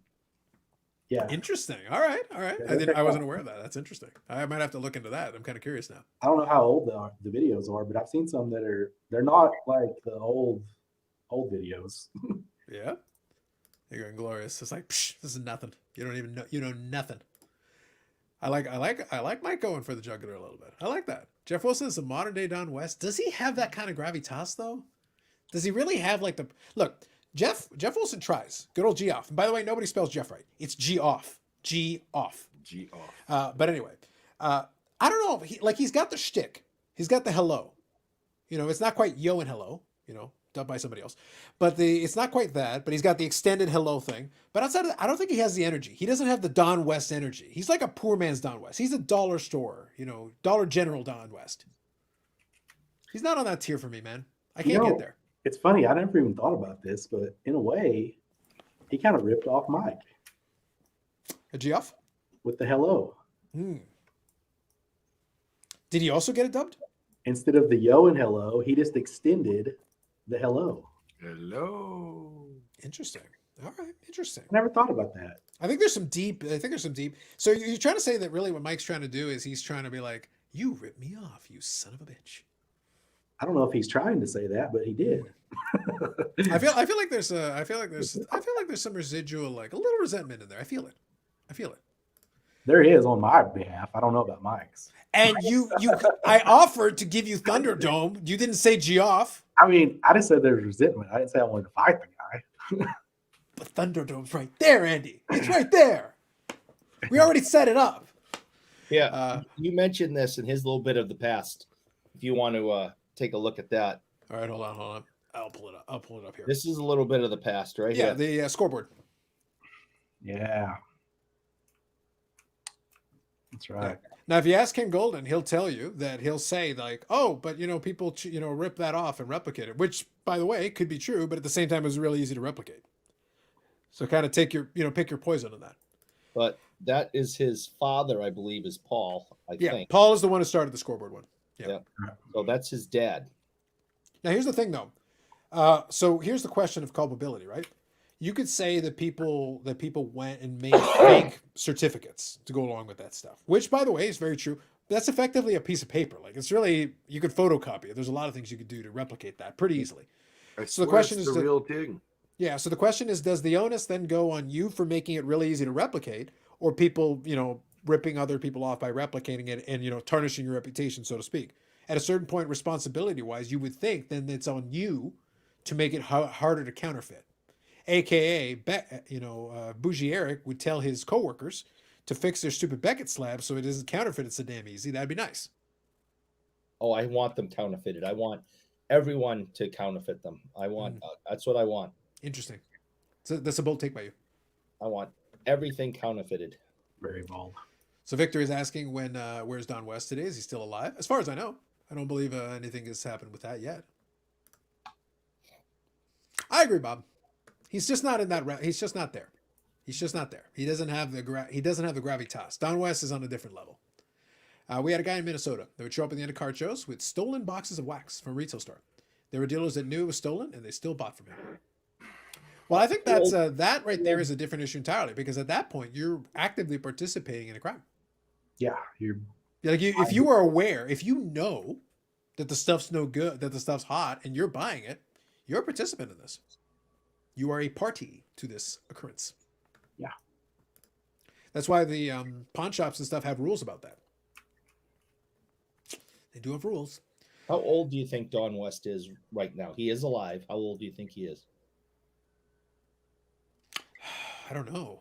I know he did. I know he actually did commentating with wrestling too. He was in TNA in the early 2000s. Yep. TNA wrestling. Yep. Is he 70? I want to say high 60s. Yannick, do you know who we're talking about? And do you have I don't know. I'll say 75. 59 years old. Wow. No way. Yikes. I would have guessed like you guys. Oh, Interesting. I would have guessed, mid to late. How old was he when he was talking to Kenny? 12 years old. Jesus. I mean, really? Like, look, Ken Golden is like the crypt keeper over here. Like, Jesus. Don West was doing business with him back in the early 90s. 59. Man. That's madness. Yeah, that would have mean he would have had to have in his late 20s. Yeah, that's nuts. Yeah. Hawking sports cars really ages a guy. I guess so, yeah. I don't know. I don't know. So he's 59, okay. And on a serious note, I just looked at the headline.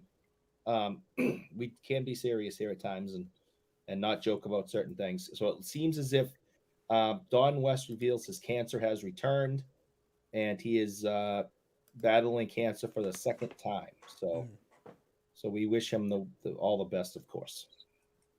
Yeah. As far as I was aware, he is still alive, but Brendan here is trying to say he's no longer with us. I haven't heard anything that he's not around. I did hear he was sick. So thank you, Eric, for confirming that. But look, if any of you guys have confirmation of that, we can check. But as far as I was aware, he was still around. But he was sick. I do remember hearing something about that. Yeah, we don't need to kill people off prematurely. If they're still around, give them the credit for that. They made fakes, but they also took thousands of real certificates when Scoreboard made bankrupt. Yeah, absolutely. There was a lot. It's one of those things, though. Like, you have to be really, again, you have to be really careful. I think the hobby is at times too trusting. And like I said, after a while, though, then the hobby tends to overcorrect. then it becomes a witch hunt on everything. It's like, well, guys, you can't like go from one extreme to the other. You gotta like, there is some middle ground here in between. I remember, like I said, when I was going through the year in review for myself, just to kind of follow through with it. January, it feels like 100 years ago. January was the Logan Paul Pokemon case. I was like, dang, that feels like forever ago. Everybody that was got January. duped. Yeah, we all got duped. Agreed. Agreed. That was January, guys. That's January. That's By the way, just for the record, I still have it. I'm not going to play the whole thing, but I still have it. The reason why I was mostly concerned was because the person who brought it to me, he had so many inconsistencies, so much inconsistencies in the stories. It was like 3-4 different stories. That was my issue. And I will play that in the New Year's Eve one. Well, G.I. we got to Joe. go back. Memories. Single tier. Just in terms of like hobby news and happenings, it feels like we've had like 20 years worth of stuff crammed into like 2 years. Does it feel that way to you guys? I can tell you with almost 200 videos done this year. Yes. Yes. I I'd say mean, there was a lot of weeks that things were turning around 180 degrees the same, like 24 hours type of thing. So yeah, I would say. it's crazy. I can tell you that's why I say I'm going to compile the list. I'll be kind of curious. It'll be kind of fun to do that. But yeah, the Pokemon case was in January, and the Fanatics thing came very soon right after that. They were right around the same time. The Fanatics news of them buying tops, that was right around the same time. Like, Literally within days or weeks of each other. Very, very close, one after another.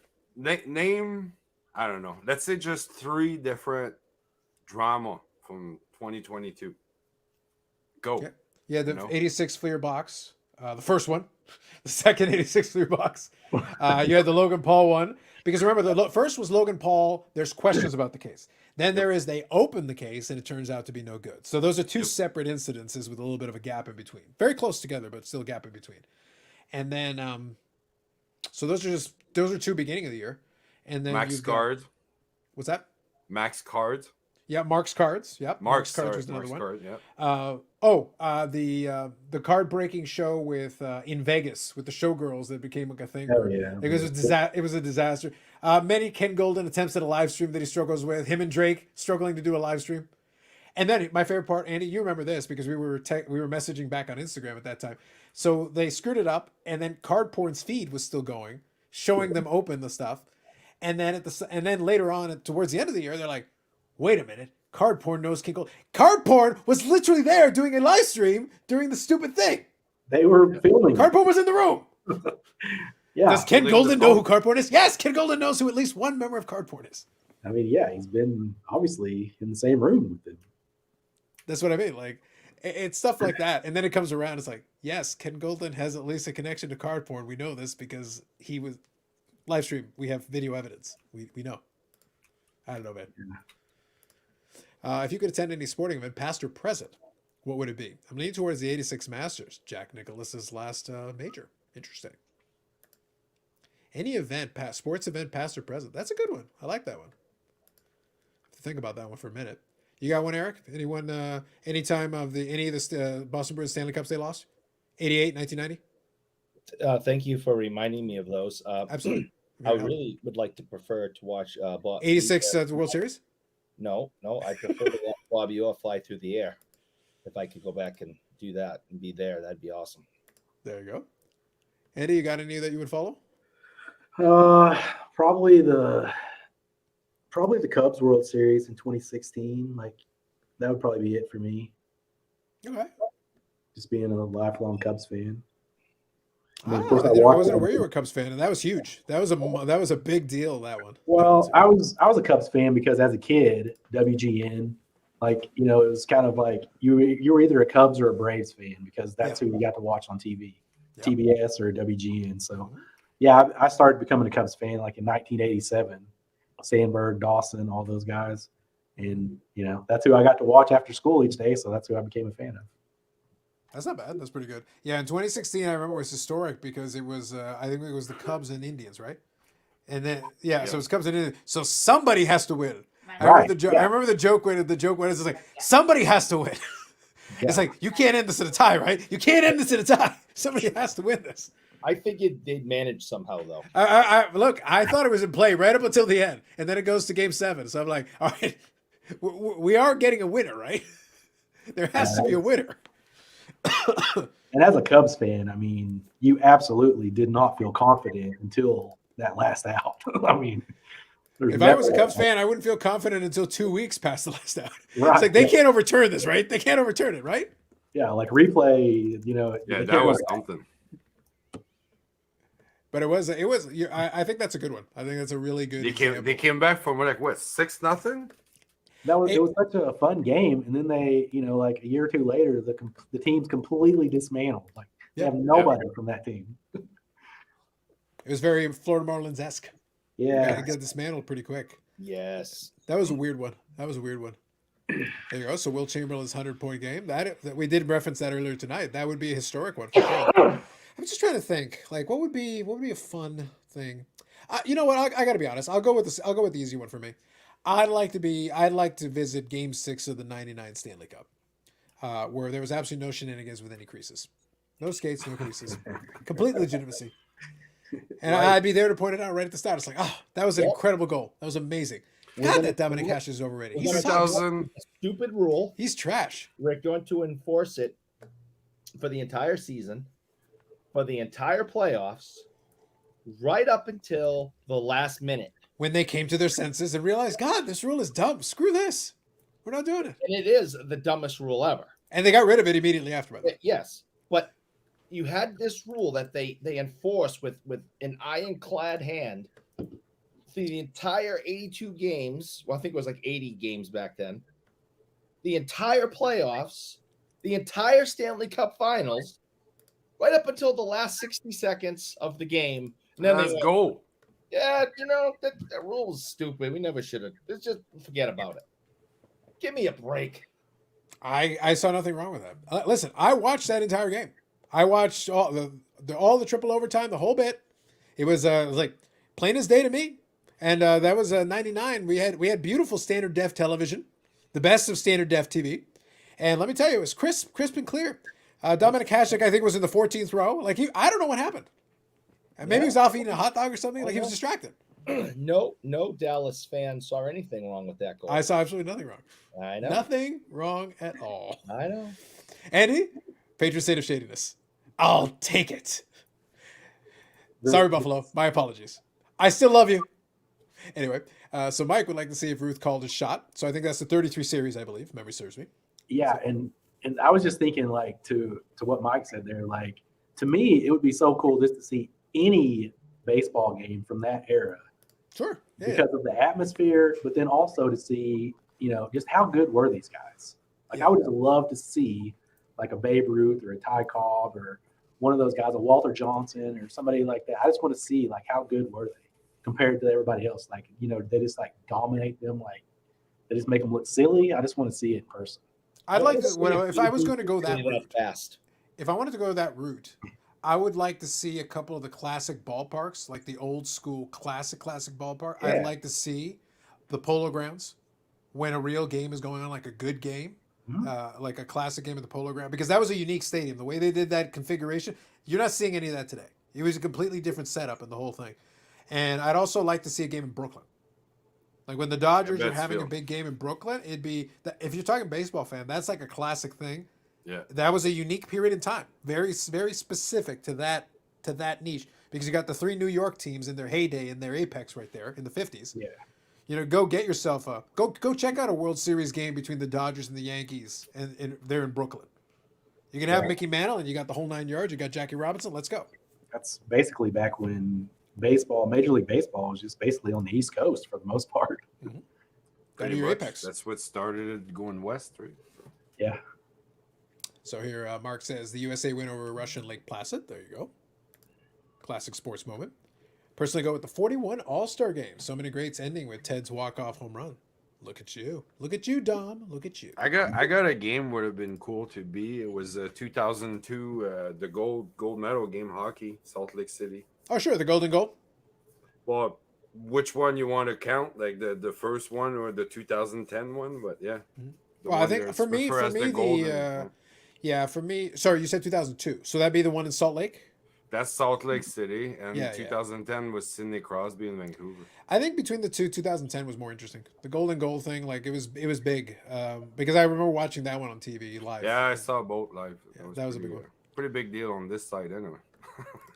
Bob here says, "How about a day at the Coliseum?" There you go. Bouchier could fight the Lions. The original Thunderdome.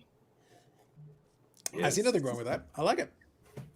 But I think if you're a fan of the different sports, I think you could definitely have some amazing. Look, one that would be kind of fun for me, just because I'd enjoy. And I mentioned it earlier tonight. It wasn't sold out. I'd like to see Super Bowl one. I think that would be pretty sweet because you have some space to yourself. It wasn't sold out. But you can see the game itself, and that's the classic '60s Packers, Bart Starr, and that team, and they're in the middle of their apex. They're right at the tail end of their prime. There, finishing it up. They won the two Super Bowls, and that was the end of their run. But they had a dominant run in the '60s leading up to that point. Yeah, and I've talked to people that swear up and down, like if you're just talking pure atmosphere, the World Cup is tough to beat in soccer. Yeah, that'd be a good one for sure. That would make sense. Well, tomorrow's game is going to be, watched by more people than even the Super Bowl. So, I mean, I'm going to watch it. Are you? Sorry, who are you asking, Andy? Anybody? Are you guys going to? I was going to say they're all mesmerized by Eric's visage here. I think that's what happened. Yeah. So I'll leave that be. I'm not. I'm the Latin non-soccer guy, so I'm out. I'm going to actually watch it. I mean, it's intriguing to me to see Messi. I believe it's Messi's last game, isn't it? It's going to be his last World Cup.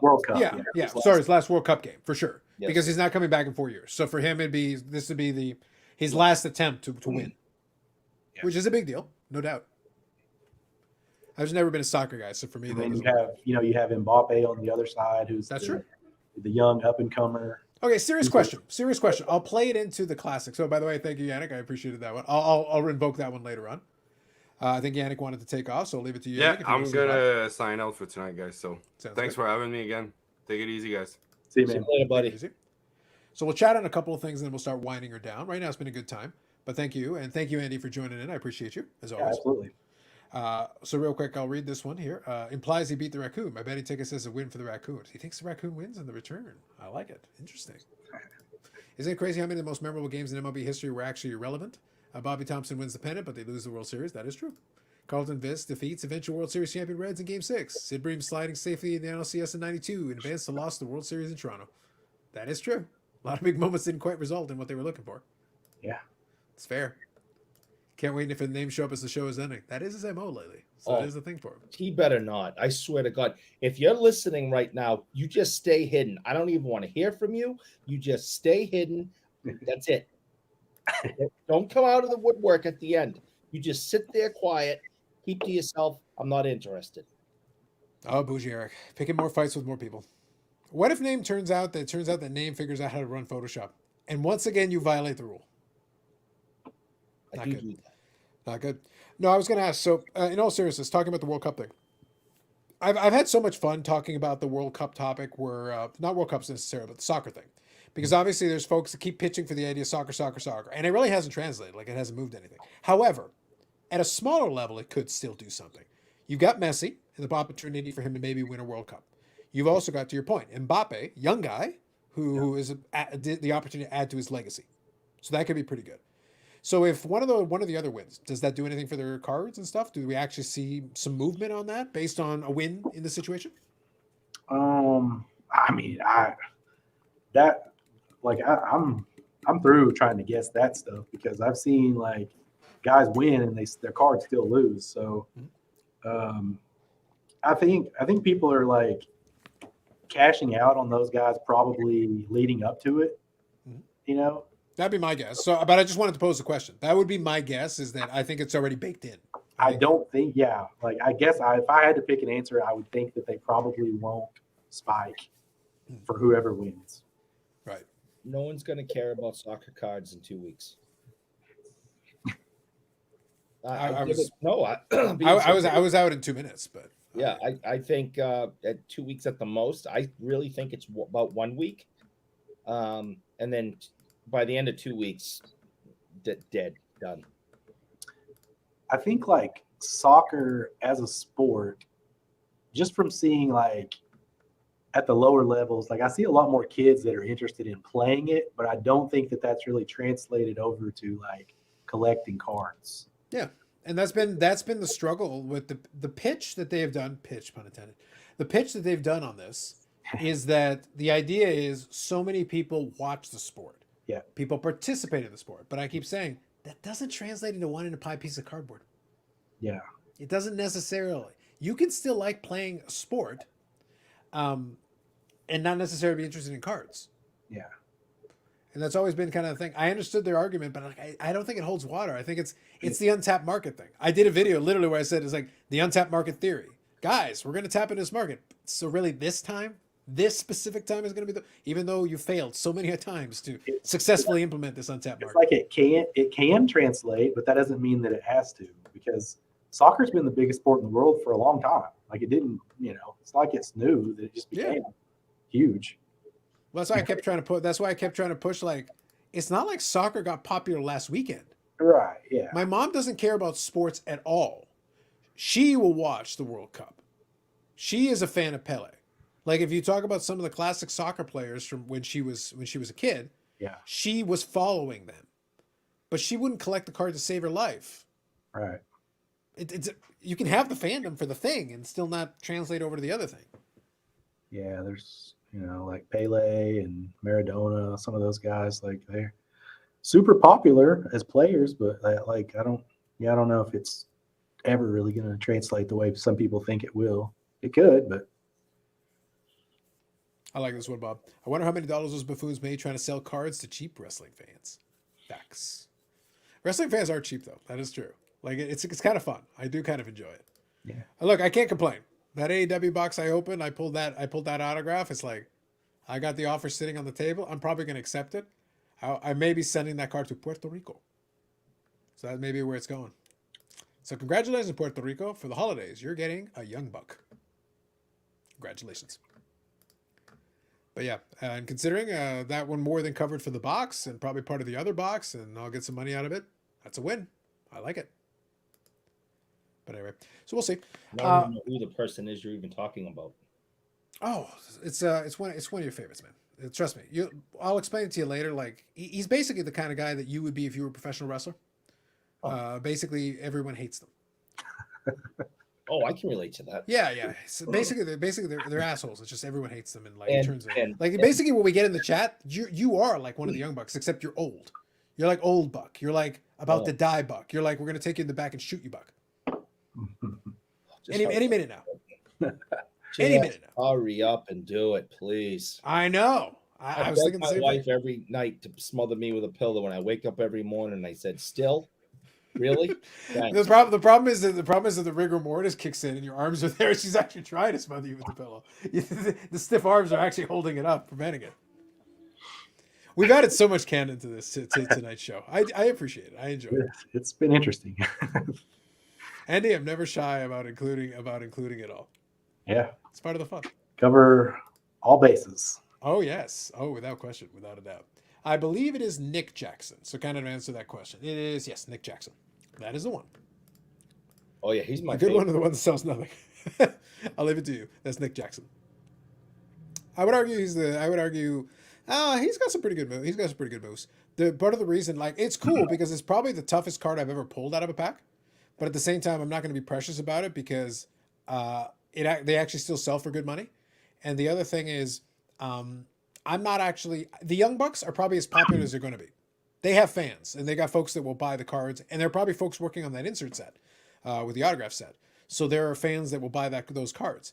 I don't see anything that would make them worth more down the road here. It's not like a card. Oh, hold on to the card and maybe be worth more down the road. No, I'll take the money that's available on the table here. I can use it to buy some other stuff, which would be great. Let's go Bills. Just clears playoff spot with the last second field goal. Nice, Tom. There you go. Nick is the one that's actually good. There you go, Bob. So now you know. Sounds good. Cool. Yeah, I had that game on in the background. I forgot. There you go. You usually got it there. Yeah, Young Bucks already peaked. Yeah, I'm pretty sure it's about as good as it's going to be. So, but I'll do well on that card. So it'll be kind of fun, and then we'll see what the rest of the year holds up. So Andy, you already mentioned that, and we'll finalize on this. You already mentioned, I think the next Dallas one is in January. You already said you're probably going to be doing the Burbank show Yeah, as an that attendee? one's in February. So I don't know. I'll probably skip the Dallas show in January since I'll be going to the Burbank in February. Hmm. Sounds So fair. So here's a question, actually. Let me ask you this one, and we'll kind of take her down on this one.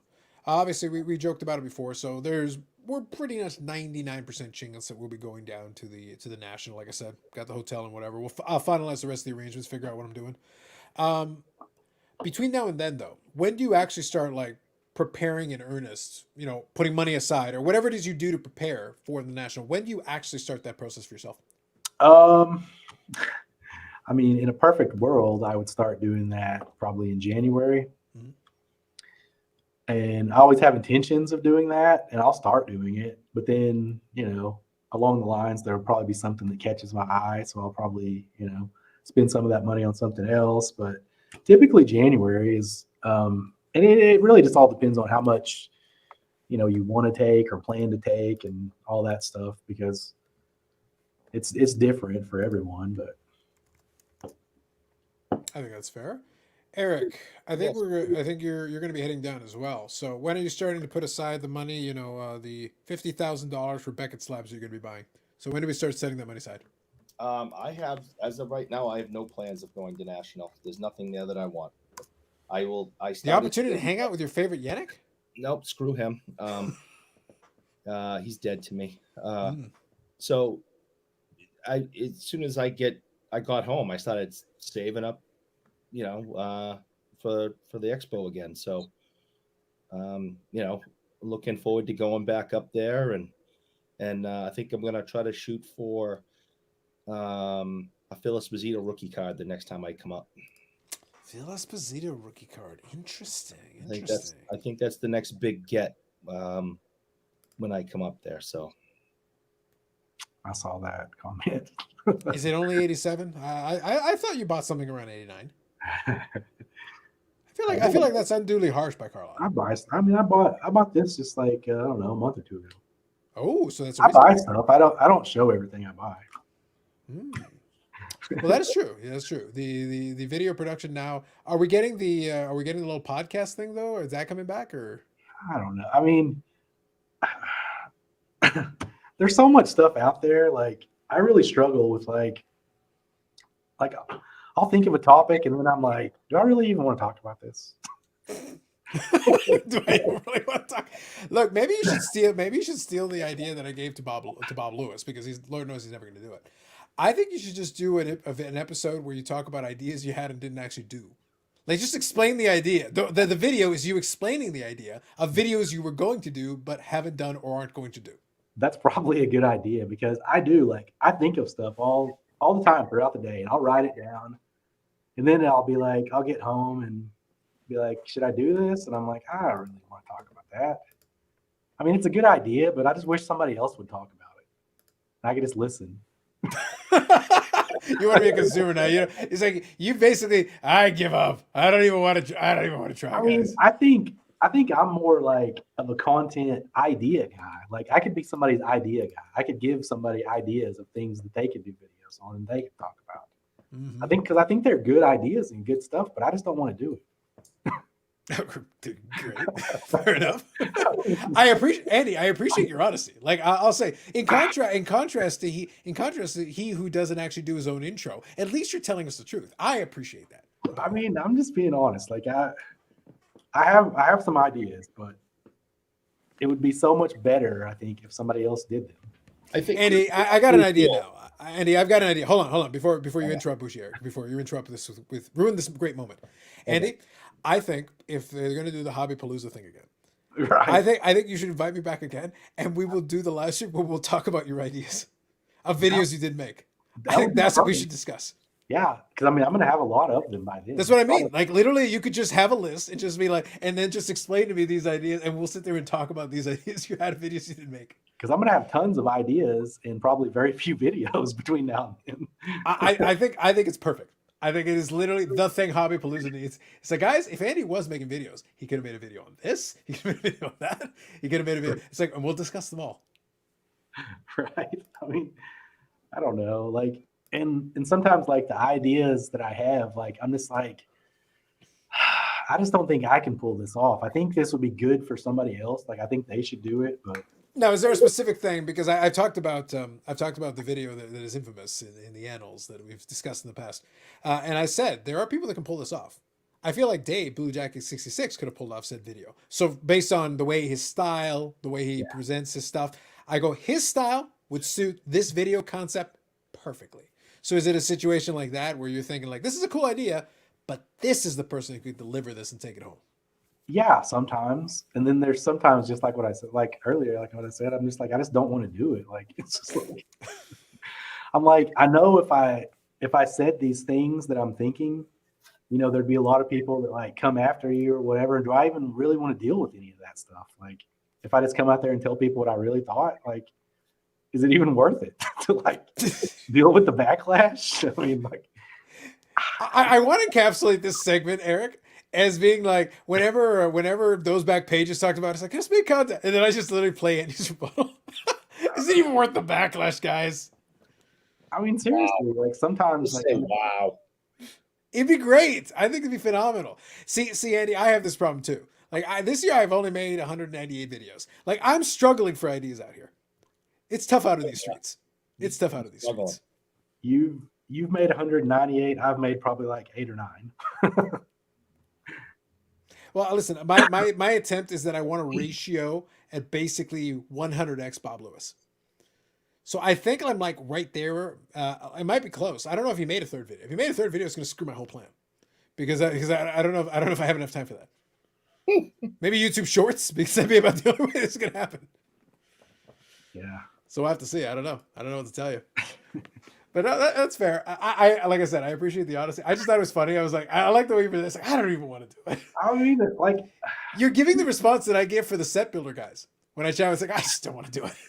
I think about doing videos all the time, and I come up with these ideas. I write the stuff down, and then when it comes to like actually doing it, I'm like, if I do it this, you know, I'm gonna have to edit it. I'm gonna do this or this, you know, whatever. It'd be better if I did it this. It's just a lot of work. It sounds like Hashtag effort. it sounds like a big hassle. I think our new rule has to be laziness is rife within the hobby. Oh, well, no, Eric, the way I would put it is as a commandment. So this will be the first one that is phrased in a commandment style. Thou shalt not effort. Thou shalt not effort. Yes. So I don't know what number we're up to. It might be 6. I think we're 6. Yes. 6 is not thou shalt not effort. Mark it down. Okay. Thou shalt not effort. Andy, we got you. I got you covered, bro. Don't even worry about it. We got a rule for you. We're done. I mean, I just think there's so many topics too that I think are interesting, and I just don't think a lot of the newer people that are into cards, they just, you know, they just don't have the patience for it, or it's just too boring for them. Okay. Can I ask you a serious question playing off of that, and we'll kind of wind her down on this one? So 2 things, guys. Number 1, thumbs up. Thank you for Andy joining us. It's fun. I like having Andy in for the conversation because when we get into this side of things, thank you, Eric. Perfect. Beautiful. Thou shalt not effort. There we go. Thou shalt not effort. I will say something about this, that I enjoy having this type of conversation because you never know where it leads. Sometimes, a lot of times, Inglorious was talking about how I can't believe a live stream is like, guys, sometimes it's just chatting. Yeah. And sometimes in the course of a conversation, I'll be like, actually, that'd be kind of a fun little rabbit hole to go down here for a couple minutes. And that's how we get there. That's how this works. Yeah. But my question to you is, so is it a matter, because this is something I've talked about a lot. I believe that collectors, they will support collector content to a certain degree. There's certain stuff they'll support. But I think there's a lot of stuff they'll say they want, but then in practice, somebody will make it and it's like crickets. Like you just see crickets. And then somebody else will make the boring derivative thing that everybody says, oh, nobody watches it. I'll see 1,000 views or 2,000 views or 5,000 views. Like, are you sure nobody wants to see it? Because somebody seems to want to see it. Yeah. I mean, I think that's a big part of it. And I mean, I think but a lot of the channels to me personally that I find the most interesting and I get the most out of are ones that, you know, they probably have like 500-600 subscribers and they get maybe 100 views if they're lucky. Mm-hmm. I mean, some of those videos to me are like, to me, those are the best. Like, and I'm not saying that all of the stuff that those people make is great, but I'm just saying like certain videos, like I love like the Dave videos, the Andrew videos. I mean, stuff where it's just, they're going to show you stuff you don't see a lot. I would say Dave is quality over quantity. When you do get a video from him, most of the time, it's pretty solid. And I will see some cards that maybe I have some familiarity with, but he can add something to it that I didn't necessarily know. And I think that's cool. Well, I think a lot of the people that I like to watch too, like they don't make a ton of videos, so I think people kind of just forget about them. And when they do put something out, maybe nobody watches it just because they may have unsubscribed, may have just dismissed them because they don't post regular enough. Yeah. And I don't know. I think it's fair. I think it's always been interesting to me listening to what people say they want versus what then they actually show you. Oh, yeah, I see what you're saying. Yeah, like my personal rule has always been like, I don't believe you. Whatever you say, like, I don't believe you. I want to see what you do. What you do will tell me the truth. The truth is, what did you actually do? You said this a million times, but then I watched you and you did the exact opposite of that. Yeah. So it's like, well, I'm going to watch your action and I'll give more credence to your action versus what you said. Because I'll see it play out all the time. And I think part of the problem too with me as far as like creating content, like, I mean, to a big degree, I don't really care like what people want to watch. If I'm making it, like, I just want to make what I want to make.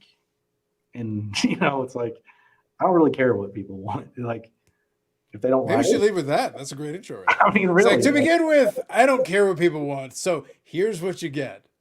like, I don't, when I do make We a also video, don't care what people want on this show. Well, why do you think I keep bringing you on? I perfectly Literally, if I gave people what they wanted, it would be like, all right, everybody, so here's another, normally Friday. This is Saturday. Hey, here it is. I gave people what they wanted. Easy. One button and I took care of it. like when I do make a video, like it doesn't really pop into my head. Like, I wonder if people are really going to like this or not, because I'm just like, if I'm going to put out the effort to make it, it's going to be something that I want to do.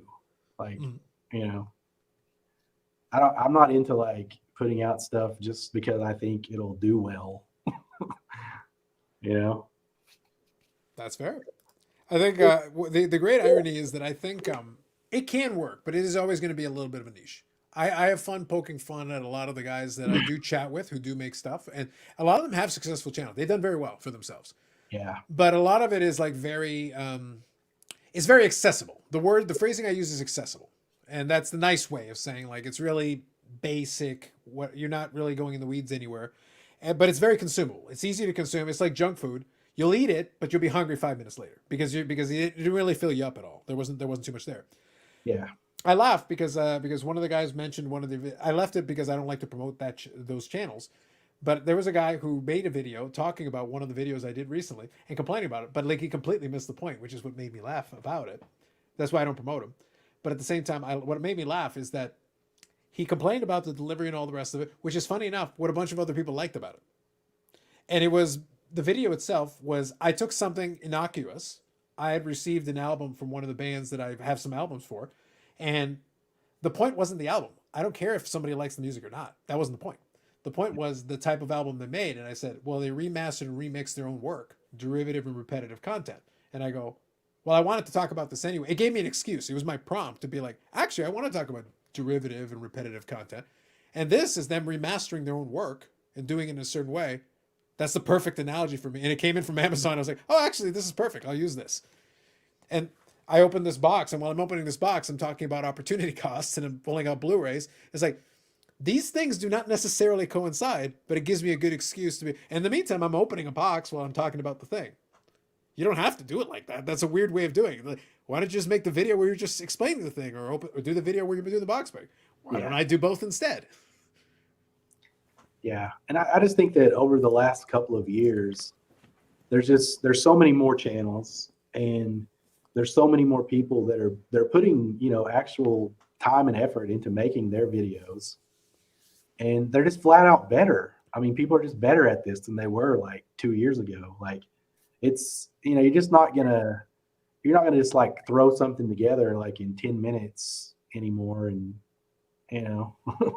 do as You well. clearly haven't watched my screen capture where I just plug in the microphone and most of the videos are static image while I talk.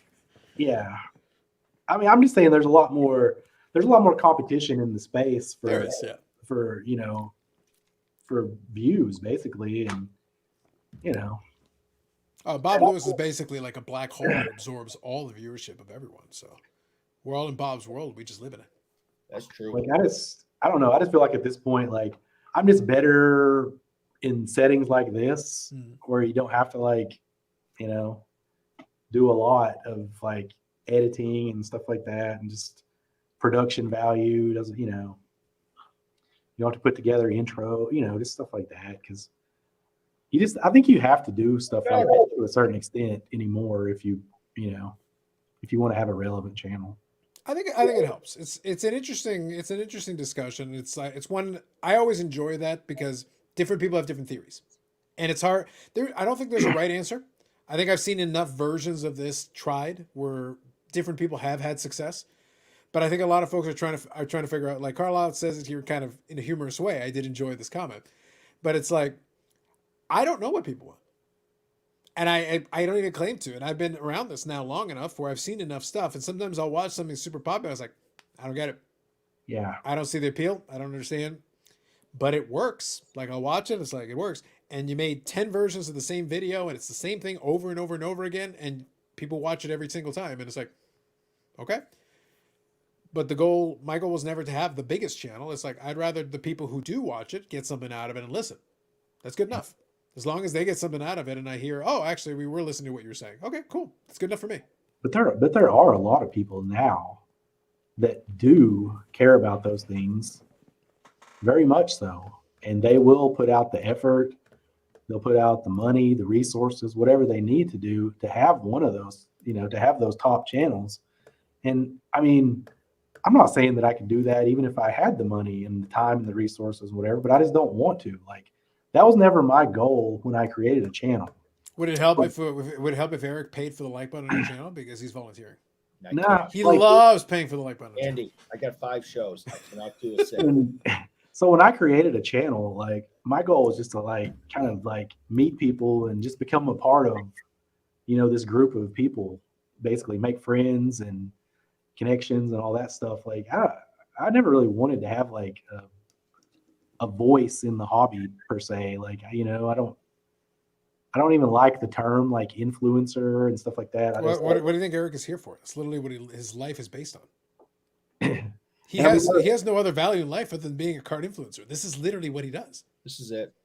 And you know, there are a lot of people out there that's their ultimate goal, is they want to be one of those people that's like known for this and all that. And it's, you know, I don't want to. Like, I'm the guy that like when I go to a show, like I don't really necessarily want a lot of people that don't know me coming up to me and stuff. Like, I don't feel comfortable with that. Like, I like to talk to the people that I know, and I don't mind meeting other people, but I don't feel comfortable if people knew who I was like they do a lot of these bigger guys. Like, I wouldn't even want that.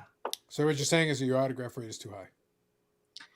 No, but you know how, like, you know, people that are like that, right? That just like they want the attention, and they want people like, I mean, we both know people like that. I don't want that. Like, I just want to. You like the guy with his own face on his mug? That guy? No, like, yeah, like that. See, I want to be the guy that has just the plain mug that everybody else has. Oh, I don't. This is great. You know. Listen, I got a lot of mileage out of this. A lot of mileage, y'all. Let me tell you. No, I see, and I think we need those people, but I'm just not one of them. No, that's fair. Like Andy, like I have no. Part of the fun here is to play. I put Carlisle's comment up here. I like it when Andy's on the stream. He's not a devil's advocate. Usually the host is. He's usually the guy that pulls us back to the center. He's reasonable, which is fine. I think it's completely fine, and I agree. It's a fun dynamic. It'd be boring if everybody followed the exact same formula. Yeah, I don't mind. As the host, I can kind of play what I need to play. I'm playing center field here. My job is to be like, I need to be where I need to be. I will go in one direction or another depending on what is required. I can be devil's advocate if that's what's required. Yeah. I can level set us and go back. We can have moments of complete lucidity. It's like, actually, this segment was completely serious. We're just going to play this one straight because it warrants that. Or nonsense ensues. Yeah. And a lot of times it's honestly more fun. Like, it's the middle of the night and we're talking about fucking cardboard. Yeah. Like, if we're talking about cards and content and all this stuff, it's like, this isn't serious. Otherwise, why on earth are we talking about this long? It doesn't warrant that kind of seriousness. Yeah. And I mean, to be completely honest about it, like a lot of the hot takes that people give, like, I mean, there's a lot of hot takes that I probably have But those are just conversations that I have with people like in private. Like I don't want the heat for saying that stuff on YouTube, honestly.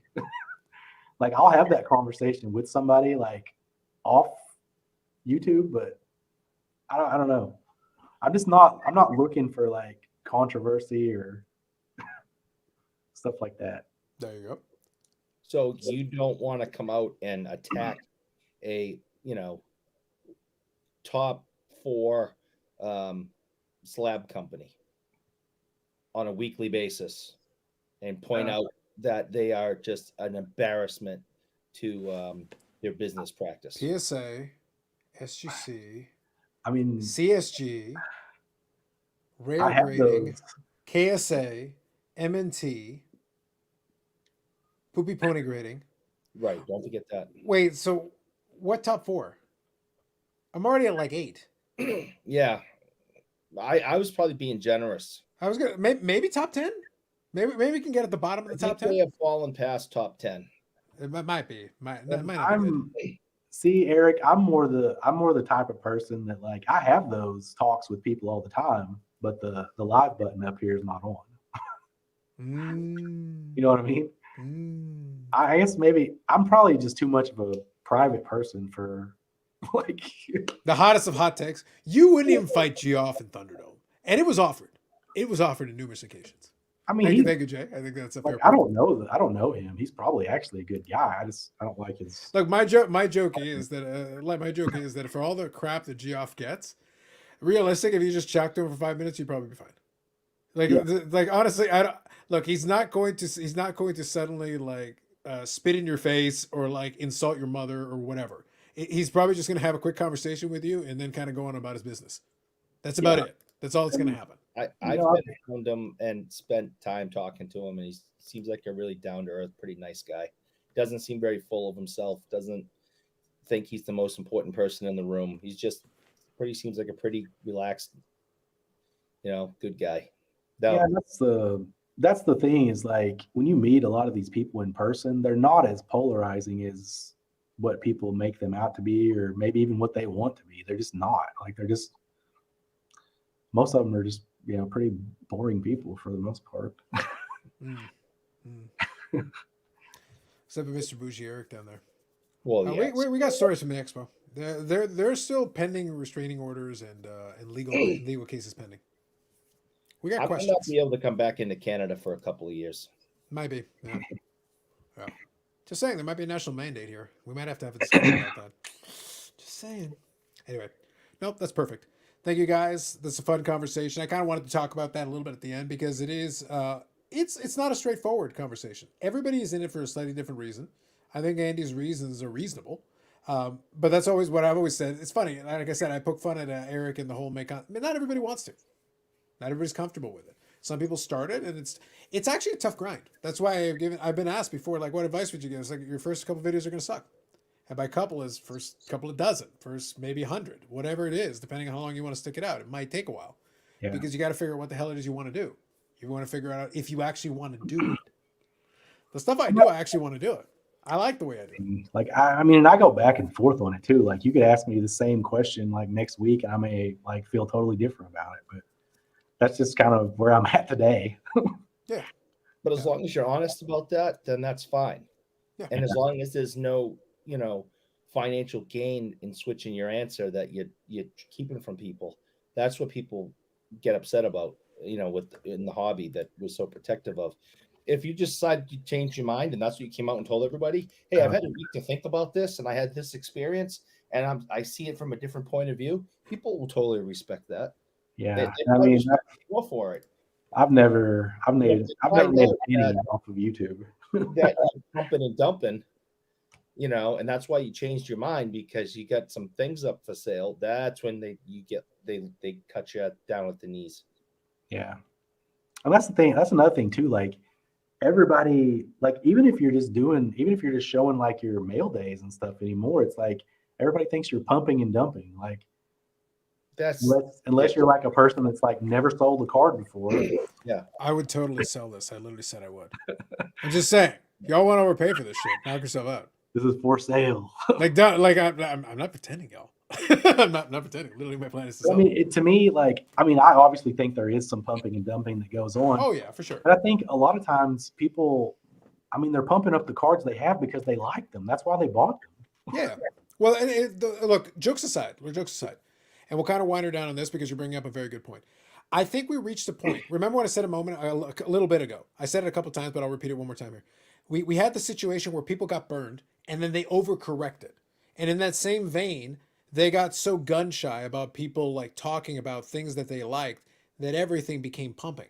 And it's Yeah. like, guys, sometimes, what do you think a showcase video is? I Yeah. built this set. I am showing, like, you want me to show off when I show off a 54 Bowman set where one copy of the mantle that I have is destroyed to hell and I've had it for 25, 30 years, basically. It's not to sell you on the destroyed Mickey Mantle that I got or the beat up 54 Bowman set that I built. It's like, I've been working on this set for years. Here it is. These are the cards. This is the journey that I had. A little discussion about it. And that's it. The showcase, when I go in and grab a box of stuff and I go, all right, here's in my Jamie Benn box. Jamie Benn wasn't even good. This season he's actually playing pretty decent. But usually, like, he's sucked for years. I overpaid for most of this shit. I'm underwater on it if I was to try to sell it. Like, hugely underwater. But it's okay. I have a 1,600 count box full of Jamie Benn cards that I've accumulated over years now. And it's a collection that I put together. And like, here it is. This is it. I'm not trying to pump the cards. Unless y'all want to buy them for a ridiculously high price. Yeah. I'll sell it to you. But I'm just saying, like, I don't expect that. That is not... These are cards I bought over time. It's a collection I put together. He was the heir apparent after Medano and those guys transferred. That's why he became the next guy I started collecting. That's the reason. Yeah. Like, it's really simple. It's not complicated. I mean, some of it is fair as far as like some of the criticism that some people get for when they get called pumpers. And then I think some of it that some people get is probably not fair because, I mean, people that watch the videos, they always just assume that they know what the person is doing. And I mean, that is, unless you talk to that person or you're inside their head, you don't know what their intentions are a lot of times. Sometimes they make it obvious, but other times, Well, I think some of the ones that folks have been most mad about, they're like, it's super transparent. Well, Like, it couldn't be more like, guys, do they need a neon sign above their head that says what they're doing? Because it's pretty obvious. Yeah, some of it is pretty obvious. But at that point, though, Andy, why then get mad? If it is that obvious and it is that true, that's like saying, wait a minute, I think Ken Golden and Don West were trying to sell me something. Yes, they were. Yes. They're at Shop at Home Network. Yeah. There's a phone number on there to buy shit. What do you think they're doing? I'd imagine if they were doing this today, somebody would be like, I think they're dumping, they're pumping and dumping. Really? You don't say. Go on. Tell me more. Kind of their job. It literally is their job. But somebody would do this. Somebody would try to make that pitch. And it's like, wait a minute. I think they're pumping and dumping. Yeah. Really, dude? Buddy, come on. Hold it right side up. Thank you. Correct. It looks like a basketball court at the top. It does now. Yeah, that's right. Yeah. So no, Carlisle, I appreciate it. No, that's part of the reason. Like, jokes aside, I knew that tonight it was going to be like a Saturday show, a little bit special. I think I'm going to do it next Saturday. I know it says Friday. It's going to be the 24th, so that'll be the Saturday. Yeah. I do the Christmas Eve one, and then probably I'll do a New Year's Eve one, just for the holidays. We'll finish up here on the eves. I like the eves. Tonight was just because on Friday I was stuck doing on call. I was actually working overnight, and I needed the time to be able to do that. But no, it was fun, and I was glad Andy was able to join in. I reached out and I asked if he could join in because I thought it would add another flavor to the conversation. Yeah, and I mean, that's why I like live streams so much, and I prefer them. Like even when I'm watching, I prefer live streams to interviews because I feel like in interviews, like people ask the same questions all the time. They get asked the same stuff basically. If they've been on more than one show, there's only so many things that you could ask somebody about their, collecting history and stuff. No, I think that's fair. Live streams can kind of go anywhere, and that's the great aspect. In this Oh, one. and it does. Oh, Yeah. I've heard rumors that, yes, it does go in a variety of different directions. Look, Andy, the one thing that's killing me is that when I do the year end, so by the way, folks, quick programming note, I thought I mentioned off the top, but maybe I forgot. My second of the year end videos, my favorite pickups of the year. Yeah. That will be on the channel in about 7 or 8 hours. It will magically appear. It might have already been uploaded a week ago, so it's already done. So that's going to be on there. But But then the last one is the whole channel review, whatever, where I usually go through some live streams and pull some clips. I'm doomed. I am so screwed. There is so much crap. I'm like, oh my God, I don't even know where to start. How many I don't even know where hours to do begin. you have worth of stuff? I have this time around, it's actually less than last year so far, although it's getting closer. It is almost 12 days worth of footage. It's 12 days times 24 hours. Y'all can do the math. Yeah. I basically is like, I could 10x the speed on this, and I still got. Wow, man. Yeah. The good news is I'm pretty good at knowing how to filter through where the conversations go. I'm not going to pull clips from all the episodes. There's no way. There's no chance. But there are some ones that are pretty obvious. There's ones that are like, okay. And by the way, I don't even need to, like, I have got that clip from the Logan Paul thing. That's totally being on there. That was a fun one. I put together that little clip. I have it in the StreamYard. I can actually play it. So I'll definitely have that as part of it. I'll definitely have Eric, in his backyard on July the 1st when the hobby was about to end and it was a zombie apocalypse. We got to have that. So that's going to be on there. Guaranteed. There's probably not as many like obvious clips though, since you don't let Justin on anymore. Oh no, there's still plenty of obvious clips. Oh, look, I don't know where it is.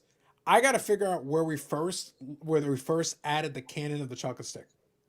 Oh, I don't know where in the year we ended up with the chocolate stick thing, but wherever that is, the opening salvo of the chocolate stick is definitely a clip that I've got to find.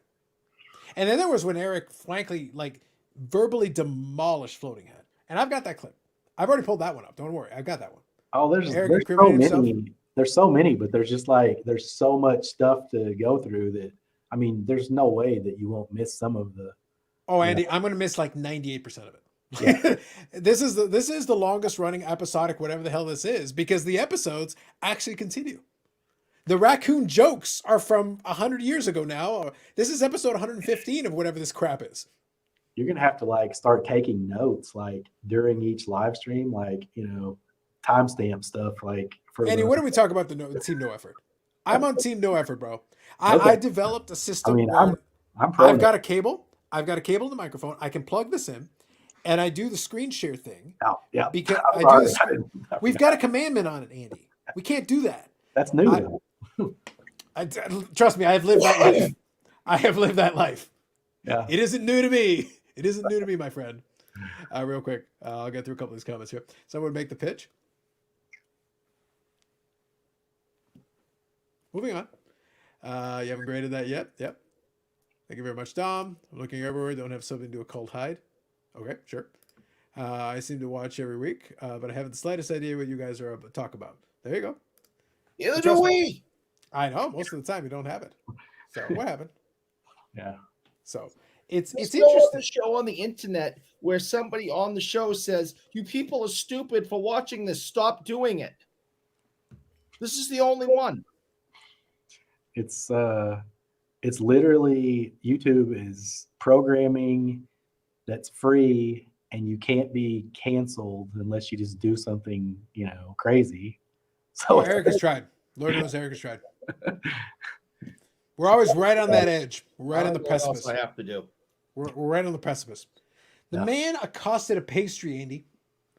The man tried to assault a pastry on air. I didn't know I was on live air. I needed to put like a not safe for anything rating. Forget about work. Not safe for anything in life. thought I was in the privacy of my own home. I was not aware I was live. Terrible. It's terrible. Just questionable human being from top to leave bottom. that one alone. I don't even know, buddy. I don't even know. But yeah, bottom line is that, I was looking at it. It's like, I am so screwed. I pretty much guarantee I'll miss a lot of stuff. I will say though, and maybe because we have some of the regulars here, if you get a chance, in the comment section or somewhere, wherever you want to reach me, if you've got a favorite clip that is from this year, give me a hint. Give me you don't even have to tell me the specific episode. If you could name something off. Yeah. I'm going to try to skim through this. I'm going to have to skim. There's no chance I can watch it anywhere, but I'll try to find some stuff, try to put some stuff together. I'm not going to make it too long because it would take forever, but yeah, it's 12 days of footage, man. I can't, I got no chat. You could probably make a better documentary than. Oh, well, that was one of the jokes I made with somebody. It's like, we talked about every relevant topic during that because I was doing the live streams going back into the whole pandemic period. I've been doing live streams the whole time. So I could grab almost clips of us discussing almost every relevant topic during that whole period. Yeah. If a company came out of it, if merger happened, a sale, a big deal, anything. It's like, guys, there's plenty. There's plenty of material, and we had a discussion on it, and all kinds of different people discussing it. Come on. Yeah. Easily. It would be easier for me to make a documentary using my own footage without any problem. And we had collectors, and we had folks from Upper Deck, and we had folks who with industry knowledge on the inside and who actually do business with it. It's like, trust me, I could have done that myself. I don't need you. Yeah. All right, real quick here, I'll grab a couple of these here. It's free. That helps. It does. The like button is also free, except we charge there. But that's basically free. Okay, you need clips for your end show. Yes, basically that's what I'm looking to do. So we'll see. We'll see. Off to work. Have yourself a good one. Enjoy your work. Graveyard shift job. Been there, done it. We covered just about everything. Yeah. Every relevant topic. The thing that was Andy is you're right. Every relevant topic in the hobby, like a legitimately relevant topic, from the Logan Paul thing to Fanatics buying tops, everything else has been on this show. Yeah. We've talked about all of them. Seriously and not seriously. So I got both. Don't worry. Yeah. Anyway. All right, folks. So that's it. Thank you again to Andy for joining us. It's been a lot of fun. Had a lot of good conversation. He'll be back. Well, it's one of those things. I like to bring folks back from time to time. And we went to the bullpen. Andy, you brought the heat. We love it. We appreciate it. And we find out more things about Mike. I think that canon, I've learned so much more. Screw you! Oh, and don't think some of those won't be included. Better leave some of that included. Good evening. Great show. Absolutely. Thank you. Thank you, Carlisle. Appreciate it. Here it is. Name is risen. Right on schedule. I bet he was listening for a long time. Oh, hold on. The next comment. Yep. He was literally waiting. He was waiting to pounce, Eric. Pounce.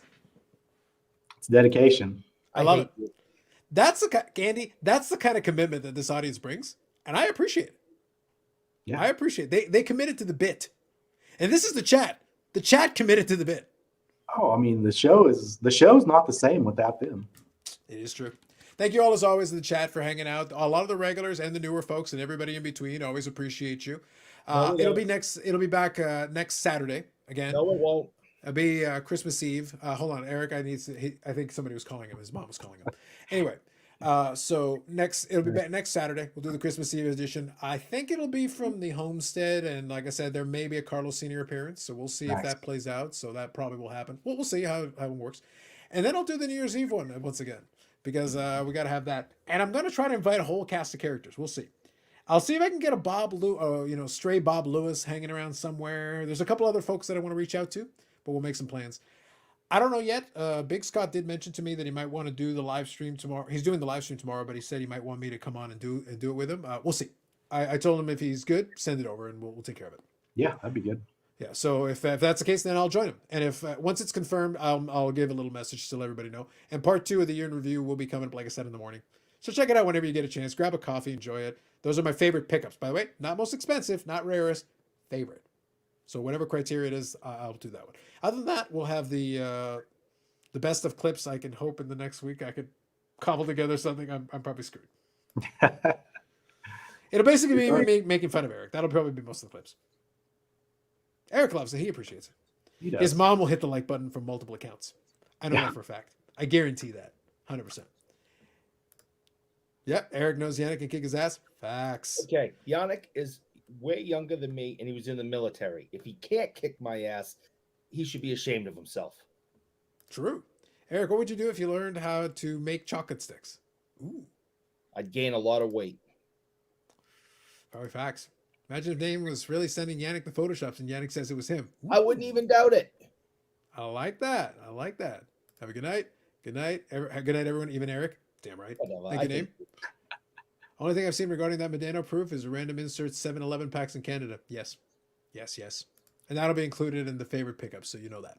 Anyway, folks, have yourself a good evening. Enjoy the rest of your weekend. It is now Sunday in the East Coast. West Coast, take a little time. Enjoy the rest of your Saturday. Take it easy. We'll catch you in the next one.